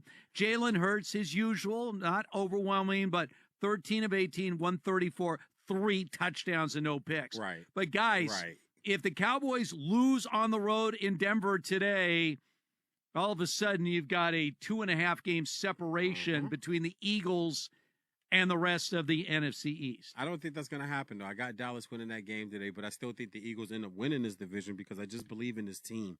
I love teams that are just, they go through. Look, they don't even have A.J. Brown today. He didn't even suit up today. So, they go out and they do the job. Poor Giants, too. They had a bomb they just completed for a long touchdown. Got called back on a penalty. Like, they just had a bomb where a receiver gets behind the secondary. It's a great throw by Dart. It's a bomb. It hits him right in the bucket. Oh yeah, but why did he get behind the secondary? I mean, well, that was he pushed off. It was OPI. Little hand fighting, man. Which I'll be honest with you. To me, that type of play, that happens every down. You let that. Oh, for sure. And also, that like every down. Dart got sacked, and they called the slightest move forward of his hand a forward motion. So ball don't lie. A.J. Brown, as big as he is the one of the masters of pushing off. I mean, right. Michael Irvin. Michael Irvin when was you my have guy when I was in high school. Big guys like that. Yes. It doesn't take a lot to You know get who's really good at that? DK Metcalf is just huge. I mean, you got big Megatron. Megatron used his hands a lot. Exactly. When you have big receivers, it doesn't take a lot to push off one of those tiny little defensive backs. You can't play corner it's or all about receiver timing. without using your hands, guy. You just can't. This 5-yard thing, this illegal contact BS we see, 5 yards, automatic first down. To me, that's damaging to the game. It's always been damaging. No penalty under 10 yards should carry an automatic first down. That's just not safe. Look what happened in the Denver Giants game with the Dart play. I mean, come on, that should not happen. I don't get it. In college, it's 15 yards. 15-yard penalty. You can just throw a bomb down the field and a corner doesn't turn and find the ball and a receiver can purposely stop and lunge into him. And it's a pass interference Two call. of the masters of this were Tom Brady and Aaron Rodgers. You purposely underthrow balls. And it happens all the time. And then the defensive player trying to come back to maybe get an interception will hit it to the receiver. If you have to come back through the defender to get to the ball, to me, that's on you. That's not on the defender that your quarterback threw the football short. It's a rule, guys. But they I've do always it fought against. I can't stand it. You can argue that the Ravens won a Super Bowl on that offense. That was their main offense with Joe Flacco and Torrey Smith. Throw it up to Jacoby and Torrey Smith. Yeah, and Jacoby John. Yeah, I mean, I don't know if I can say they won the Super Bowl off of that. There were some plays there, but Tom Brady, he's right. And Aaron Rodgers is just done. Listen, I don't like the rule. I don't like the way it's officiated. To me, it hampers the corners. If receivers can use their hands and do stuff, corners should be able to hand fight and grab a little position. Not pull a guy's jersey and hold him, not that. But if we're hand fighting, trying to get position, okay, best man win. What happened to that? All right, on the other side, we'll continue to monitor the games right now, hoping for at least one exciting finish in the 7 games going on right now, plus the perfect picks. This is End Zone Radio. We talk, and you love to listen. Awesome. Love hearing you guys. Full of laughs, man. Love it. Now, you can look. Look at that. Look at him. Yo, what's up? I'm Kelvin. Look at them. Tom Brady is the man. Don't turn away. Take a closer look. Fox Sports Radio. YouTube. Look. Are you facing an unexpected financial emergency? You need WeFixMoney.com. WeFixMoney.com could help you get up to $5,000 fast. WeFixMoney.com is free to use, available 24/7, and has an A rating with the Better Business Bureau. Go to the name you trust, WeFixMoney.com. If you need emergency cash up to $5,000 for bills or anything else, type WeFixMoney.com directly in your browser. That's WeFixMoney.com. WeFixMoney.com. Let's go! You're still glowing, flirting, grooving. You still got it. But your immune system weakens as you age, making it harder to fight flu, pneumococcal pneumonia, RSV, and COVID-19. Vaccines are a key part of any health routine and help strengthen your immune response. Ask your doctor or pharmacist which vaccines you need. Schedule in minutes at VaxAssist.com. Sponsored by Pfizer.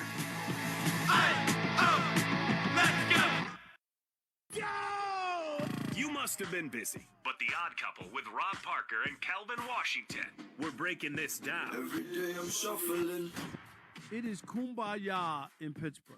I mean, so much so, they love, I think that they would just eat Heinz ketchup all day. I mean, that's how excited they are to have Aaron Rodgers finally as their quarterback. And I just think it's the good feeling of having a quarterback who they really feel is a quarterback. And I mean, can do a lot of different things. He's not the best quarterback in the league. But I think for the first time in a while, they feel like they have a real quarterback. I think that's what the feeling is, and they can feel that. If I bring him back, then what would he be, 42 next year? So he'll be 42 years old.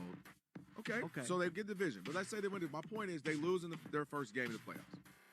It looks the exact same as Russell Wilson did, and you don't have someone to replace him. And my point is, who's their guy? And that's all I've been saying. It's not that Aaron Rodgers is terrible. No, he's Aaron Rodgers. He played solid last year with the Jets. My whole thing was, you're in a division, when they're healthy, you got Joe Burrow. Who's the Raiders guy? Who's the Raiders guy? That's the point. Find their guy. I'm asking you. Find their guy. No, they brought in Geno Smith. And you and I both said that wasn't the move. Okay, and I can list you 10 other teams. Who's Cleveland's guy? Cleveland, it might be I'm asking Gabriel. You said it might. I'm saying that's why I never wanted them to play Joe Flacco. Find your guy. If it's Dylan Gabriel and he's terrible, then find it if it's Shador. My biggest argument with you is that's just not the way sports is set up today. But that absolutely is. No, it's not. Jackson Dart was the Giants guy. To get the rest of what The Odd Couple said, podcast it by searching Odd Couple. And as always, you can listen to The Odd Couple with Rob Parker and Kelvin Washington. Weekdays at 7 p.m. Eastern, 4 p.m. Pacific, right here on Fox Sports Radio. Basically, get out of the way. The Dan Patrick Show. Dan Patrick. J.J. McCarthy, haven't gotten any updates yet on that high ankle sprain, but he's been out for 6 weeks. And Carson Wentz is not the answer. And this is where you can't help but think, given that Sam Darnold has played well, and Danny Dimes is playing well, and Kirk Cousins could have been available to you to come back, and Aaron Rodgers flirted with you. And I know this is hindsight. But this is a situation where you've got the best receiver in the game. And I wonder at what point Justin Jefferson says, get me out of here. If you don't have an offensive line, I don't care what else you have.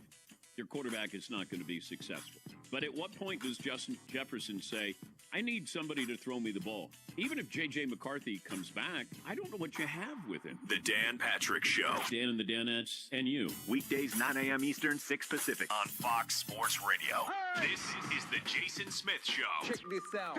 With Mike Harmon Adam Silver, at some point, he's going to grow a spine. I mean, I don't know. He needs a spine transplant because every time he comes up and needs to do something to lead, he just shrinks and disappears, right? I say it all the time. He never wants to do anything that's controversial. He wants no part of being a strong leader.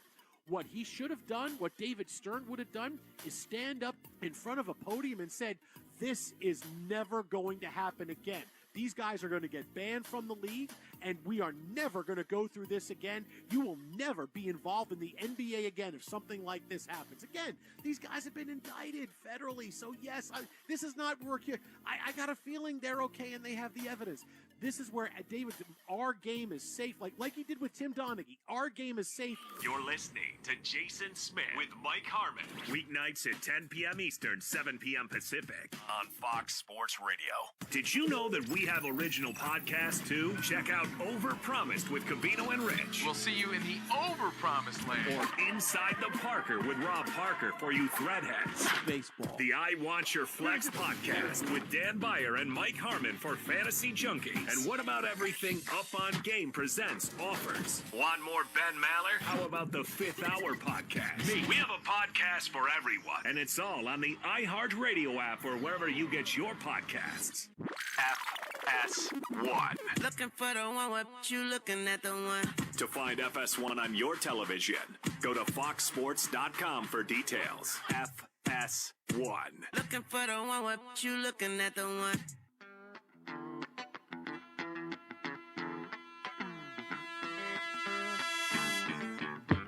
Off the play fake. Huntley with time, throws.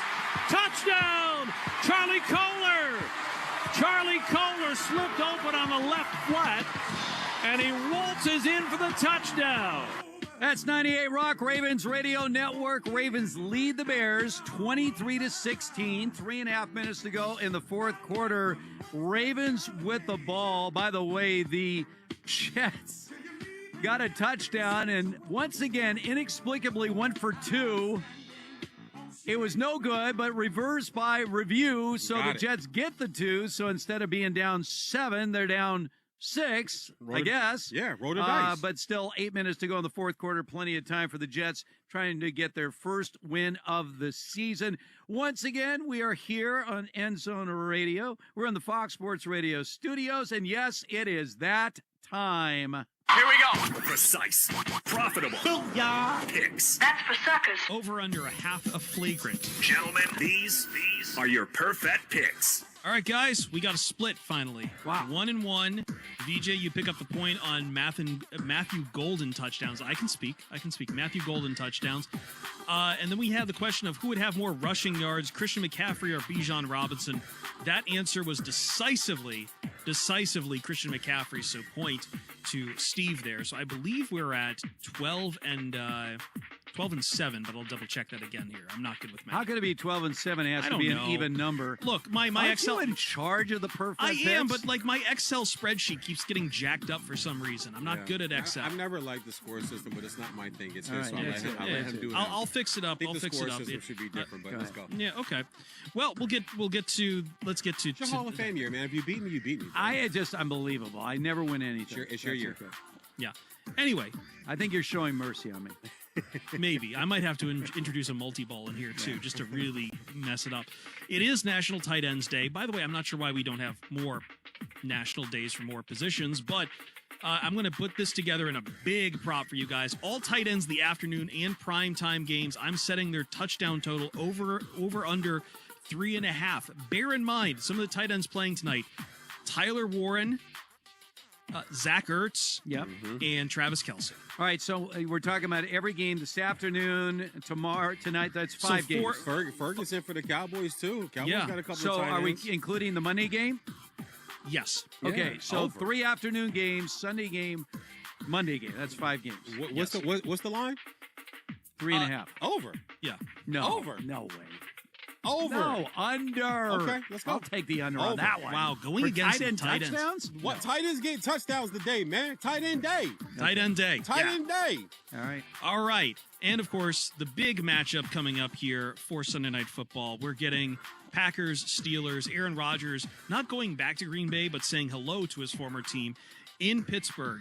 And yet on the other side, Micah Parsons. So I want to know the higher total. What's going to be higher in this game? Micah Parsons QB hits, not sacks, QB hits, or Aaron Rodgers touchdowns? Ooh, good one. QB hits or touchdowns. I'm going to go with Aaron Rodgers touchdowns. I just think more than Aaron Rodgers gets hit. Sacks counts as hit too, right? Yes, they do. Okay. They're counted as QB hits. Give me but just for Micah. Yes, just from Not Micah. for the Packers defense. Just from that's Micah. the key here from Micah. All right, fine. I don't roll the dice. I don't want to drag the segment out. I'll go with Mike. I like Michael Parsons. I always have. My thinking on that is that Aaron doesn't.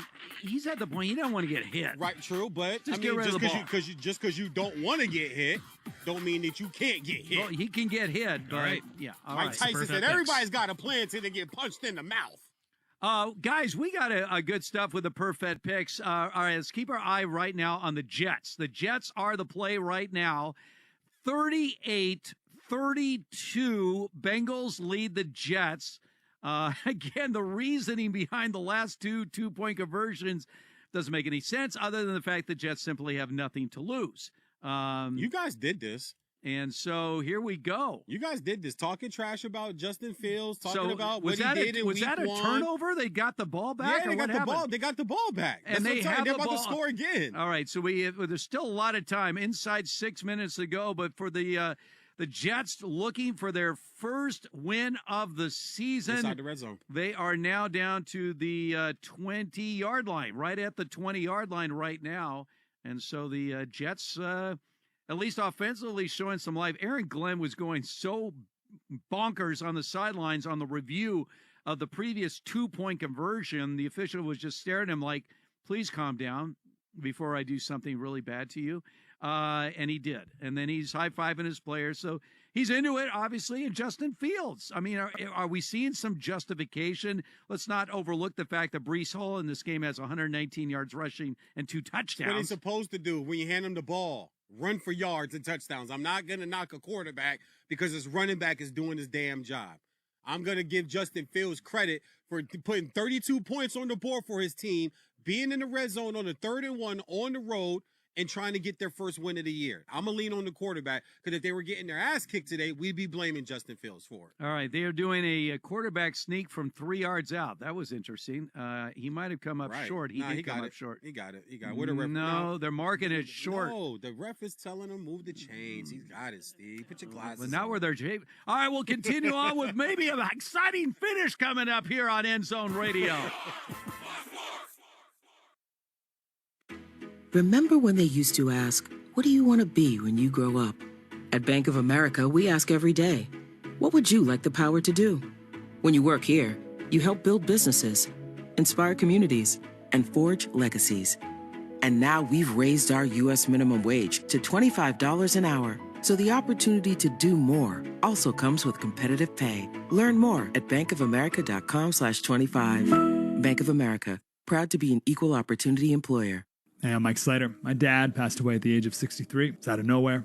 Had a stroke. Super hard, obviously, for the whole family, but my dad had life insurance. This is why I have life insurance for my family, for my wife and 4 kids. And the best place to get life insurance is ethos.com because you can do it in 10 minutes. And there's no medical exam and no blood test, just a few health questions. Get life insurance in 10 minutes so your family is protected. Ethos, ETHOS, ethos.com/play. Fearless voice in sports is on FS1. The one and only Colin Cowherd is bold, unique, and outspoken.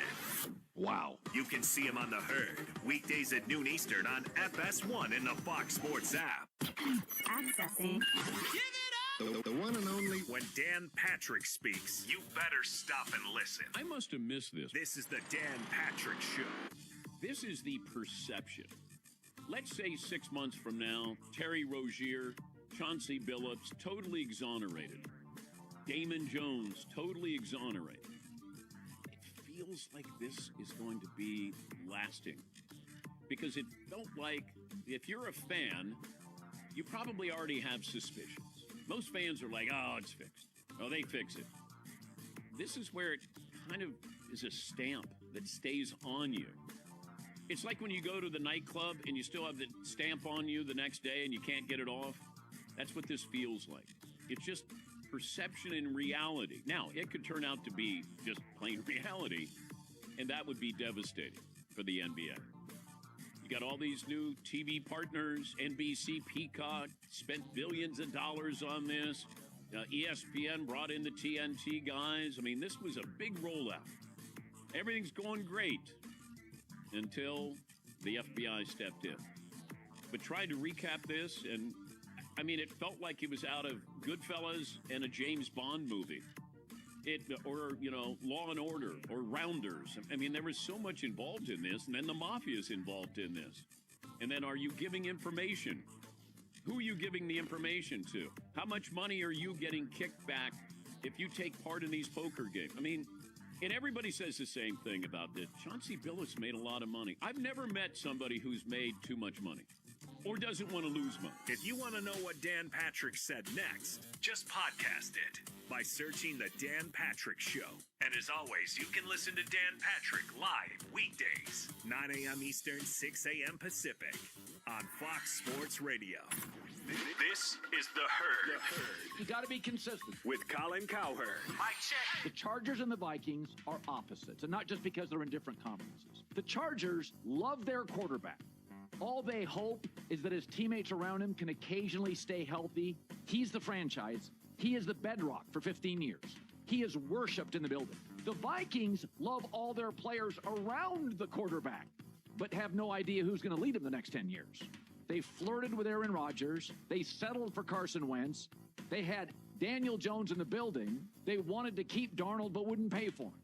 So whatever's happening with J.J. McCarthy, the messaging is weird, and he's never available. So quarterbacks stabilize a franchise. So last night, the Chargers finally get Joe Alt back. What a shocker. They can run on the left side. What a shocker. This is The Herd with Colin Cowherd. Wow. Weekdays at noon Eastern, 9 a.m. Pacific. Here we go. Van Maller, Look out. the late night wordsmith. We speak fluent emoji. Van Maller, holding the sports world accountable. They went out there like a toy poodle with fleas, is how they played in that game. And when he's right, you'll know about it. And you know what? I was absolutely right. It's the Van Maller Show. So I've got NASCAR, IHOP, and opera. Listen on the overnight, 2 a.m. Eastern, 11 p.m. Pacific on Fox Sports Radio. FS1. Looking for the one, what you looking at the one? To find FS1 on your television, go to foxsports.com for details. FS1. Looking for the one, what you looking at the one?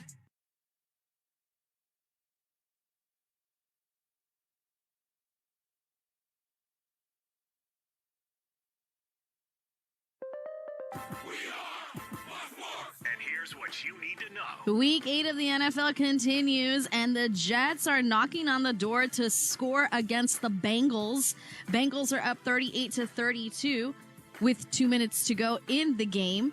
The Patriots, the Jets just scored. So the Jets have now tied the game against the Bengals with about a little less than 2 minutes to go. Patriots are up on the Browns 32-13. Also 2 minutes to go in that one, and New England has the ball. Eagles over the Giants 38-20, down to the final 2 minutes as well. Bills all over the Panthers 40-9 is the score, down to the final 30 seconds. James Cook in this one, 19 carries, 216 yards, and 2 touchdowns. The Ravens are up on the Bears 30-16 with about 2 minutes to go, and the Texans have a 26-15 lead over the 49ers with 1 minute to go. Dolphins crush the Falcons 34-10. NBA, no Luka Doncic tonight for the Lakers. He has a left finger sprain. Amancio Bolaños.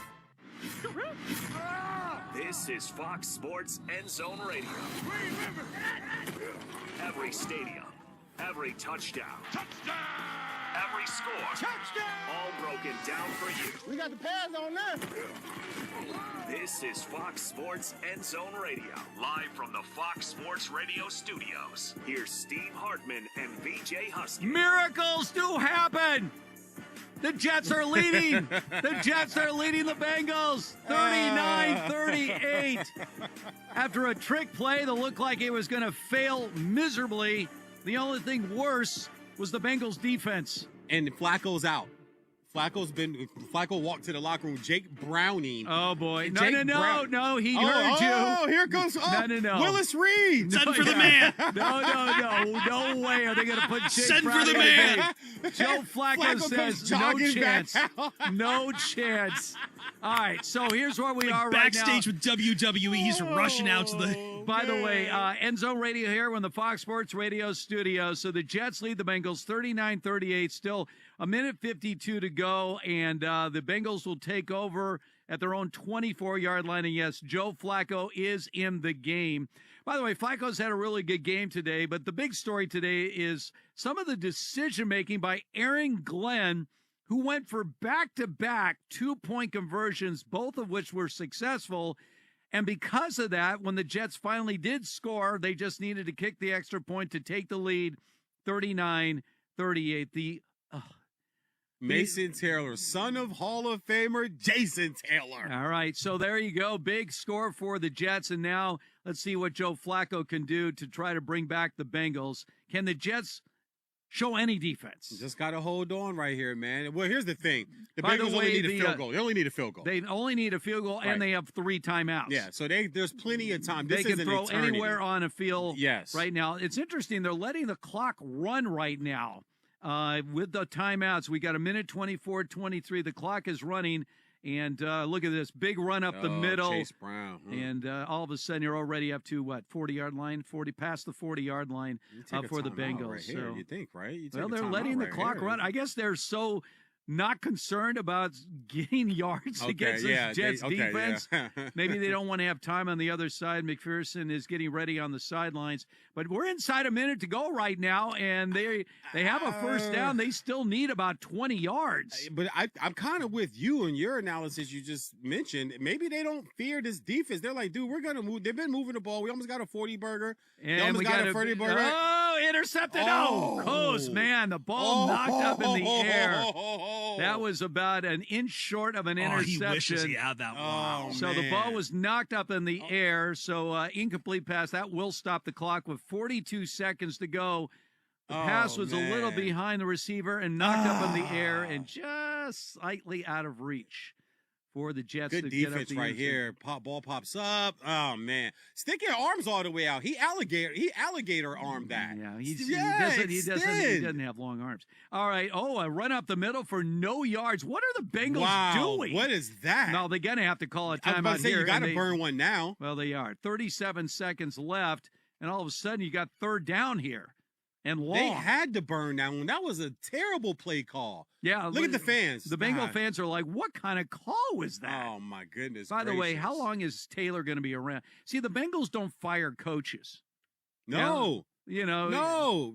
Marv Lewis was there for like 18 years with an or 0-7 playoff record. Oh my goodness! Yeah, they just like hang on to coaches. They're so cheap. Them and Jerry Jones, man. Jerry Jones is more loyal. They're just cheap. Yeah, Jerry Jones is more loyal. The Jason Bengals Garrett, are not going to pay off any existing contract.